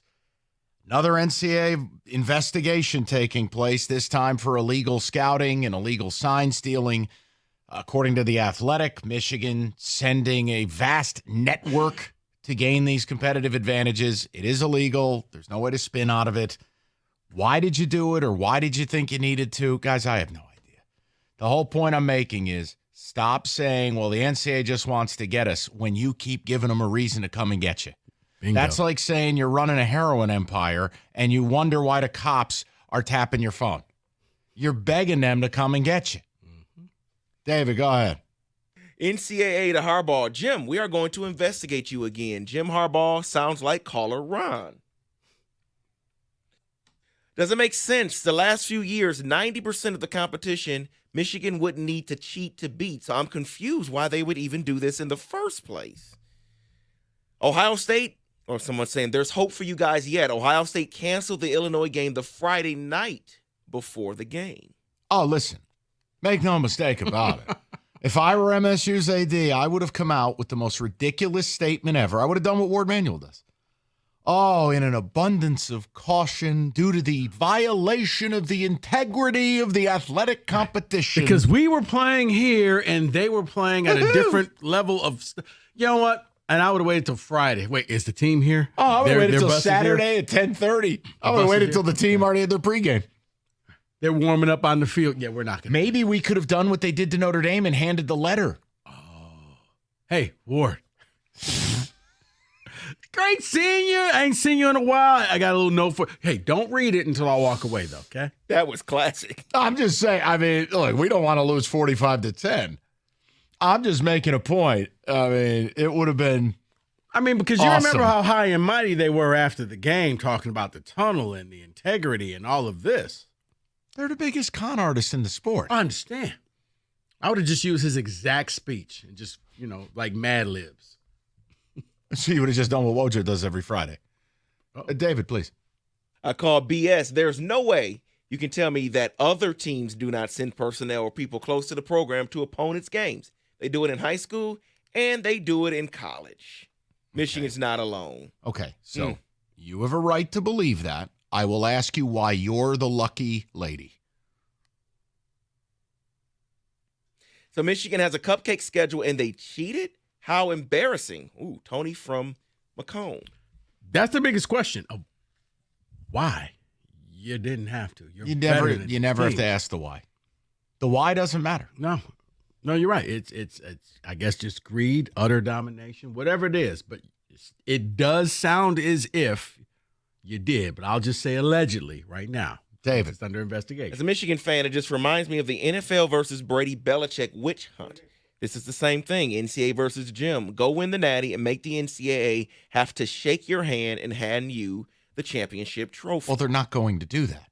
The NCAA, there's no Mr. NCAA at the title ceremony. All right, you might shake, the hand of like Brad Nessler or Kirk Herbstreit, or maybe they'll get Terry Bradshaw loaded up on stage. Or maybe if you're lucky enough, you'll get Jim Nance's tie. Right. You don't see Mr. NCAA for your trophy. It is a Roger Goodell. It's not like that, people. Are you kidding me? Let's go to Jason, 97.1. Jason, what's going on, buddy? Hey, Mike. Good afternoon. Afternoon, sir. Mike, how you guys doing? Excellent, buddy. What's up? Listen, bud. When this news broke, I just dropped my head, man, and to me as a fan, as a Michigan fan, me personally, it's exhausting, Mike. Like, it's to the point where it's like, if it ain't one thing, it's another. If we're not dealing with is he coming or going to the recruiting violations, and then he comes back. I'm trying to enjoy the football season, and now this breaks out, and it's just, I'm exhausted, bud. Like, I wouldn't. Part of me wants him here, and then there's a part of me that says, if he wants to walk off into the sunset and chase an NFL coaching job, it wouldn't hurt. I wouldn't lose an ounce of sleep on it. Yeah, but hold on. In the same breath, let's not get carried away. Winning is the ultimate goal. You got to put some of the other stuff aside. You got a great shot to compete for the national championship this year. Jason, I'd hire Satan if MSU could be doing the same thing. Yeah, I understand, Mike, but at the same time, do I want to win the Natty? Absolutely, but but with this coming out, I got this feeling in my stomach that it's not going to be good when this is all done. But there's going to be an asterisk to that. I don't know that. I said, look, and let me be clear, Jason. I said, if they find that you affected the integrity of the games with your actions, they are going to take effort to take those games away. Which, again, I'm not saying your memories aren't real. But the part of this that I think would be the most tangible, there's already a belief out there, depending who you talk to, that Jim Harbaugh won't be back next year. This doesn't help that because you know what the NCAA is going to have the ability to do now? Whatever you self-impose doesn't matter.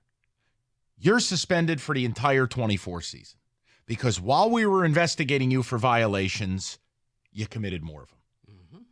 So, again, if you want to throw your hands in the air and say, I don't care, if we win the Natty, he leaves, program falls apart, we don't care. That's fine. We got the ring, we got That's the trophy. Fine. It's all Not good. mad about it. I'm trying to give you a tangible result. Now, as far as it pertains to teams this year, if it's true, and considering the NCAA has hard evidence, according to The Athletic, according to Yahoo, according to everybody not local newspaper, geez, guys. And on top of that, people who monitor the games in Vegas have now stepped in and said, whoa, we need to take a look at this. That's just not us making stuff up, folks. It's a little deeper than what you think it is. David, go ahead. I'm sorry. It's the first time we've checked with Ticket Text in ages. Jim Harbaugh, the Michigan University should sue the NCAA. They want to fight, let's give them a fight, and let's make it ugly. May I ask a question? What would the grounds of your lawsuit be, just so I'm clear? Hi, I act like a bleep hole, and you're calling me on it. I'd like to sue you for that. On the grounds of nana, I don't know. I wish I can tell you. Okay. Someone says, cleaner than a preacher's sheets is the best line ever. Where does Mike get this stuff from? E from Troy. The years of playing with the Duplos. That's right. And someone wants to, they keep sending this over and over and over again. What's it wrong? just says allegedly. Okay. So you can stop sending it. I read it now. Go back to your cave. Whoa, Joe, you shouldn't text and drive. No, well, he already had his statement already. Let's see it all play out. Jim's known for pushing the boundaries. Really? So the same guy who smears MSU for wanting to go after Urban supports a man who admittedly pushes boundaries. Mm-hmm. Okay. Can he just have his office at Jen Beckler Hall already? Jim Harbaugh. Hold on. Can we end this charade? Jim Harbaugh is known to test boundaries for competitive edge. It'll be interesting to see where the line is on stealing is drawn, and if it was crossed. Okay, the line was drawn. It's in the bylaws. You obtuse Richard. You can't send people to video scout or steal. It's in the bylaws. What evidence do you think they're sending to you? I'm so glad I'm not on social media. Oh, my Lord. Okay, 248-539-9797.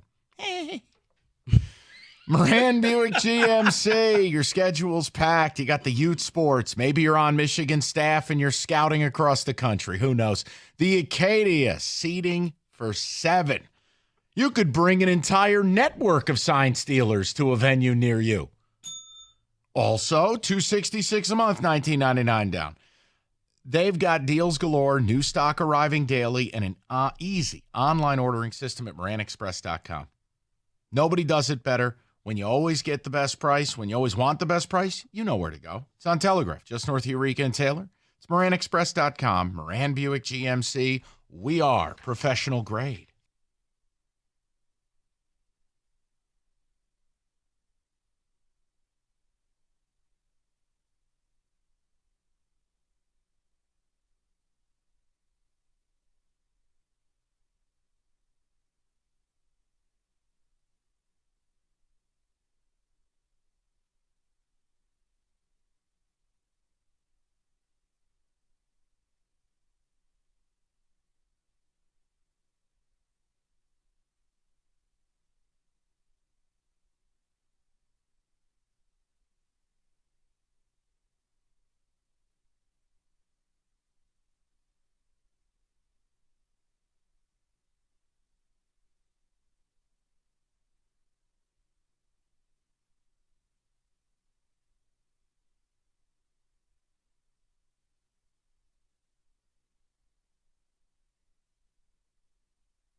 It starts at the top and goes all the way down. But the culture is set by Sheila Ford Hamp and, Brad Holmes, Chris Spielman, Dorsey, Dan Campbell, the players, everybody in the front office, the nutritionist, training staff, whatever. There's just a mindset there of all for, one for all for one, whatever it is. They're all have a singular goal. And that used to never be there. There used to be all these fiefdoms that this person cared about this thing, and nobody would get along. They got along as people a lot of times, but they weren't on the same page. Yep. You have to have in today's national football, you have to be on the same page.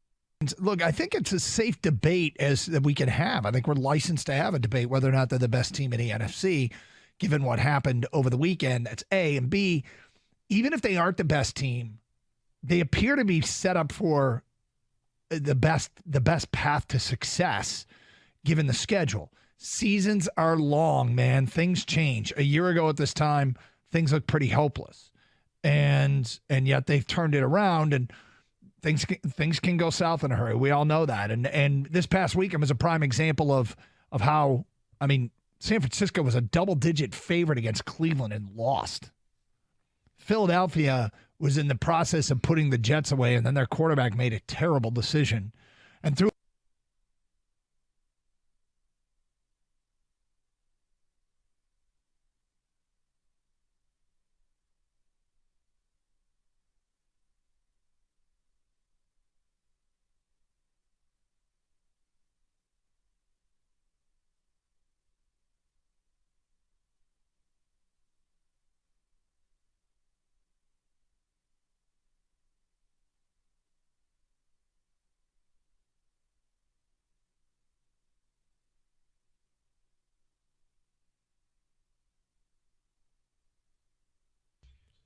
Brought to you by Auto Accidents Attorneys Applebaum and Stone. The NCAA is investigating Michigan football for alleged scouting violations having to do with stealing signs. The program is accused of traveling to scout future opponents, gathering information on their offensive and defensive play calls in an effort to steal those signs. Now, sign stealing is not against NCAA rules, but in-person scouting is a violation. Dan Wetzel of Yahoo Sports broke details of the allegations. He says two of Michigan's opponents knew right away that the Wolverines had stolen their signs.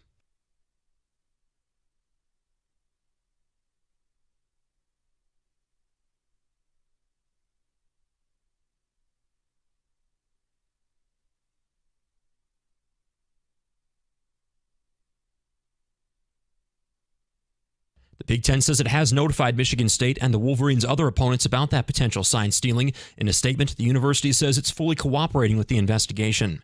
I'm Luke Sloan. More at 4 o'clock or at 971theticket.com.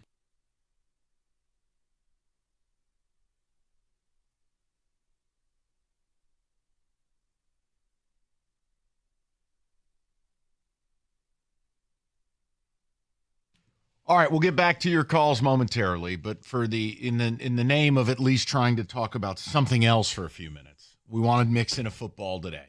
So, David, go ahead. Let's get it done.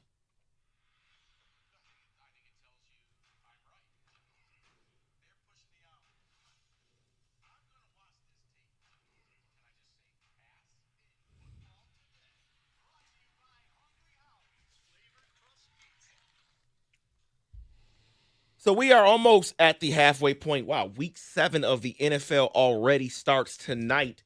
So what I want to do here, I want to go through a list of teams. We're talking about contenders and pretenders. Some will be maybe Super Bowl. Some will be just playoffs.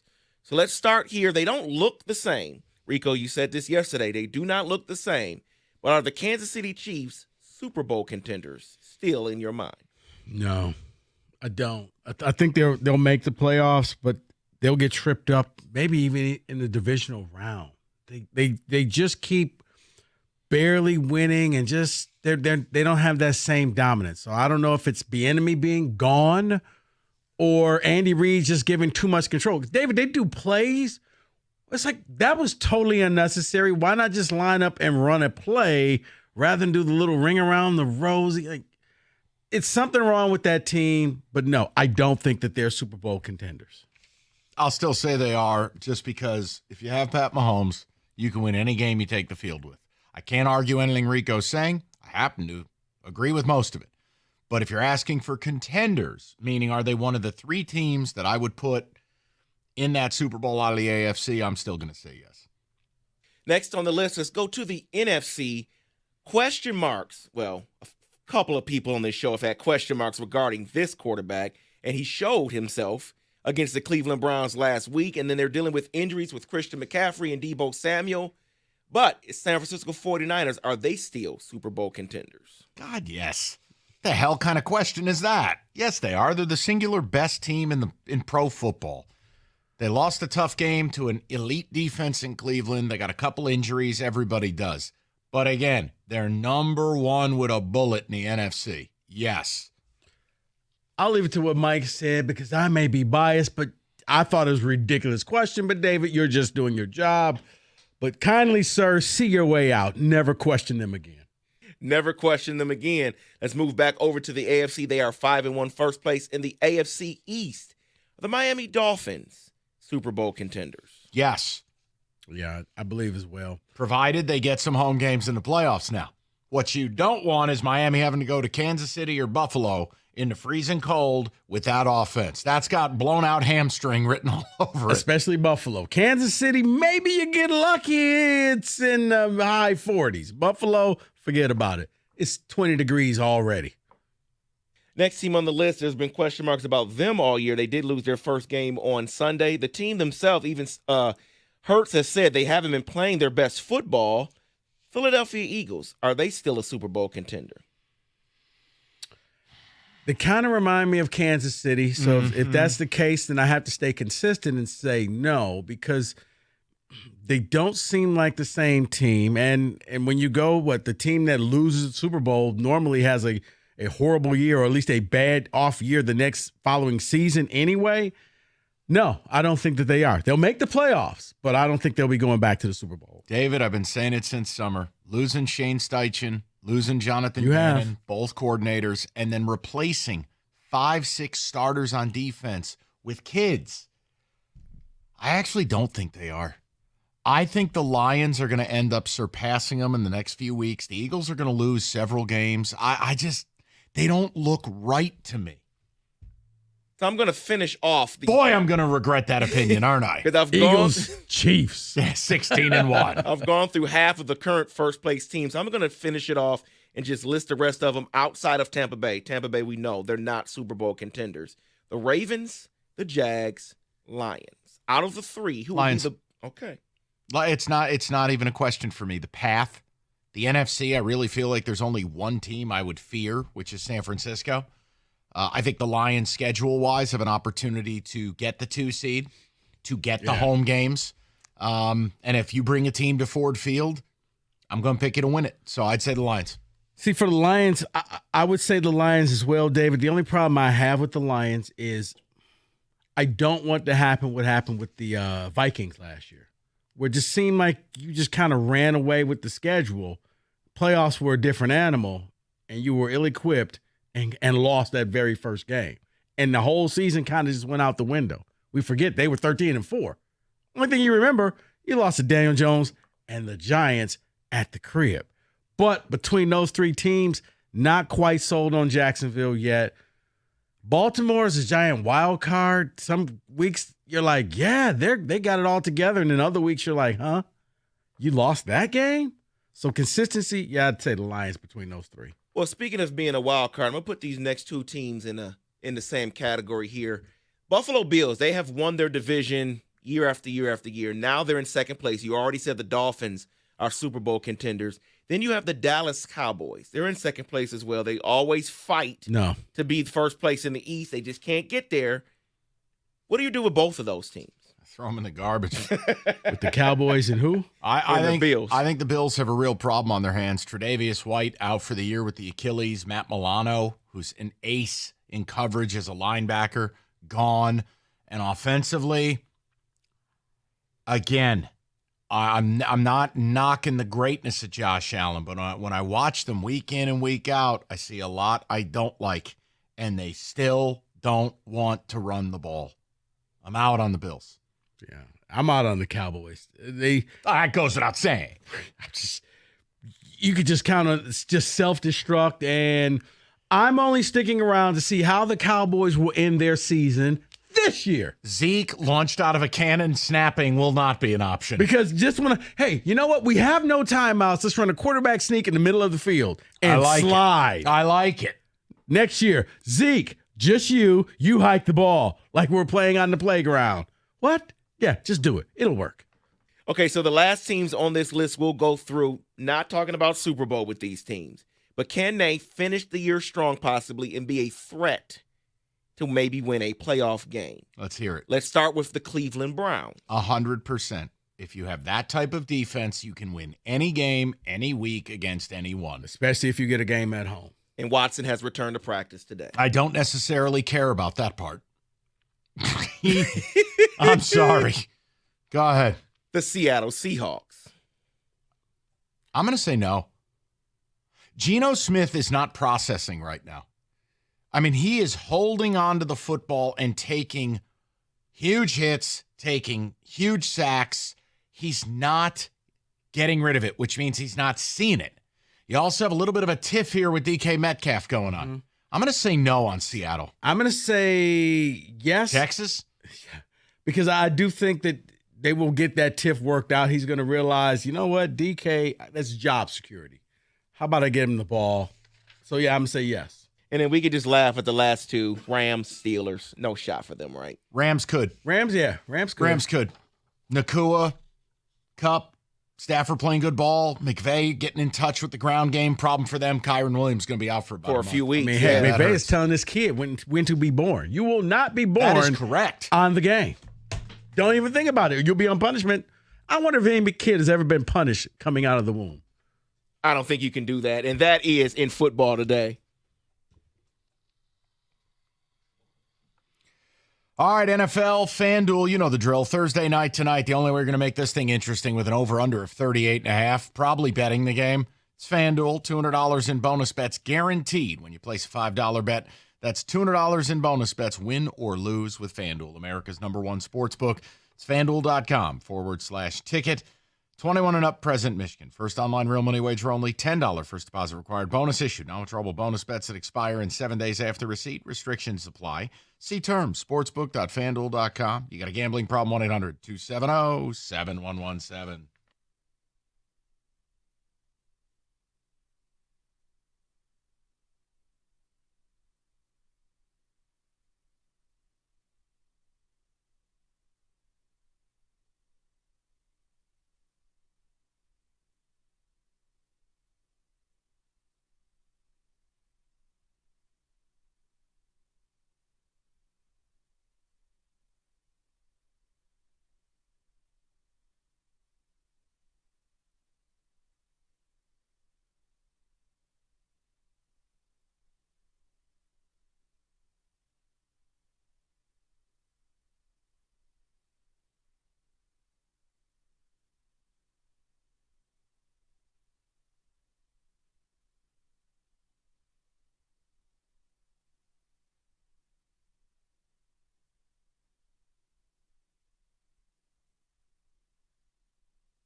It starts at the top and goes all the way down. But the culture is set by Sheila Ford-Hamp and, you know, Brad Holmes, Chris Spielman, Dorsey, Dan Campbell, the players, everybody in the front office, the nutritionist, training staff, whatever. There's just a mindset there of all for, you know, one for all for one, whatever it is. You know, they're all have a singular goal.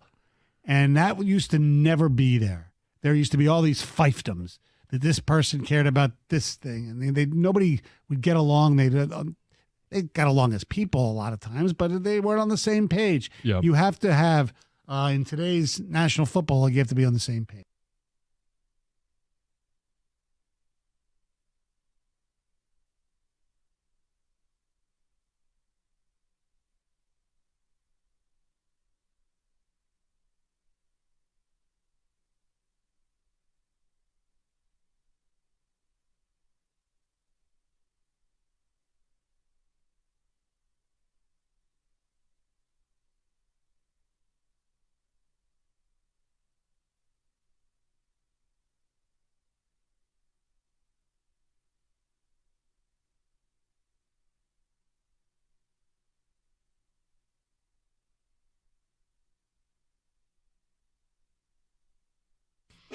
All right, we'll get to your phone calls momentarily.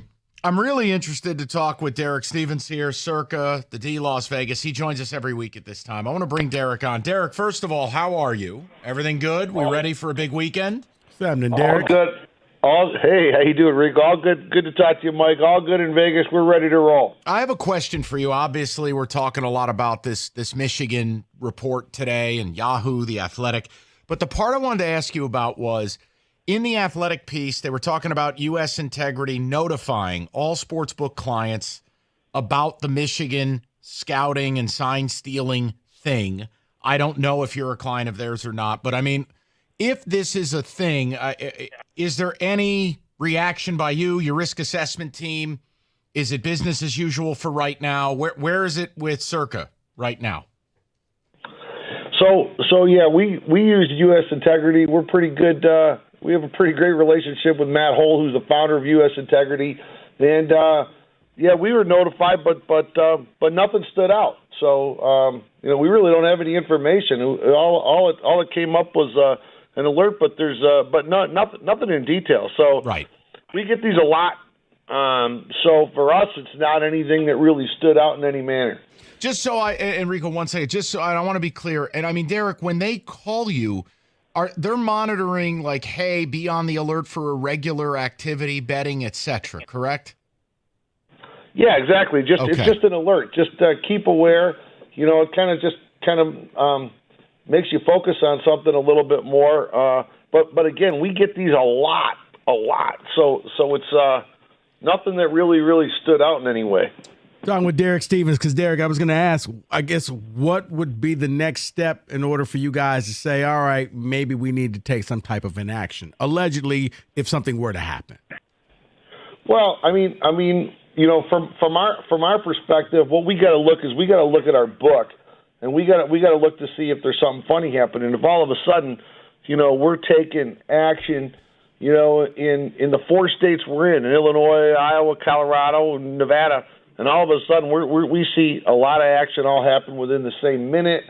Something like that stands out. Or if all of a sudden, we see something really, really crazy, as far as bet volume, bet size, that'll stand out. I mean, yesterday, even with all this going on with the alert, we had multiple other alerts, and our focus was on we had somebody walk into the sports book here and open up a purse and dump $200,000 on the dog on the fight, to pay close to $500,000. So we were a little more focused on, sure. Well, what's going on in Texas right now that people wanted to fly out on a Wednesday to bet that type of dough on a fight. Mike, is that why you left early yesterday? Yeah, correct, exactly. We all know I'm a huge UFC guy. Derek, I want to talk about the Lions. It's the game of the week in the league competitively. It's a number sitting at a 3 or a 2.5. Any early indication of where things are headed here as we get towards a game we can't wait for locally? Oh, I could tell you, we how many Detroit Lions fans we have out here at the D Las Vegas and at Circa. It's the same thing that we've got the same feeling. We were jacked up last week. We're going to be jacked up this Sunday. It opened. The line opened with the Ravens at 2.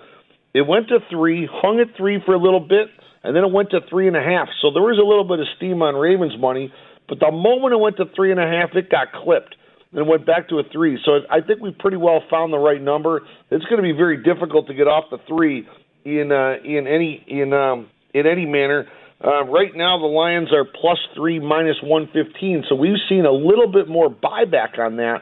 I think a lot of what we're seeing with the Lions is late action, and that has to do with the significant potential injury information. Where's Branch sit? Where's Amon-Ra sit?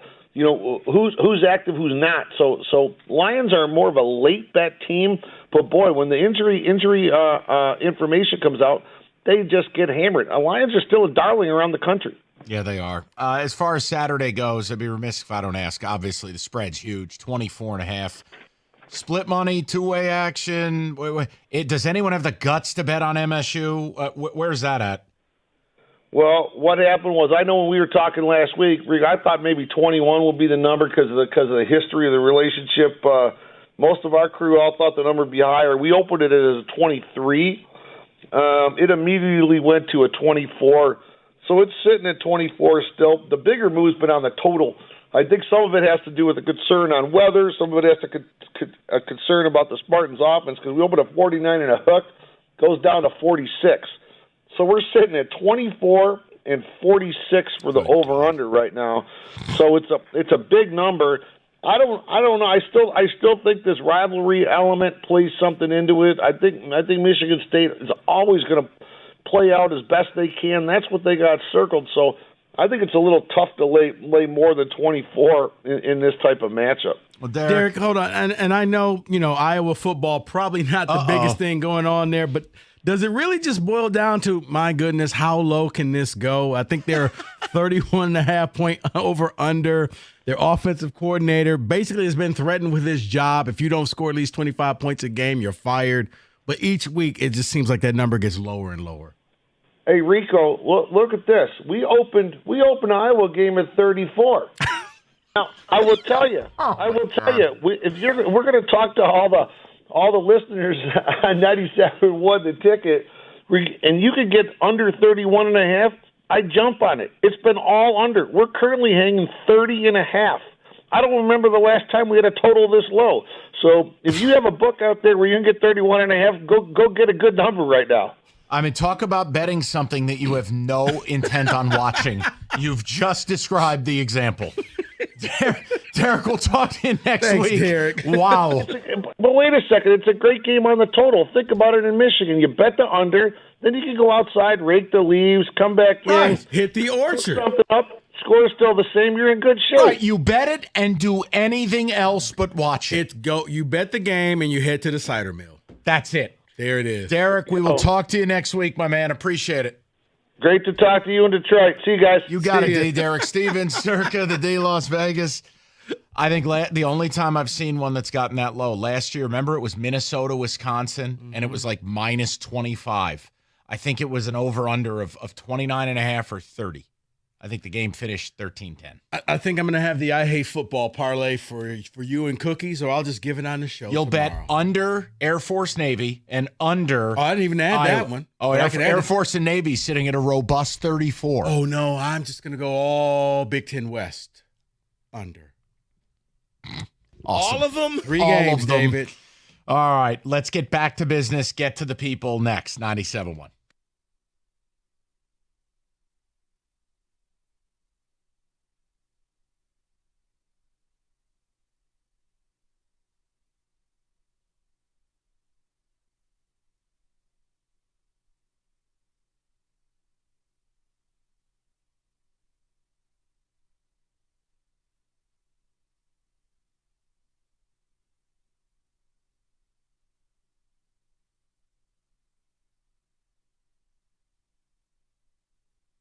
Look, I think it's a safe debate that we can have. I think we're licensed to have a debate whether or not they're the best team in the NFC, given what happened over the weekend. That's A. And B, even if they aren't the best team, they appear to be set up for the best path to success, given the schedule. Seasons are long, man. Things change. A year ago at this time, things looked pretty hopeless, and yet they've turned it around and.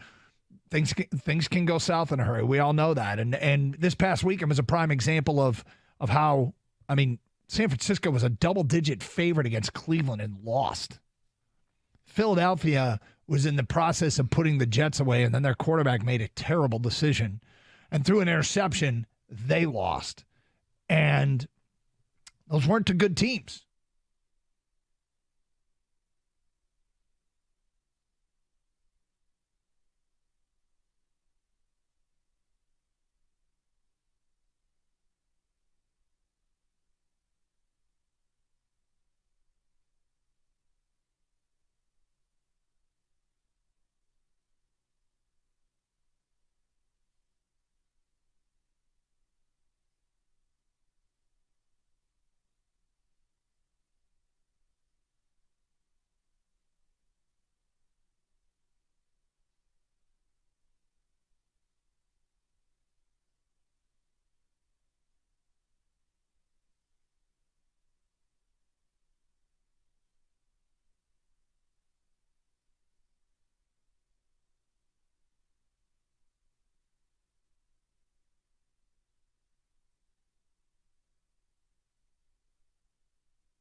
Brought to you by Auto Accident Attorneys Applebaum and Stone. Michigan football is being investigated for alleged scouting violations. Having to do with stealing signs. Pick up the phone, Michigan. Sign stealing, Mike, is not against NCAA rules, but in-person scouting, yes, that is a violation. Dan Wetzel of Yahoo Sports broke details of those allegations. He says two of Michigan's opponents knew immediately that the Wolverines had stolen their signs.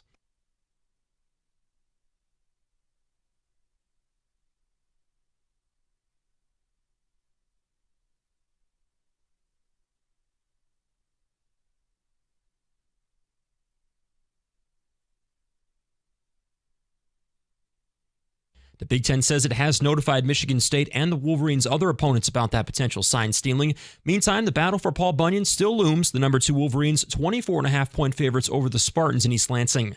And the Lions still working to get healthy ahead of Sunday's showdown with the Ravens. David Montgomery and Jonah Jackson did not practice today, but Jahmyr Gibbs, Craig Reynolds, Sam Laporta, and Brian Branch were all limited. Detroit, a 3-point underdog at Baltimore. At the Ticket Update Desk, I'm Luke Sloan. For more, go to 97.1 The Ticket or Odyssey.com.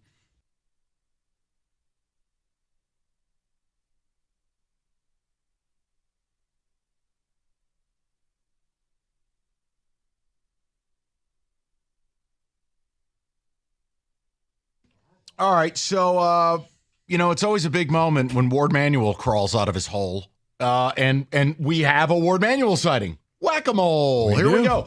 So Ward has a statement. Just tell me if this sounds like a ringing endorsement of his head coach. We all know they're BFFs. I want to personally assure you that U of M Athletics will offer its complete cooperation to the NCAA in this matter.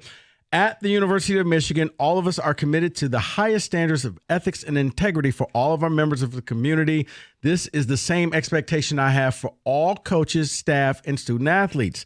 Given the ongoing investigation, I'll have no further comment at this time. I'm crawling back in my hole. I added the last Yeah, line. I was an editorial. And if you're just joining in, look, we got hit with this at like 1:15, and here we are. NCAA is going to present evidence to you, and apparently they have – Big Ten has contacted Michigan State and said, yeah, Michigan's probably got your stuff. There was even a piece in the article where there was a moment in time where maybe they wouldn't play the game this weekend. Yeah. I absolutely would have opted out of the game the same way y'all did against Ohio State. I would have just done it to stick it to you. I don't care. They said that they thought about it. Put this on Peacock!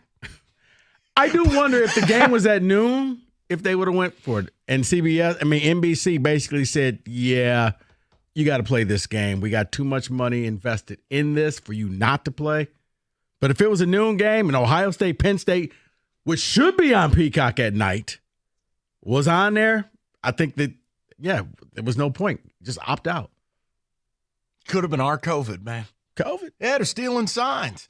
Look, the other thing, too, I'm not going to – guys, I've tried to give you as many of the Cliff Note pieces of this, the amount of reporting on it, the writing. If you're saying there's no evidence, you're wrong. If you're saying everyone does it, you're also wrong. If you're saying you didn't break the rules, wrong again. And if you're saying the NCAA is hard up to get you, you're right, except you're leaving out the other part. You're giving them reasons to come and get you. I'll say it to you again. In the last calendar year, look at the amount of stuff your program has done. It's the equivalent of running foul of the law and then wondering why the policeman shows up at your house. You're giving them reasons to pay you a visit. So what happens? I don't know. I'll stick to what I've believed all summer and fall. Jim Harbaugh won't be your coach next year. I don't think he's going to put up with any of this crap. And, of course, he'll never take any accountability for his dirt, which means he's going to leave. And I still think there's a chance the NCAA is going to flex on you, right, wrong, or otherwise. They'll suspend him for all of next year. So that'll be that. Will they vacate wins? Guys, I don't know. And in the end, what does it matter? If you went to the game a couple of weeks ago against Rutgers and you took your father and you enjoyed the memories, you can't vacate think about those. It's for those who are old enough to remember when the Fab Five went to the national title game and then they said it didn't happen. Well, it did. Auburn. You saw it. Same deal. Yeah. So it means nothing when they take it away if you were there, but it does put the asterisk on this season. If you do anything, that there are going to be people who say, well, you only did it because you were a bunch of cheaters. and you leave it for the conspiracy people because now the doubt is out there. When you have Greg Schiano basically saying at halftime, some stuff went on out there, and we'll take care. As a matter of fact, David, play it. This is Greg Schiano halftime at Michigan Rutgers game.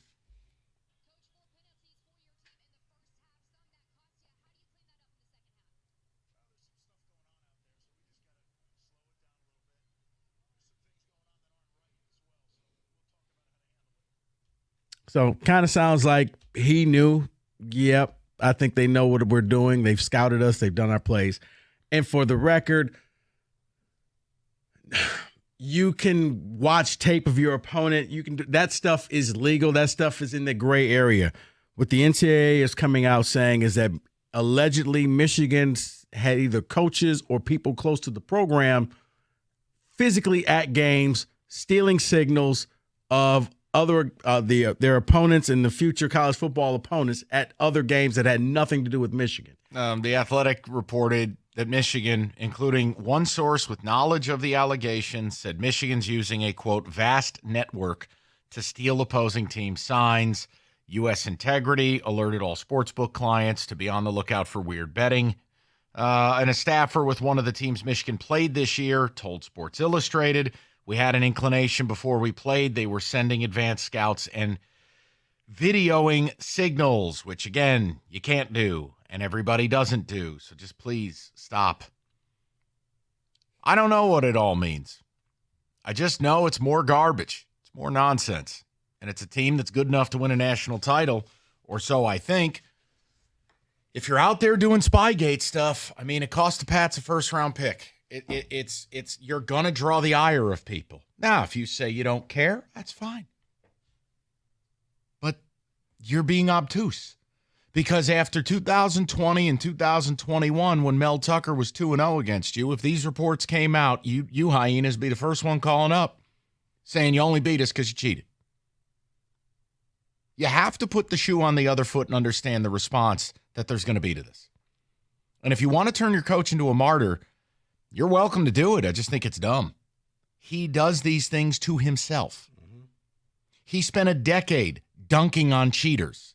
He spent a decade needling the NCAA. He spent a decade going out and pushing the limits. He then lied to the NCAA. You then also have the last calendar year where you're playing the kid and putting him on the plane with the gun charge. And you got the Donovan Edwards stuff. And then you're hiring a racist without a background check. Your OC. There you go. Guys, you did it to yourself. You want to make him a martyr? Make him a martyr. Now, what does it mean for this weekend? Largely nothing to me because State's not good enough to win. Right. Even if you stole their signs, kind of like playing Rutgers in Indiana. You were good enough to beat them regardless. Yeah, but when you do this stuff, yeah, I mean, it irks you. Like, what because you didn't have to. Right, you're being greedy. You didn't have to. You were going to beat those teams just like for MSU the same way. But now it's like you're not even playing fair. I understand if you want to tell me you did this for Penn State or for Ohio State or for Georgia or whatever. Not to say this is right. I understand. This is just you being greedy right now. I guess it's your system that you do. And Mike, you so eloquently put, once you have a system, you just run the system every week. You don't treat opponents different. Right. If you're gaining the advantage, you gain the same advantage against Ohio State as you do Rutgers, as you do Michigan State, as you do East Carolina. And I know this is all alleged right now, but it does have me going back looking at that Ohio State game saying, maybe Ryan Day and it just wasn't that stupid. Maybe they just knew exactly the plays that were happening, when to throw it deep, when Ohio State was going to blitz, we're just going to go right over the top, and there's our wide receiver wide open 40 yards. But if you know that, see, the difference is when you're scouting and you look at personnel groupings, formations, tendencies, that's scouting. If you know the signals that are coming in because you've stolen the video, that's not just, hey, our data and our research and our hard work tells us, hey, on this down, this distance, this spot on the field, out of this formation, with this personnel, they do X this percentage of the time. That's not this. If you're stealing the very signals that are coming in and you figured out what they mean, it's Tecmo Bowl. When you guess your opponent's play It's and over. all 11 players Yep. killed you. Exactly. They jumped the play. Yep. That's a bit of a problem. That's a great way of putting it. You knew you were effed by the time you got the ball. Jerry Ball. Just, Dead. David, talk to us. You're the Wolverine. We'll get to the callers momentarily. It's been a couple hours now. You've been able to process a little. No one has yelled. No one. Where are you at with this? Here's where I'm at with this. I initially thought, no big deal, whatever. But things just keep stacking up. They just keep stacking up with this program. And as a Michigan fan, I'm just a little angry because everybody would say, "Oh, if you're not cheating, you're not trying." But what are we winning? Okay, Big Ten titles, wonderful. We finally did it for the first time in a long time. Okay, we did it again, great.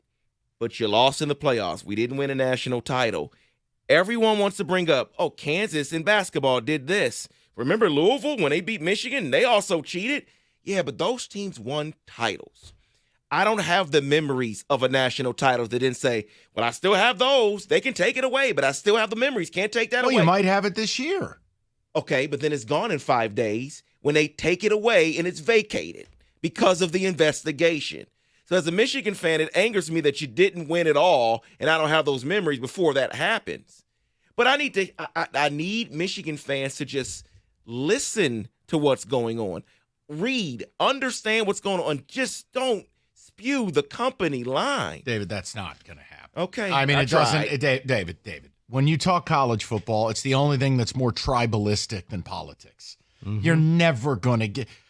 I only said put the shoe on the other foot. Imagine if the backdrop of this Michigan State game was finding out that MSU was under investigation for stealing signals and sending in a vast network, a well-organized machine of stealing and illegally scouting teams, and then Michigan fan calling up and going, the only reason you beat us was you cheated. Couldn't say anything. Well, I mean, at this point, it's like, you're going to believe that. Like, yep, I knew it. You weren't good enough. It had to be something extra. I think the most hilarious part is this has nothing to do with Michigan State. The Big Ten called Michigan State because other people dimed you out. We just sat here. Mike, we're Spartans. No, I'm saying we didn't we're Spartans, do this. And like a friend of mine just texted me, you guys want this to be true so badly, you're treating it as fact. LOL. So It's an investigation. I know. Can I ask your friend a question? Yeah, he's listening. Okay. What do I gain from this being true? Now, I know you don't have a big brain, so take a second and process it. What do we gain from it being true? Our team is still terrible. Our coach is still fired. You're still on your way to competing for a natty. What do I gain? LOL. What is the win for me? Because if anything, I'm scratching my head saying, why did you do this? You didn't need to. Oh, I'd like to know who your buddy is. And then on and top I'd like of to that, know why you're associating with people. And on top of that, if you really want to go the full conspiracy route, Ask allegedly it didn't. You didn't think TCU was going to be in the playoffs. I don't think you scouted them. And ask your friend this question. He can hear you. Would he have that same energy if this was coming out of Columbus today? No, just ask him for me. I think he heard you, but okay. Oh no, ask him. Okay. Or I'll ask him. I'll ask him in the break. I'll ask him. Okay. But I'm sure he heard. Good. I'm sure. Then you know what? I'll give him an extra commercial break because I know his synapses don't fire very quickly. I'll give him some time to respond. Oh, I'm going to install. You know what? It's insulting. You're better than this, it's Michael. It's insulting. He's bothering you during your acclaimed radio show. You're better than this, Michael. Okay. Well, maybe I don't not. care. Maybe not. Let's get down. Let's get down in the dirt. 97.1. Rico, also ask your friend, is he ready for rivalry week? Exactly. I will, Kenneth. When this game is getting out of hand, you can always call for a timeout. That's a Tito's, THYME out. Mix up a drink so tasty, you'll be willing to pause the game for a few seconds. Here's what you need. An ounce and a half of Tito's handmade vodka, 3 ounces ginger beer, half an ounce of lime juice, and 1 thyme sprig for garnish. Here's what all you need to do is this. Add your Tito's to your ginger beer and lime juice to a copper mug over ice. Stir, garnish with lime and sprig for garnish. This is your Tito's Time Out Another premium cocktail by Tito's Handmade Vodka to elevate your party. You can find the recipe for all these premium Tito's drinks on our YouTube page or Tito'sVodka.com. 80 proof Tito's Handmade Vodka is distilled and bottled in Austin, Texas, crafted to be savored responsibly.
when you've been injured in an accident, whether it's auto, truck, slip and fall, Attorney David Femininio is the guy you need to call.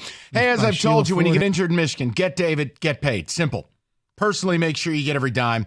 And David never takes a fee until you get paid. So if you're injured or you know someone who is, tell them to call David Femininio, 855-65-CRASH, or go to that website, getdavidgetpaid.com.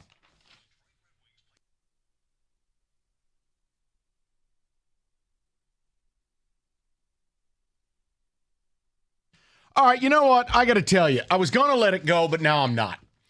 So you know what? Shout out Rico's friend. And I could rhyme your name, but you're not worth mentioning on these airwaves. So here's the deal. I'm going to serve this one ice cold. Oh, we want this to be true and lulls and the rest. First of all, there's no win. I'd rather talk Lions-Ravens today. But let me just give you a direct quote from The Athletic. Oh, or is this just us wanting this to be true? The league claims, the Big Ten, by the way, the league claims that Michigan, as one source with knowledge of the allegation said, is using a vast network to steal opposing team signs. The league told Michigan State it has reviewed film that shows U of M clearly knowing what play an opposing team is going to run before the play occurs. Hey, Rico's friend, blow it out your low-rent ass. Like, some of you just need to take the L. And I know some of you sing for your supper. So do whatever you got to do and whatever dead-end gig you got. But for the rest of us who aren't compromised and don't trade our integrity for access, we're going to keep it on Main Street. You got another investigation going on. You got a litany of things going on. You know what? You want to build a cross? Put little Jimmy up on it? Put him up on it. Maybe he touched that banner without jumping. Get lost. I mean, for Christ's sakes, imagine if the headline today was, Big Ten informs Michigan Mark D'Antonio was running an illegal scouting network, and they know what play poor old Brady Hoke was running before he ran it. Right. You would now say, I now know why he won 7 of 8 games. Now it all makes sense. I knew they weren't that good. I don't even have a dog in the fight. My team blows. What is this going to bring a coach to my sideline? Does this make my team relevant? No, we're still going to get our you-know-what's pounded into the dirt. But the issue is the issue. I swear to Christ, I feel like I'm in Congress. If you're on the right, the left can never agree with you. If you're on the left, you can't ever acknowledge the right's got a point. I mean, here, fine. I disavow graduating from Michigan State. I went to Oregon State. Here, why do I want this to be true? This is largely here. I'll take it a step further. It's largely a waste of Rico and I's time. This wasn't the show sheet. Right, we had good stuff planned. This wasn't anything. I've waited my whole life for the Lions to be 5-1 and in a game of the week back-to-back weeks. You think I want to talk about your narcissistic coach? Yeah. What are you, nuts? David and I really parsed together a really good show sheet, and then all of a sudden this popped up at about 1:40. Wait a minute, and is this true? I'm going to tell you, you need new friends. I blame you. He's fine.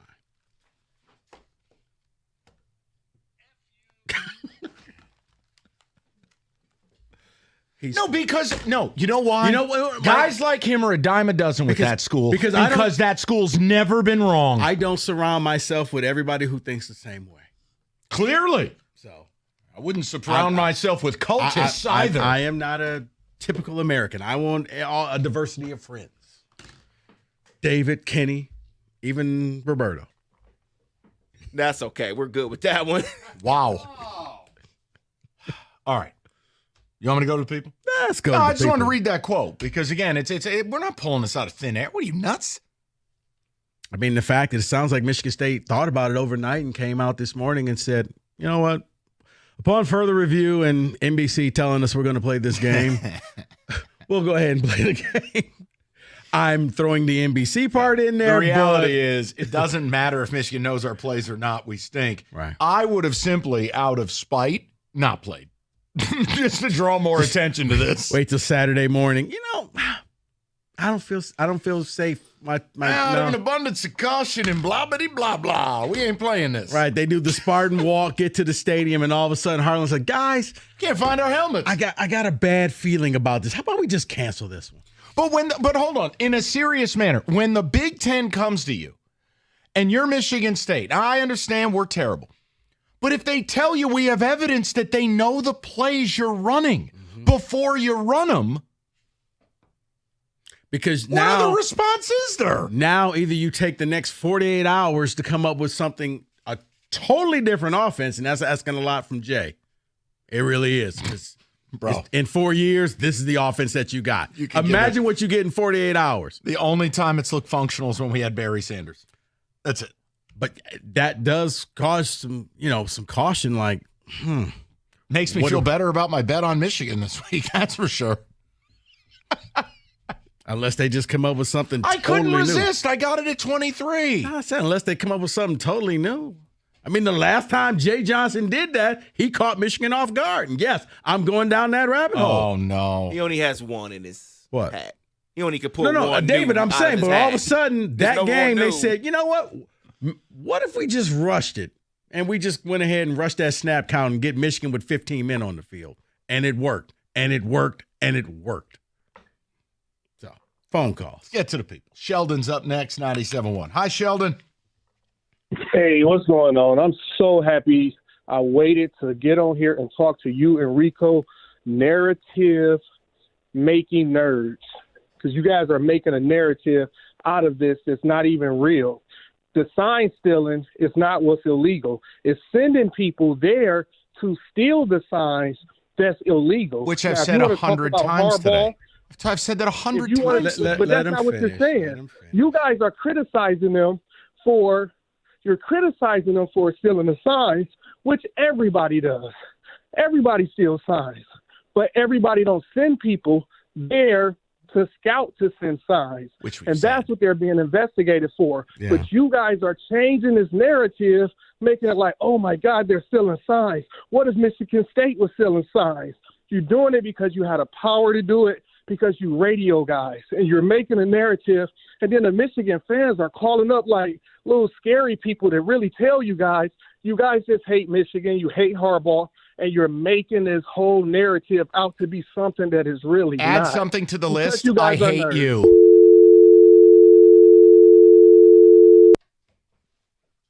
I mean, Now, I'm just. see, I get yelled at when I I'm do just that. not gonna waste when my I hang time. up on people, he looks at me like he shouldn't be hanging up on people. Hold on.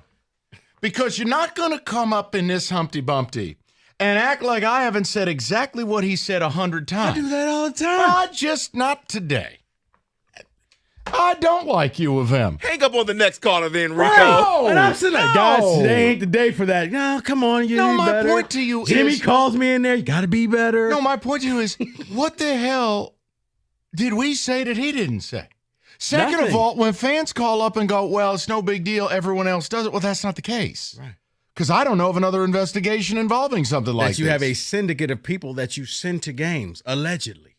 And the reason I brought up the MSU thing, Sheldon, nerd, is because your reactions wouldn't be what they are today. Because you're cultists. But see, if it was Ohio State or Michigan State or Notre Dame or any, how about if it was James Franklin? Oh, that's why I said it. But you're not smart enough to pick up on it. I don't know, man. There are some people, I tell you. I blame Rico.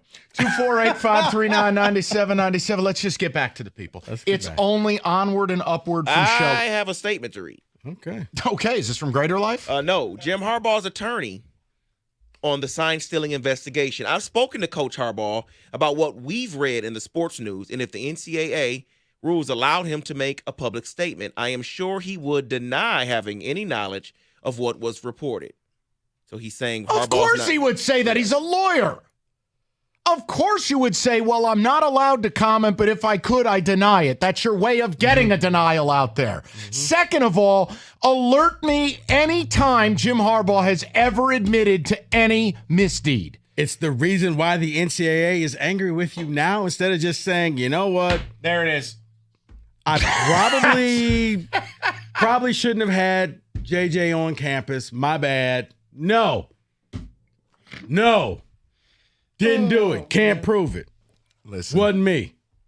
I don't even look. I'll just tell you the teams. Nerd. The teams you've been playing, you didn't need to steal nothing. But the point is, we've got to find out the scope now. The scope beyond this season, or beyond one team last year saying we know they're stealing our stuff. Because if it's something that does bleed over into multiple years, you can clamor for whatever narrative you want. That's not going to change the result of the game. It's not going to change the result that your program's better than ours. It's not going to change that the Big Ten runs through Ann Arbor. But I'm not going to allow you to bleep on my head and tell me it's raining. If you're cheating, you're cheating. Call it a day. Own it. It's really not a hard concept. 248-539-9797. All right. Something we can all agree on, pizza.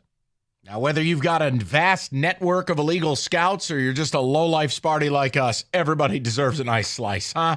It's Hungry Howie's, and it's the month of giving. Every pizza you buy, a portion of the proceeds goes to a great cause, the National Breast Cancer Foundation. Hungry Howie's month of giving. They are trying to raise $5 million. They'll get there as well. So whether your team stinks or you're top of the charts, get some pizza. You feel a little bit better about things. It's Hungry Howie's, month of giving, National Breast Cancer Foundation. Buy some damn pizza. It's Hungry Howie's. And look, I think it's a safe debate as that we can have. I think we're licensed to have a debate whether or not they're the best team in the NFC, given what happened over the weekend. That's A. And B, even if they aren't the best team, they appear to be set up for the best path to success, given the schedule. Seasons are long, man. Things change. A year ago at this time, things looked pretty hopeless. And yet they've turned it around, and things can go south in a hurry. We all know that. And this past weekend was a prime example of how, I mean, San Francisco was a double-digit favorite against Cleveland and lost. Philadelphia was in the process of putting the Jets away, and then their quarterback made a terrible decision. And through an interception, they lost. And those weren't two good teams.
Brought to you by Lady Jane's. Walking anytime, 10 to 8, 7 days a week. It's wicked awesome. The NCAA is investigating Michigan football for alleged scouting violations having to do with stealing signs. Now, sign stealing is not against NCAA rules, but in-person scouting is a violation. Dan Wetzel of Yahoo Sports broke details of the allegations. He says two of Michigan's opponents knew right away that the Wolverines had stolen their signs.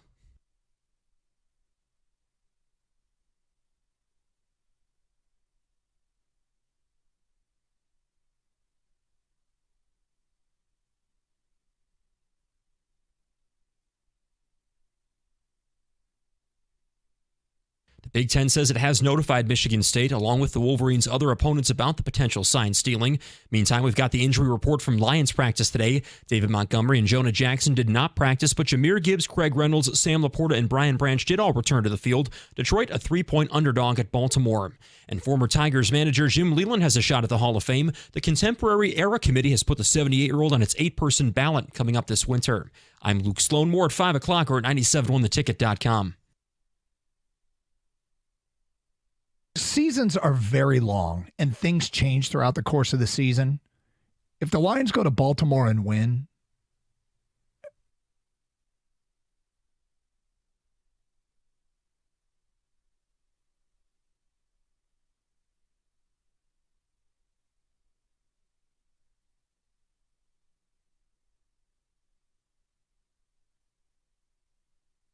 All right, let's get to the people. See what everybody's got to say. We lead it off. And Kenny, real quick, just because the time checks are all off, do you have who has held the longest? I want to make sure. That would be Dez, line 3. All right, let me get to Dez now. I want to try to get to the people who've held the longest. Dez, go right ahead. What's up? Dez. Uh-oh. Dez, you there? I hear something. I'll tell you what I'm going to do. I'll put Dez on hold. Kenny, check in 5, see if he's still there. We'll move it along. Let's go to Danny, 97.1. What's up, Danny? Boys, how we doing? Good, hey. Danny. What's going on? Good. Hey, man, I wanted to chime in on this. I think I might be a little bit on the opposite of this, but I want to preface in this call by saying that the people as if the Jansons and Wojos of the world are the ones that I cannot stand as a Michigan fan. So those are the types that really grind my gears because they're the ones that always think that Michigan can do no wrong.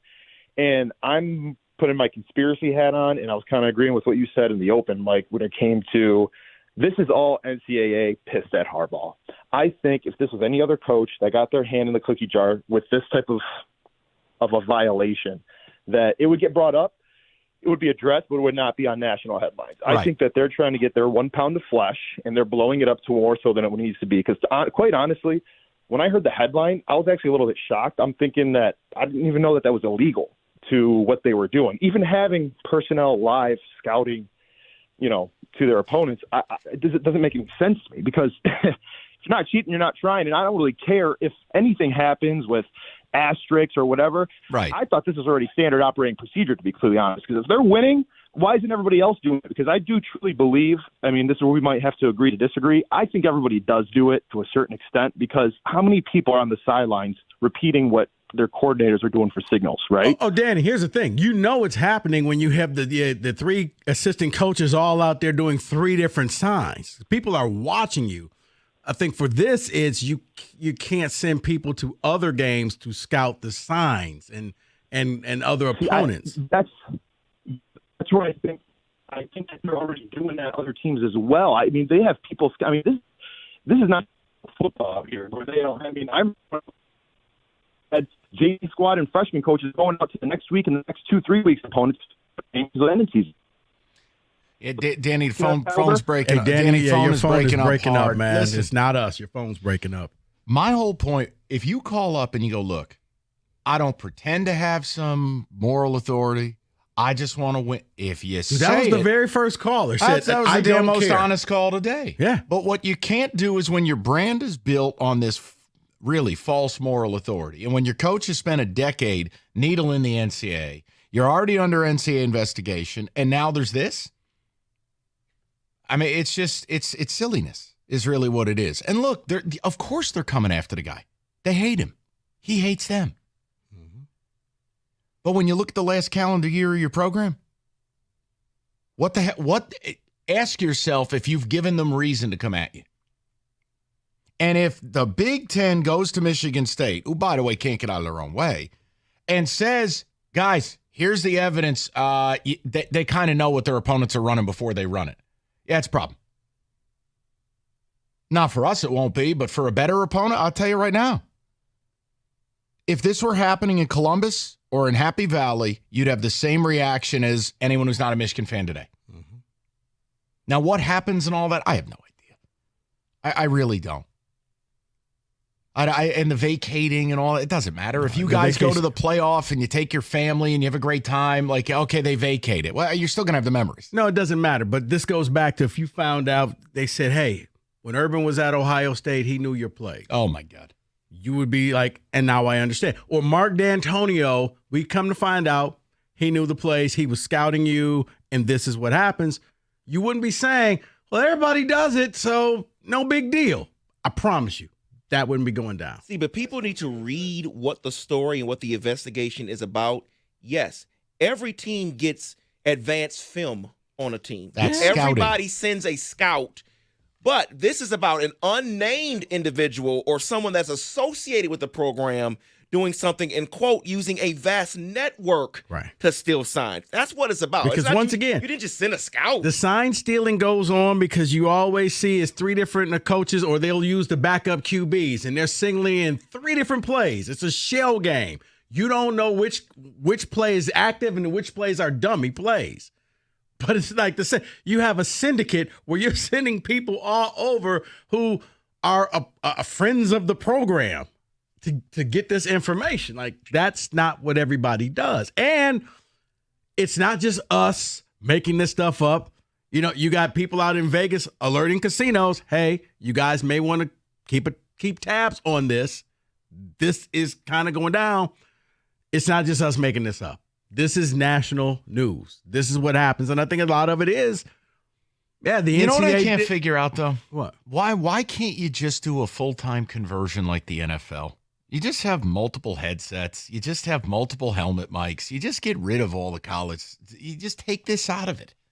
Then the only way you steal anything is if you were, and again, this would be illegal, and it would be another way to get your find the right frequency. Yeah, but my point is, in some sense, why the hell do we still have schools putting up sandwich boards or Little Orphan Annie Dakota? Because people find it funny and look at this and no, it may be going away. Maybe this is what is the precursor to the new set of rules of things happening.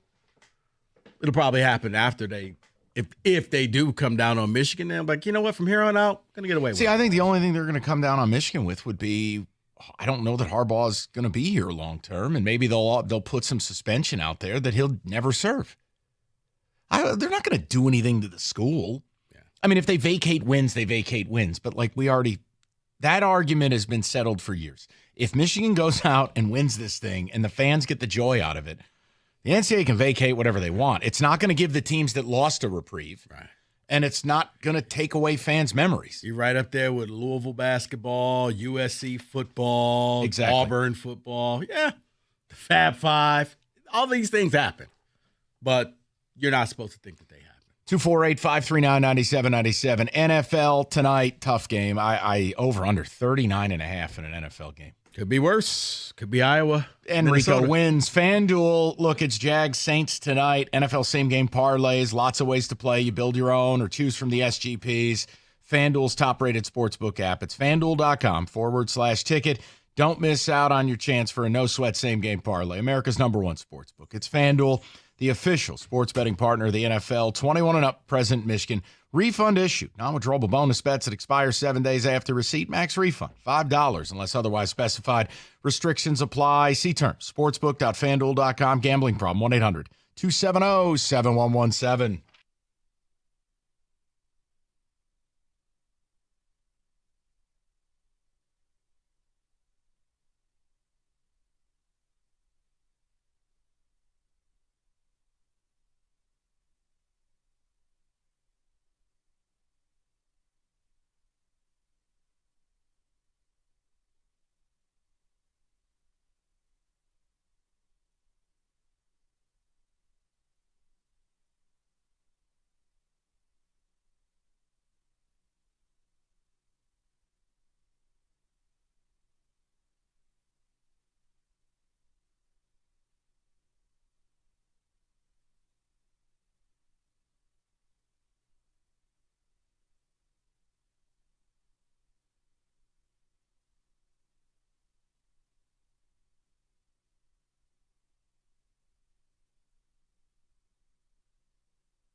it starts at the top and goes all the way down. But the culture is set by Sheila Ford-Hamp and, Brad Holmes, Chris Spielman, Dorsey, Dan Campbell, the players, everybody in the front office, the nutritionist, training staff, whatever. There's just a mindset there of all for, one for all for one, whatever it is. They're all have a singular goal.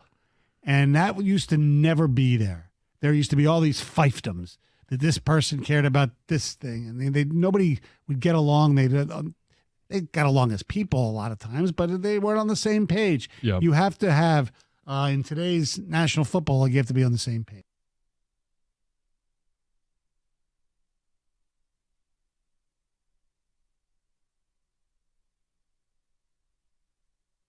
All right, let's get back to the people. Story of the day started at 1:15. And again, you can do what you want with it, but it's Yahoo, Athletic, some pretty damning stuff. It's just there's scouting, and then there's what Michigan's alleged to have done, which is have a vast network of people who they were sending out and illegally videotaping and scouting opponents live. Can't do that. And you have 3 of your opponents this year, 1 of your opponents last year. The Big Ten calling Michigan State and saying straight up, we have evidence that Michigan knows what plays other teams are running. It's kind of a big story. It sounds like they gave Michigan State the option of wanting to play the game on Saturday. State David, said, I'm sorry, "Go I play didn't it." hear you. I apologize.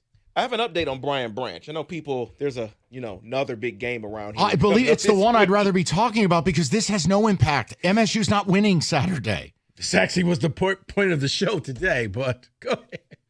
So on the injury report, they are listing Brian Branch as limited, but he just spoke to the Freep and he says, "I'm feeling good. I'm back this week." So that's exciting news. So Lions fans, you should be excited. Brian Branch should be returning this week. Excellent. And tomorrow Now at that's 4. Branch saying that, but That the is Branch team saying has that. him. See, But they had Craig Reynolds at no practice early this week to protect him. He fully practiced today. Yeah, they bubble wrap. So they That's what I may told just you. be limiting him all week to get him to Sunday. But you also have to remember when players do this, because I think, was it Amon Ross? Somebody did it earlier in the year. This is their way of saying, if it were up to me, I'm playing in this game. Don't think that I'm just sandbagging. I'd rather be out there, but I got to listen to whatever the coach says to do. So I want him long term. If it means, and this is what happens when you have the record that they have at 5-1, maybe we can go ahead and sit you this game. Even if we lose it, I'd rather have you there for the rest What of the you're season. saying is you'd rather have him Monday night and then bye week and then rest of the year. 100%. And honestly, if we beat them, I'll see you after the bye week. You're not even playing Monday night. Well, David, I want you healthy. Certain players now? No, David. No, It's the long-term thinking of, and I know this is the new territory that Lions fans are in. You're not in to win week 8, 9, and 10. You're here for the playoffs, and you want all your guys healthy for that. And I think a guy like Branch can help you in getting that playoff victory, whether it's here or on the road. You want him here. Let's go to the people. Go to Sean, 97.1. Sean, what's going on, buddy? Shawnee. Sean is indisposed at the moment. We'll go. Give us some whole music. I know, right? Let's go to Dean, 97.1. What's up, Dino? Mikey, Rico. What's the word? How's it going? Good, buddy. Do you guys mind if I take a second to talk to crayon-eating, underachieving Michigan fans like Rico's friend? Oh, and the ones that said, Dean's a Sparty the last time I called? Yeah, sure. Okay. You guys, Harbaugh is not a horse in the Kentucky Derby. Get off of him and join everyone else in reality. This dude has done nothing but overachieve, and you have an opportunity to take the fallacy that you're this upper echelon, do no evil, we are the best thing ever to happen to anything school, and fire this man. You fire him, and you get to continue to say that. If you don't, you are the hypocritical pile of garbage that we all think that you are. Well, I think it's Like, this is real easy. This is a it's choice B. fireable offense with everything else this guy's done. Well, we have to wait and see that it's fully true. But yeah, it sounds like the Big Ten had enough evidence on their hands to call MSU. It sounds I have like. a question. Yeah, go ahead. If the NCAA is investigating it, What do you mean by fully true? What's fully true? Isn't it right or wrong? What's fully true? Dean, I'm not the enemy here. Okay, so let's just calm Dean's down. just fired up, I'm man. just saying they're going to present the evidence to Michigan later in the week, I believe, from one of the 50 articles.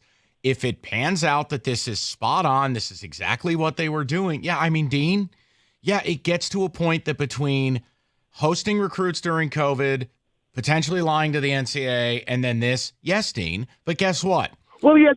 It's going to be a happy accident because I don't know that this guy's going to be here next year. He'll do it. He's got no integrity and no love for the school. He's such, listening to him talk makes me not even understand how he's employable. Because he wins. Because he wins. It's why They're he's the fakest wins in the world. Like, why are Michigan fans so dedicated to mediocrity? Okay, Dean, you got to power down. You're going nuts now, Dean. They're two-time Big Ten champions. They have made the playoff twice. You cannot call the show and say that those are not real wins. They are. You have embarrassed the Buckeyes 2 straight years. These were not close games. This wasn't Washington, Oregon, where it was a missed field goal with no time left. This game was over by the third quarter. You knew you were about to beat the Buckeyes. Dean puts me in a position I got to defend these guys. Dean's just fired. I understand, but it's like He's fired. But don't you feel he got angry because people called him a Sparty, and he didn't want that. That is insulting. Right. Don't you believe with the first investigation linked up with this? I mean, it starts to feel a little bit like Pete Carroll back in the day, where you knew Carroll was probably in the crosshairs, was probably going to get got, and he went to Seattle. Yep. There is a thought amongst a lot of people, and it's not some Spartan thing. I've already told you I'd sign Harbaugh to a lifetime deal if I were you, so don't put that evil on me, Ricky Bobby. It just feels like he might not be here next year. Because if the NCAA comes down and they levy a huge suspension, I don't see it. I just don't see him going, all right, yeah, you suspended me for the whole 24? No way. Yeah, but I don't see him sticking around here because I thought this one was going to be kind of iffy, and then they came up with you know what? We're just going to sit out these 3 non-conference games. Is that good enough for you? And honestly, this is when you could have made it go away and worked out a deal with the NCAA and said, guys, how about I just sit out the first 6 games? Like, what do you need? You were going to win them anyway. You could, and you spun it the right way. You put all your assistants out there and said, I'm going to give you head coaching experience. That's going to be the story. All the writers are going to write about you coaching for the first time. They won't be talking about me. You could have turned this into a positive, but you chose to go the other route. David Ticketex, what do we got? It's amazing how one incident can affect so many lives. There goes the possibility of David conceiving a 4th child in January. Not true. Someone else says, let's see how NBC spins this on Saturday night. My guess is they won't acknowledge it. Keep creating the lazy narratives. All just a continued effort to get Harbaugh back to the NFL. Enjoyed the beatdown Saturday. Again, I just said I'd sign him to a lifetime deal. It doesn't impact what happens Saturday. Guys, you got to do a little better. So basically, you're saying you want Jim Harbaugh to leave because you're afraid of him. No, I want him to stay because that's not what I heard. Beating him That's not what I heard. No, I like hating my rival's coach. I'm just saying it amazes me when people hear. You can repeat it over and over again. Can I ask a quick question? Like, so is The Athletic guilty of the narrative? Is Yahoo Sports? Is SI? Is ESPN, who broke in with the report live 3 times during the show today? Tell me what narrative we're creating when we're just taking what the reports are and giving it to you and giving you our thought on it. What narrative? The narrative that you run a win-at-all-cost program? You do. You don't believe me? Look at the last calendar year. Oh, damn, boy. Dan Wetzel. He's got a narrative. He's got an agenda. Right, Dan Wetzel and his narrative. Coming from Kenny. That means a lot. No, I'm asking a question. What narrative am I spinning to you that I haven't already said? I've already said you're phony. That you're hypocrites. That this whole victors and leaders and best thing is a fantasy. Harbaugh does whatever it takes wherever he goes, and that's why the only place he could stay this long was there, because they would give him absolute power and bury a body for him if they needed to. That's not new. See, this is why, I forgot who it was, but whoever the very first caller was, you win. Because he came on here and said, guys, I don't care. Win at all costs. Who cares? Get me the trophy and do whatever you want to do. He was honest about it. And that's why I said, I can't be mad at you because at least you're not trying to say, but what about this and everybody else? I don't care. Win me a trophy. Yes, David. With the Michigan stuff going on, do you think that's why Matt Weiss was let go? No, nothing to do with it. I was told that earlier by someone who would know. Nothing to do with it. Someone says Michigan outscored Penn State, Michigan State, and Ohio State 69-6 in the second half last season. That to me is questionable. You and your narrative. Like I said, here's the problem is that now you've given people who are not Michigan fans an opportunity to question it and put that asterisk there and say, did you really do it? Now, you had a great team that could have done this without any help, without any assistance. It's the same reason why people question the Patriots. The Patriots were a great team in their heyday with Tom Brady, but it was always some type of smoke and scandal, and you're like, why? You got the best quarterback. You got the best coach. You don't need to do any of this stuff, but it was always that smoke there that non-Patriot fans will always say they're a bunch of cheaters. Well, congratulations. Now you're going to have people saying you're a bunch of cheaters. Also, if you're upset with us, we didn't come up with this report. We didn't do the digging.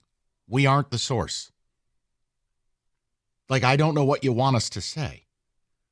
Now, if you want to say the world's out to get you because the Big Ten runs through Ann Arbor, all right, I could live with that. But I mean, that's, again, not us. Now, if you want us to be good little boys and ignore this story and ask you what your favorite pickle is, well, that's not happening either. It's kind of a big deal. So, I don't know. We'll go to the 5 o'clock hour. We'll see what happens. You all right over there? What's the problem? Your favorite pickle? Gotcha. 97.1.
Brought to you by Win Schuler's Cheese Spread and Snack Chips. Michigan football is being investigated for alleged scouting violations having to do with stealing signs. Now, sign stealing is not against NCAA rules, but in-person scouting, that's a violation.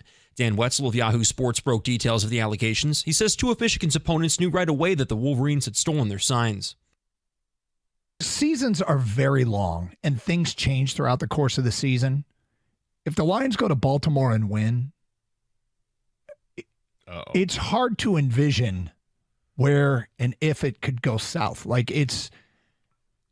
You're setting yourself up. Big Ten says it has notified Michigan State and the Wolverines' other opponents about the potential sign stealing. Meantime, the battle for Paul Bunyan still looms. The number 2 Wolverines, 24.5-point favorites over the Spartans in East Lansing. That's according to FanDuel. We've got the injury report from Lions practice today. David Montgomery and Jonah Jackson did not practice. But the good news, Jahmyr Gibbs, Greg Reynolds, Sam Laporta, and Brian Branch all returned to the field. Detroit's a 3-point underdog at Baltimore.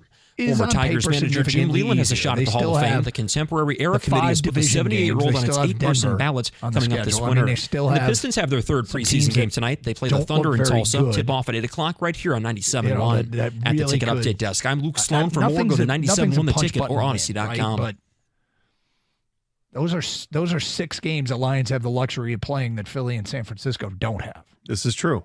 I mean, the Bears, and we'll see what happens with Justin Fields if he's hurt for the long term or if he was just out for the rest of that game yesterday. But if he's out long term, that torpedoes what they're trying to build. Takes a big 5 o'clock. Nice to have you with us. We will get to the calls. Let me just do a reset for the people that are getting in the truck or car on the way home.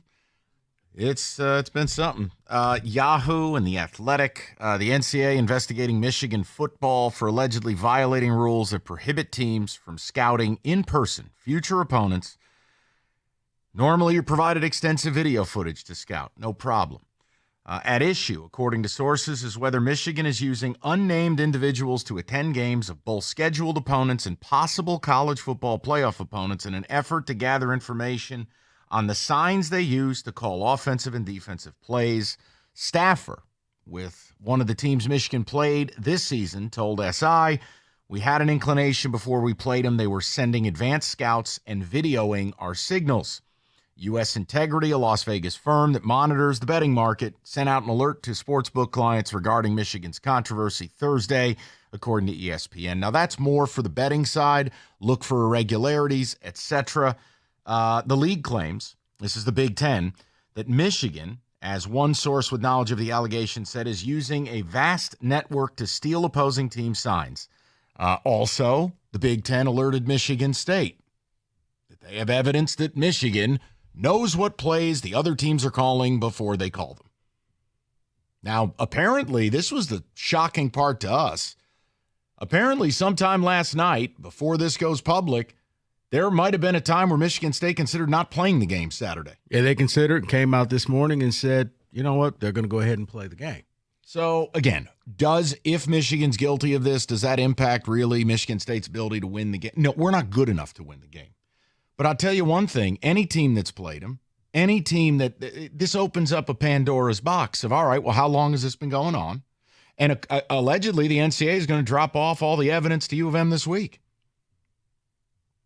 And the Big Ten felt it serious enough and valid enough to release a statement on this and to contact Michigan State. Yeah. So that's where we're at. It's just another in a long line of the circus stuff with U of M. And the thing that sucks, they're good enough on their own accord to win the whole damn thing. Mm-hmm. I believe that. You won't hear that because I didn't go to DeVry and I went to that nasty school upstate. The point is, you're good enough. But if you're cheating, yeah, it's a big deal. And when you combine it with all the noise, whether it's Mozzie Smith, whether it's Donovan Edwards, whether it's Matt Weiss, whether it is Jim lying to the NCAA, all these things, Shemi, guys, the NCAA's got a reason to want to come and get you. No, they don't like you and you don't like them. I hate the NCAA. But the one thing that's for sure is if you spend a decade baiting them the way Jim has, they're going to come and get you. So now, while under investigation and awaiting that hearing, this is in the mix now. All that's going to do is make your problems worse. So we're trying to get your thoughts on it. And what we're not going to do is play this game of, well, everyone's doing it. Well, that's not true. Well, they didn't do anything wrong. Also not true. It's in the bylaws. Well, it's not a big deal. Well, then why don't you explain the Big Ten finding it a big enough deal to alert Michigan State, and Michigan State considered not playing the game? And future opponents. So it's not just Michigan State, but future opponents also know, hey, guys, just so you know, we have evidence these things may have been going down. And look, you got the Greg Schiano thing, and Rico and I just tried to connect dots. I don't want to falsely accuse Greg Schiano of being one of the whistleblowers, but I'll be damned when you listen to that sound from his halftime interview the day they played U of M, and we have that. David, hit us with that. Just tell me what else you think he's talking about here.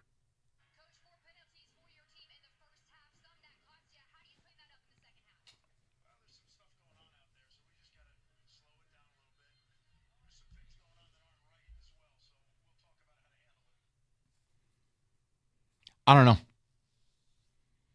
But it's 3 teams you played this year, 1 team you played last year. The Big Ten reached out. And again, I understand on a principle level, any team who's playing U of M wanting to go, F that. We're not playing these guys. They know our plays before we call them. We'll get our guys killed. But that's not reality. Dodging the games, there's no winner there. So it's just... Look, it's another piece of stench attached to the program. Now, if you want to go CNN or Fox News on it and present an alternative reality, go ahead. I'm just not interested in it. If this was emanating from South Bend, Columbus, Happy Valley, much less East Lansing, what would your reaction be? Don't tell me you'd be sitting there going, geez, you know what, guys, let's see it all play out. Don't do that. Come on. It's sports. We're fans. Let's just be honest about stuff, okay? And if you don't care, you don't that's care. Also good. But don't justify it. Just simply say, I don't care, win games, and that's it. I'm not going to judge you. Thanks, David. Didn't even know you dropped them off. Thanks, Kenny. Thanks, buddy. You didn't see him walk in here with it? No, man. I'm laser focused. Oh, yeah. So, do you want to get to the people? Is there anything we missed? 248-539-97. Just one question, Mike. Yeah, buddy. When did you meet Will Smith? When did you meet Will Smith? Let's go Ryan, 97.1. Ryan, how you doing, buddy? Where'd you meet Will Smith? When did you meet Will Smith? What's up, Ryan? I'm still shaking my head at Sheldon, but I wanted to call. I was thinking about something. I think you guys touched on it a couple days ago or last week about Urban, how there was nothing being brought up on the live broadcast, and I'm sitting here stewing on thinking about, this coming into fold here. Is this giving a push more with Urban coming over, to East Lansing, or is he waiting on this? Did he know about this? It's just kind of brewing in my head. I want to see what you guys thought. Now, Ryan, they're already accusing me of conspiracy. You are going on the dark web right now. I can't help it. I don't even know how you're connecting these dots together. Neither do I, but I'm here for it because I don't It's want entertaining. Because I listen to you every day. I can't help it. I don't want to face a reality where Urban's not in play. No, Ryan, I don't think they're connected. I know. I don't. Look, what we said the other day too, Ryan, I just made a point. When the Nebraska rumors were out there, they put a bullet in that in 24 hours. They went on Big Noon. They made jokes about it. He addressed it. It was toast. The fact is they haven't done it yet.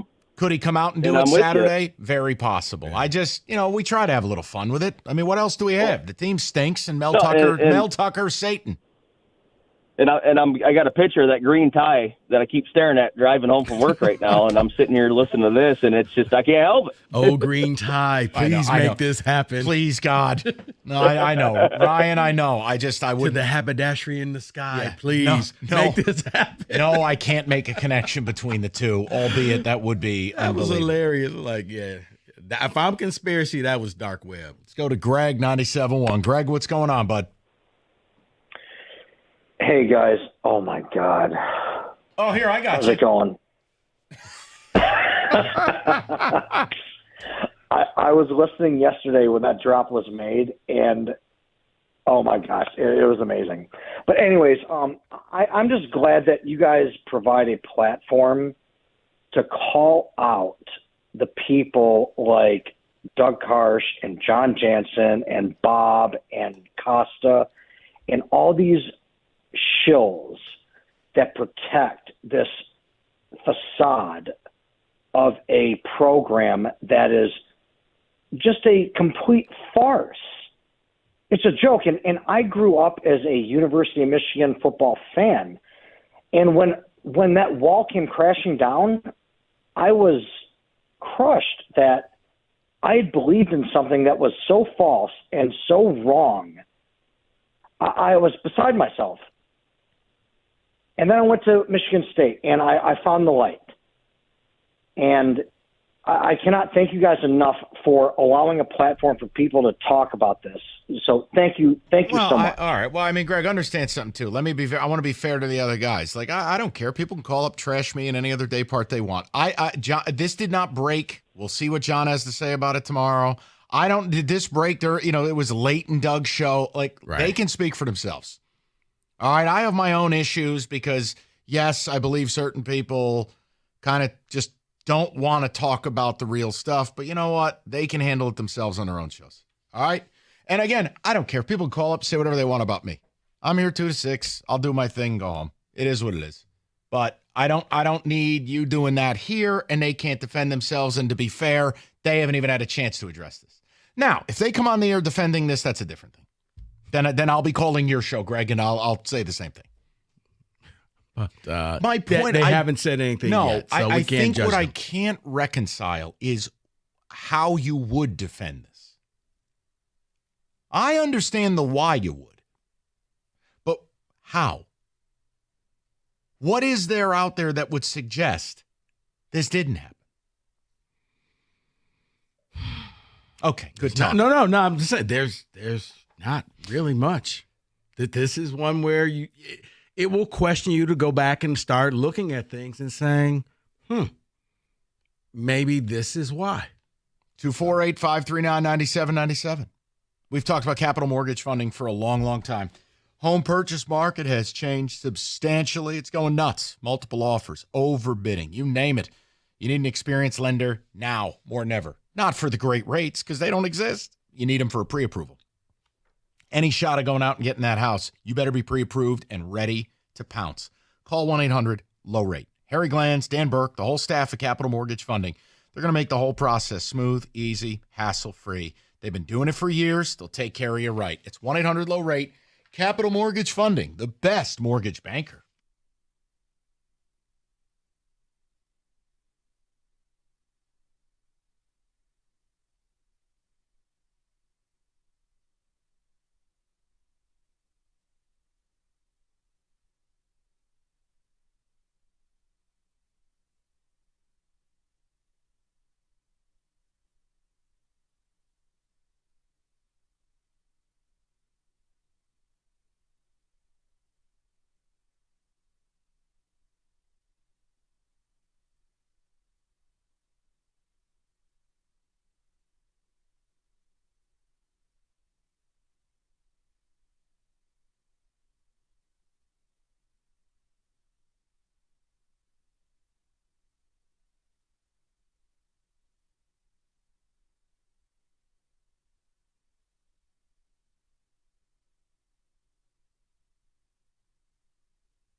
Jeff Darlington, ESPN reporter,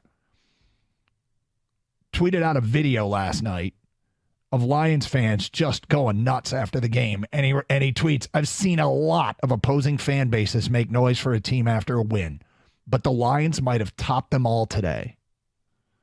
Or as Jared Goff said to me as he left the field, are you seeing this? Best fans in the effing league.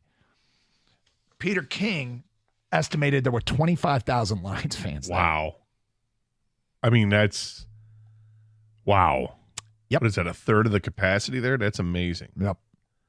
I mean, I thought they'd travel well, and I know that you already got a bunch of transplanted Michiganders down there in the state of Florida and go to Tampa to see the Lions play when they're good. It doesn't surprise me that there'd be a lot, but that number, yep, that's a big estimate. Yep.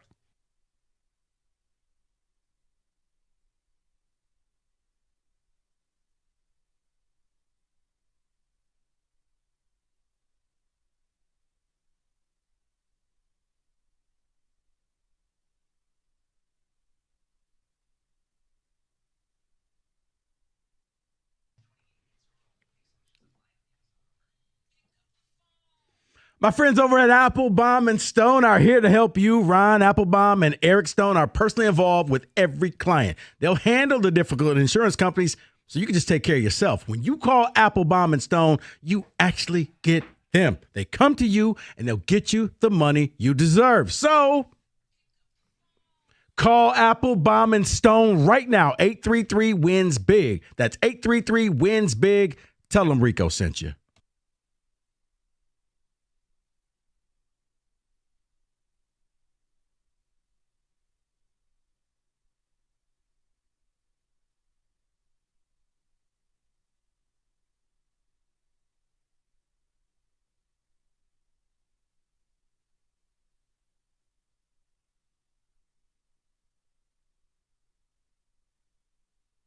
All right, David, couple of ticket texts. Then we get to the callers. Little football today on a day that got completely sidetracked by the Michigan breaking news. Obviously, tomorrow, I want to talk Lions and Ravens.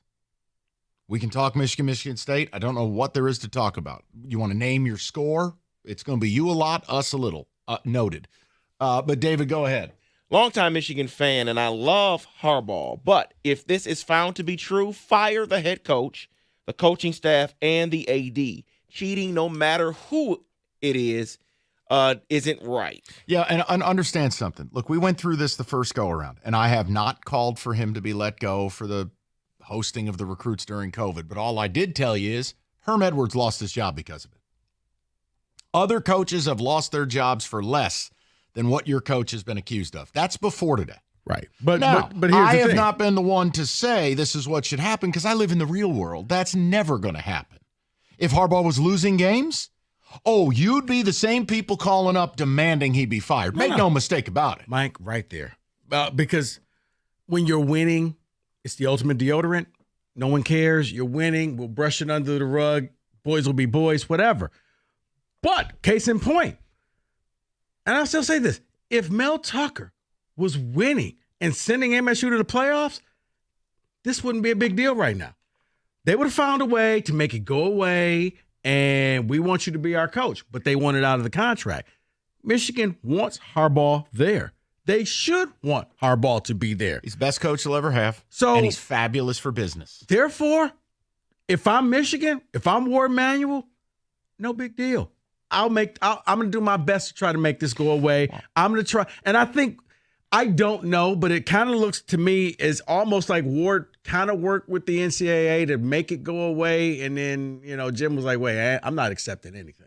And then this. Right. It was like, Jim, if you just say, we'll just get you in a room. It's just you and Mr. NCAA. You say no phones. I apologize. And it's over. No phones. David, go ahead. You can steal signs, just can't steal signs this way. Probably a dumb rule, but it's still a rule. And everybody, yes. Before people call, everybody steals signs. It's why you see every quarterback who's not in the starting lineup out there giving signals because they know. Or it's why Oregon used to hold up the silly, wacky signs. It's because they're looking over there trying to steal your signals. But it was how they went about it, allegedly, that's the problem. If Harbaugh is going to go full Pete Carroll and leave before Michigan gets in trouble, well, then he might as well go ahead and go full Pete Carroll and win us a natty before he leaves. Hashtag go blue. Yeah, and listen, if you're honest about it, that's the approach you're willing to take. I'm not going to be mad at you because you're not playing pretend. What I can't stand is when people want to continue to play this game of there's nothing to see here. How many things have to happen in your program before you go, you know what, there might be some smoke here? See, there's no other school that pretends to be something they're not more than you. That's really the issue people take. It's easy for me to say you have arguably the best team in America. That's easy. It's easy for me to say the Big Ten runs through Ann Arbor. It does. It's factual. It's easy for me to be the one to tell you broke Ohio State. That's easy stuff.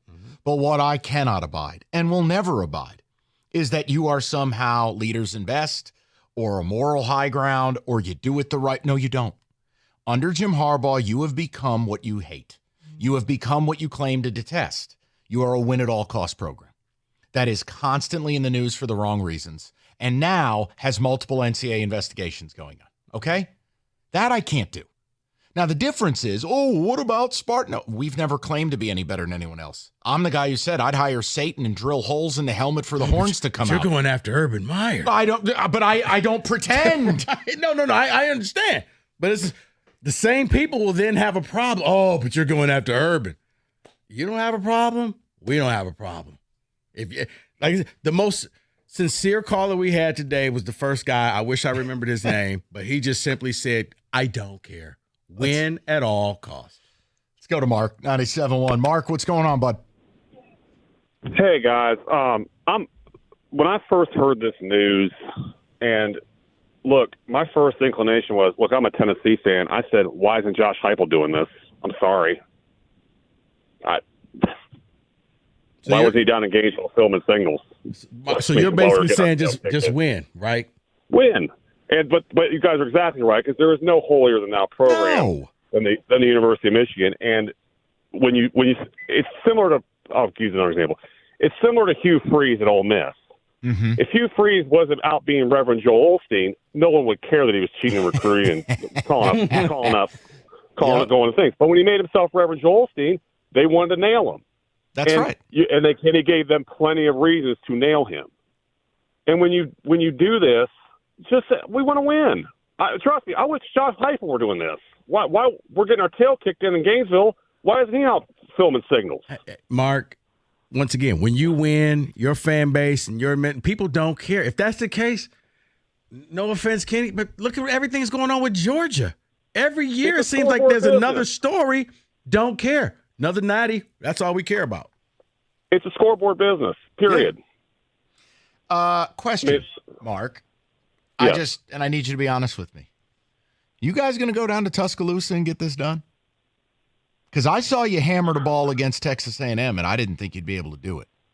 I don't you think hear that confidence coming from man. Mark? Mark, I don't hear confidence through the speakers. Okay. I don't he wasn't very good at Michigan. He's terrible. But he makes 2 plays a game where you just say, wow, so he's always going to get a chance. Mark, you want a stat? Let me give you a stat, and I'm not saying it to be hurtful. Joe Milton, when pressured, only completes 28% of his passes. In a ultra-friendly QB offense. There it is. Tennessee, Mark, I know it sounds weird, but for people who haven't watched Tennessee, they're ground and pound. It is not the aerial show from last year. They don't trust them. They can't. Everything with Hendon Hooker in your offense was timing, and it was accuracy. Milton can throw it a mile. He just don't know where it's going. What? Pick up the phone. No, nothing. Wow, I didn't realize they just basically revamped the offense. They had to. He could throw the ball 70 yards from his knees. I love that caller's response. Can they go down there in Alabama? Well, you know. I mean, you sound like, I'm a Tennessee fan. Can you beat Bama? Well. Mike, let me ask you a question. Can you go to Tuscaloosa? Mike, how do you feel about Michigan coming to East Lansing? Exactly. Zabbity-doo. I still think it's got 45-10 written all over it. And I'd be thrilled if we scored 10. We got a brand new quarterback who has one career start, and they barely got over 200 yards offense against Rutgers. Plus, Michigan knows all the plays we're running. Nah, that's true, too.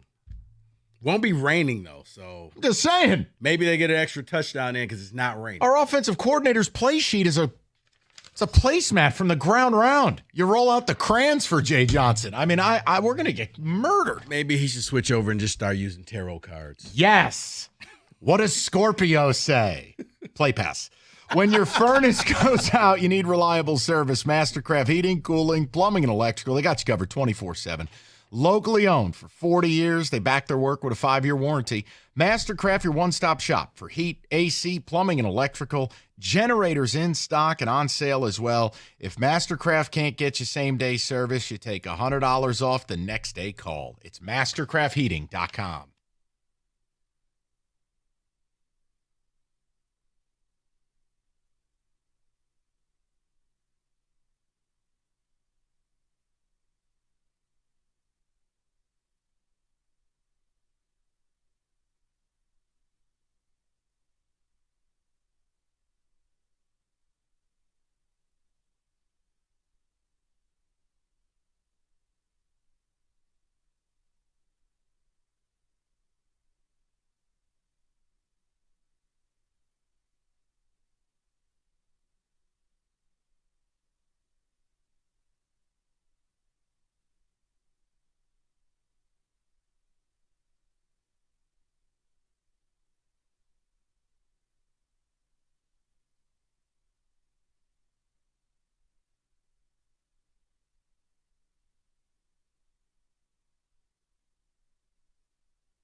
It starts at the top and goes all the way down. But the culture is set by Sheila Ford-Hamp and, Brad Holmes, Chris Spielman, Dorsey, Dan Campbell, the players, everybody in the front office, the nutritionist, training staff, whatever. There's just a mindset there of all for, one for all for one, whatever it is. They're all have a singular goal.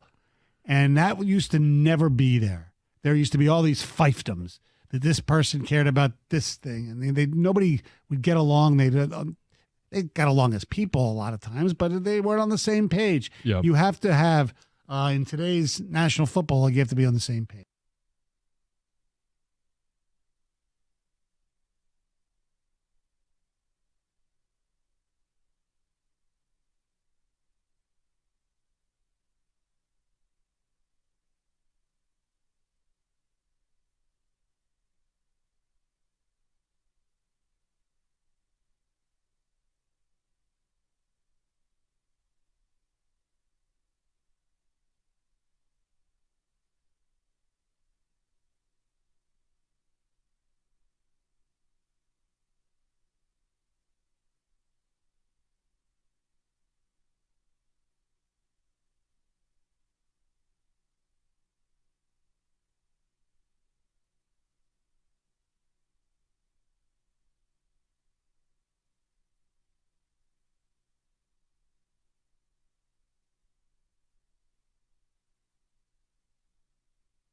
Look, I think it's a safe debate that we can have. I think we're licensed to have a debate whether or not they're the best team in the NFC, given what happened over the weekend. That's A. And B, even if they aren't the best team, they appear to be set up for the best path to success, given the schedule. Seasons are long, man. Things change. A year ago at this time, things looked pretty hopeless. And yet they've turned it around, and things can go south in a hurry. We all know that. And this past weekend was brought a to you prime by example Mother of, Waddles. The of NCAA is investigating Michigan San Francisco football was a for alleged double-digit scouting favorite violations against Cleveland having to do with and stealing lost. signs. Now, sign stealing is not against was in the NCAA rules, process of but putting the in-person Jets scouting away, is a and their quarterback violation. made a Dan terrible Wetzel of decision. Yahoo Sports broke And through an details of the interception, allegations. He they says two of lost. Michigan's opponents knew And immediately that the Wolverines had stolen their weren't two good signs. teams.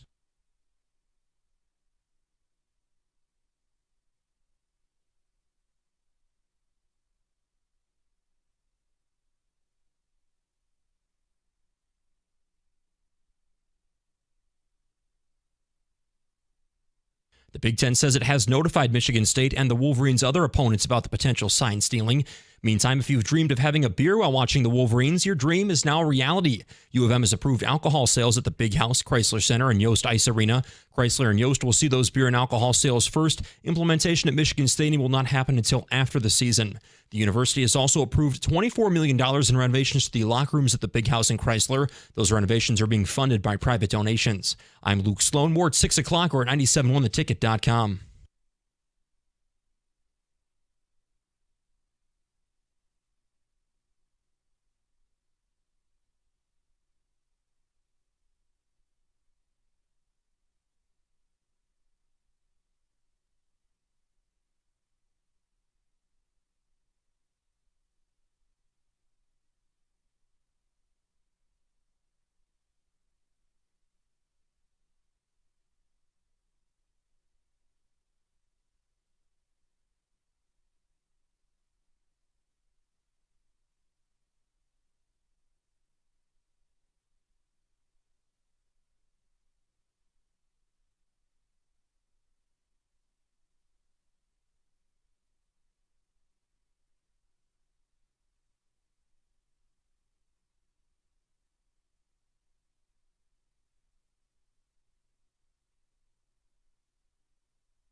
So we are almost at the halfway point. Wow, week 7 of the NFL already starts tonight. So what I want to do here is I want to go through a list of teams. We're talking about contenders and pretenders. Some will be maybe Super Bowl. Some will be just playoffs. So let's start here. They don't look the same. Rico, you said this yesterday. They do not look the same. But are the Kansas City Chiefs Super Bowl contenders still in your mind? No, I don't. I think they'll make the playoffs, but they'll get tripped up, maybe even in the divisional round. They just keep barely winning, and just they don't have that same dominance. So I don't know if it's Bieniemy being gone or Andy Reid just giving too much control. David, they do plays. It's like that was totally unnecessary. Why not just line up and run a play rather than do the little ring around the rosy? Like, it's something wrong with that team. But no, I don't think that they're Super Bowl contenders. I'll still say they are, just because if you have Pat Mahomes, you can win any game you take the field with. I can't argue anything Rico's saying. I happen to agree with most of it. But if you're asking for contenders, meaning are they one of the 3 teams that I would put in that Super Bowl out of the AFC, I'm still going to say yes. Next on the list, let's go to the NFC. Question marks. Well, a couple of people on this show have had question marks regarding this quarterback, and he showed himself against the Cleveland Browns last week, and then they're dealing with injuries with Christian McCaffrey and Deebo Samuel. But it's San Francisco 49ers. Are they still Super Bowl contenders? God, yes. The hell kind of question is that? Yes, they are. They're the singular best team in pro football. They lost a tough game to an elite defense in Cleveland. They got a couple injuries. Everybody does. But again, they're number 1 with a bullet in the NFC. Yes. I'll leave it to what Mike said because I may be biased, but I thought it was a ridiculous question. But, David, you're just doing your job. But kindly, sir, see your way out. Never question them again. Never question them again. Let's move back over to the AFC. They are 5-1, first place in the AFC East. The Miami Dolphins, Super Bowl contenders. Yes. Yeah, I believe as well. Provided they get some home games in the playoffs now. What you don't want is Miami having to go to Kansas City or Buffalo in the freezing cold with that offense. That's got blown out hamstring written all over it. Especially Buffalo. Kansas City, maybe you get lucky. It's in the high 40s. Buffalo, forget about it. It's 20 degrees already. Next team on the list, there's been question marks about them all year. They did lose their first game on Sunday. The team themselves, even Hurts has said they haven't been playing their best football. Philadelphia Eagles, are they still a Super Bowl contender? They kind of remind me of Kansas City. So if that's the case, then I have to stay consistent and say no, because they don't seem like the same team. And when you go, the team that loses the Super Bowl normally has a horrible year, or at least a bad off year the next following season anyway. No, I don't think that they are. They'll make the playoffs, but I don't think they'll be going back to the Super Bowl. David, I've been saying it since summer. Losing Shane Steichen, losing Jonathan You have. Gannon, both coordinators, and then replacing 5-6 starters on defense with kids. I actually don't think they are. I think the Lions are going to end up surpassing them in the next few weeks. The Eagles are going to lose several games. They don't look right to me. So I'm going to finish off. Boy, I'm going to regret that opinion, aren't I? Because Chiefs. Yeah, 16-1. I've gone through half of the current first place teams. I'm going to finish it off and just list the rest of them outside of Tampa Bay. Tampa Bay, we know they're not Super Bowl contenders. The Ravens, the Jags, Lions. Out of the three, who Lions. would be the okay? It's not even a question for me. The path, the NFC, I really feel like there's only one team I would fear, which is San Francisco. I think the Lions, schedule-wise, have an opportunity to get the 2 seed, to get the home games. And if you bring a team to Ford Field, I'm going to pick you to win it. So I'd say the Lions. See, for the Lions, I would say the Lions as well, David. The only problem I have with the Lions is I don't want to happen what happened with the Vikings last year, where it just seemed like you just kind of ran away with the schedule. Playoffs were a different animal, and you were ill-equipped and lost that very first game. And the whole season kind of just went out the window. We forget they were 13-4. Only thing you remember, you lost to Daniel Jones and the Giants at the crib. But between those three teams, not quite sold on Jacksonville yet. Baltimore is a giant wild card. Some weeks you're like, yeah, they got it all together. And then other weeks you're like, huh? You lost that game? So consistency, yeah, I'd say the Lions between those three. Well, speaking of being a wild card, I'm going to put these next two teams in the same category here. Buffalo Bills, they have won their division year after year after year. Now they're in second place. You already said the Dolphins are Super Bowl contenders. Then you have the Dallas Cowboys. They're in second place as well. They always fight to be first place in the East. They just can't get there. What do you do with both of those teams? Throw them in the garbage. With the Cowboys and who? I think the Bills. I think the Bills have a real problem on their hands. Tre'Davious White out for the year with the Achilles. Matt Milano, who's an ace in coverage as a linebacker, gone. And offensively, again, I'm not knocking the greatness of Josh Allen, but when I watch them week in and week out, I see a lot I don't like, and they still don't want to run the ball. I'm out on the Bills. Yeah, I'm out on the Cowboys. That goes without saying. You could just count on it's just self-destruct, and I'm only sticking around to see how the Cowboys will end their season this year. Zeke launched out of a cannon snapping will not be an option. Because hey, you know what? We have no timeouts. Let's run a quarterback sneak in the middle of the field and slide. I like it. Next year, Zeke, just you hike the ball like we're playing on the playground. What? Yeah, just do it. It'll work. Okay, so the last teams on this list we'll go through, not talking about Super Bowl with these teams, but can they finish the year strong possibly and be a threat to maybe win a playoff game? Let's hear it. Let's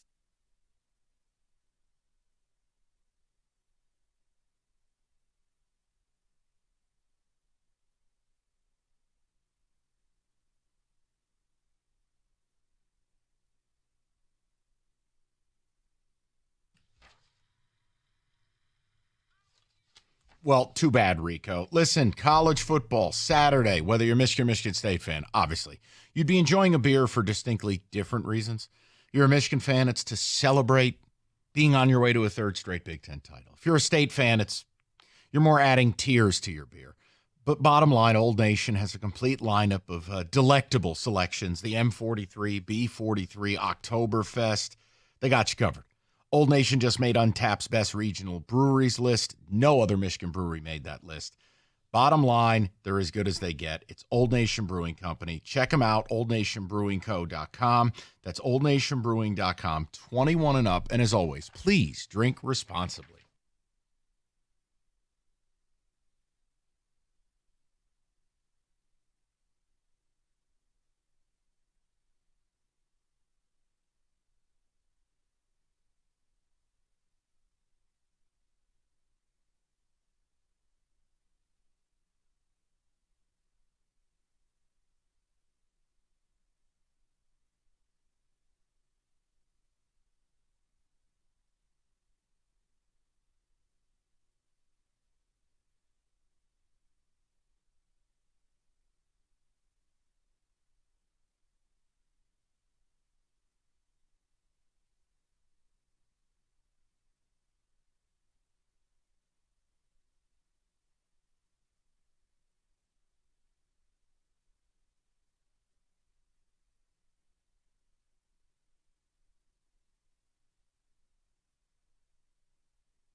Jeff Darlington, ESPN reporter, tweeted out a video last night of Lions fans just going nuts after the game. And he tweets, I've seen a lot of opposing fan bases make noise for a team after a win, but the Lions might have topped them all today. Or as Jared Goff said to me as he left the field, are you seeing this? Best fans in the effing league. Peter King estimated there were 25,000 Lions fans. Wow. I mean, that's wow. Yep. What is that, a third of the capacity there? That's amazing. Yep. I mean, I thought they travel well, and I know that you already got a bunch of transplanted Michiganders down there in the state of Florida and go to Tampa to see the Lions play when they're good. It doesn't surprise me that there'd be a lot, but that number, yep, that's a big estimate. Yep.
Okay, David. So tomorrow, programming note. I know we didn't get to deal breakers today. There was really no way to slot that in with the breaking news. Tomorrow, I don't know how we're going to mix in Michigan State. We'll attempt to, but it's got to be Lions, Ravens, primary. No, I think it's a real easy way. What's that? I'll give you that. Oh, hey, look. We're spinning a narrative. It's the lead on PTI, but blame us. Yeah. But no, I think there's a way where we can kind of talk about both. Yeah. So, okay. David, ticket text, please. Someone says, are you jealous? I don't get the big deal. You want Urban. This is what Urban does. So who cares? Okay, so just let me unpack that. Am I jealous that you're going to win the Big Ten 3 straight times? Of course. Am I jealous you're going to put 50 on our team? But yes. Urban does the same things. Oh, that's false because there's no proof of that. And us talking about this, just make sure you keep that same energy if these reports came out of East Lansing. Yeah.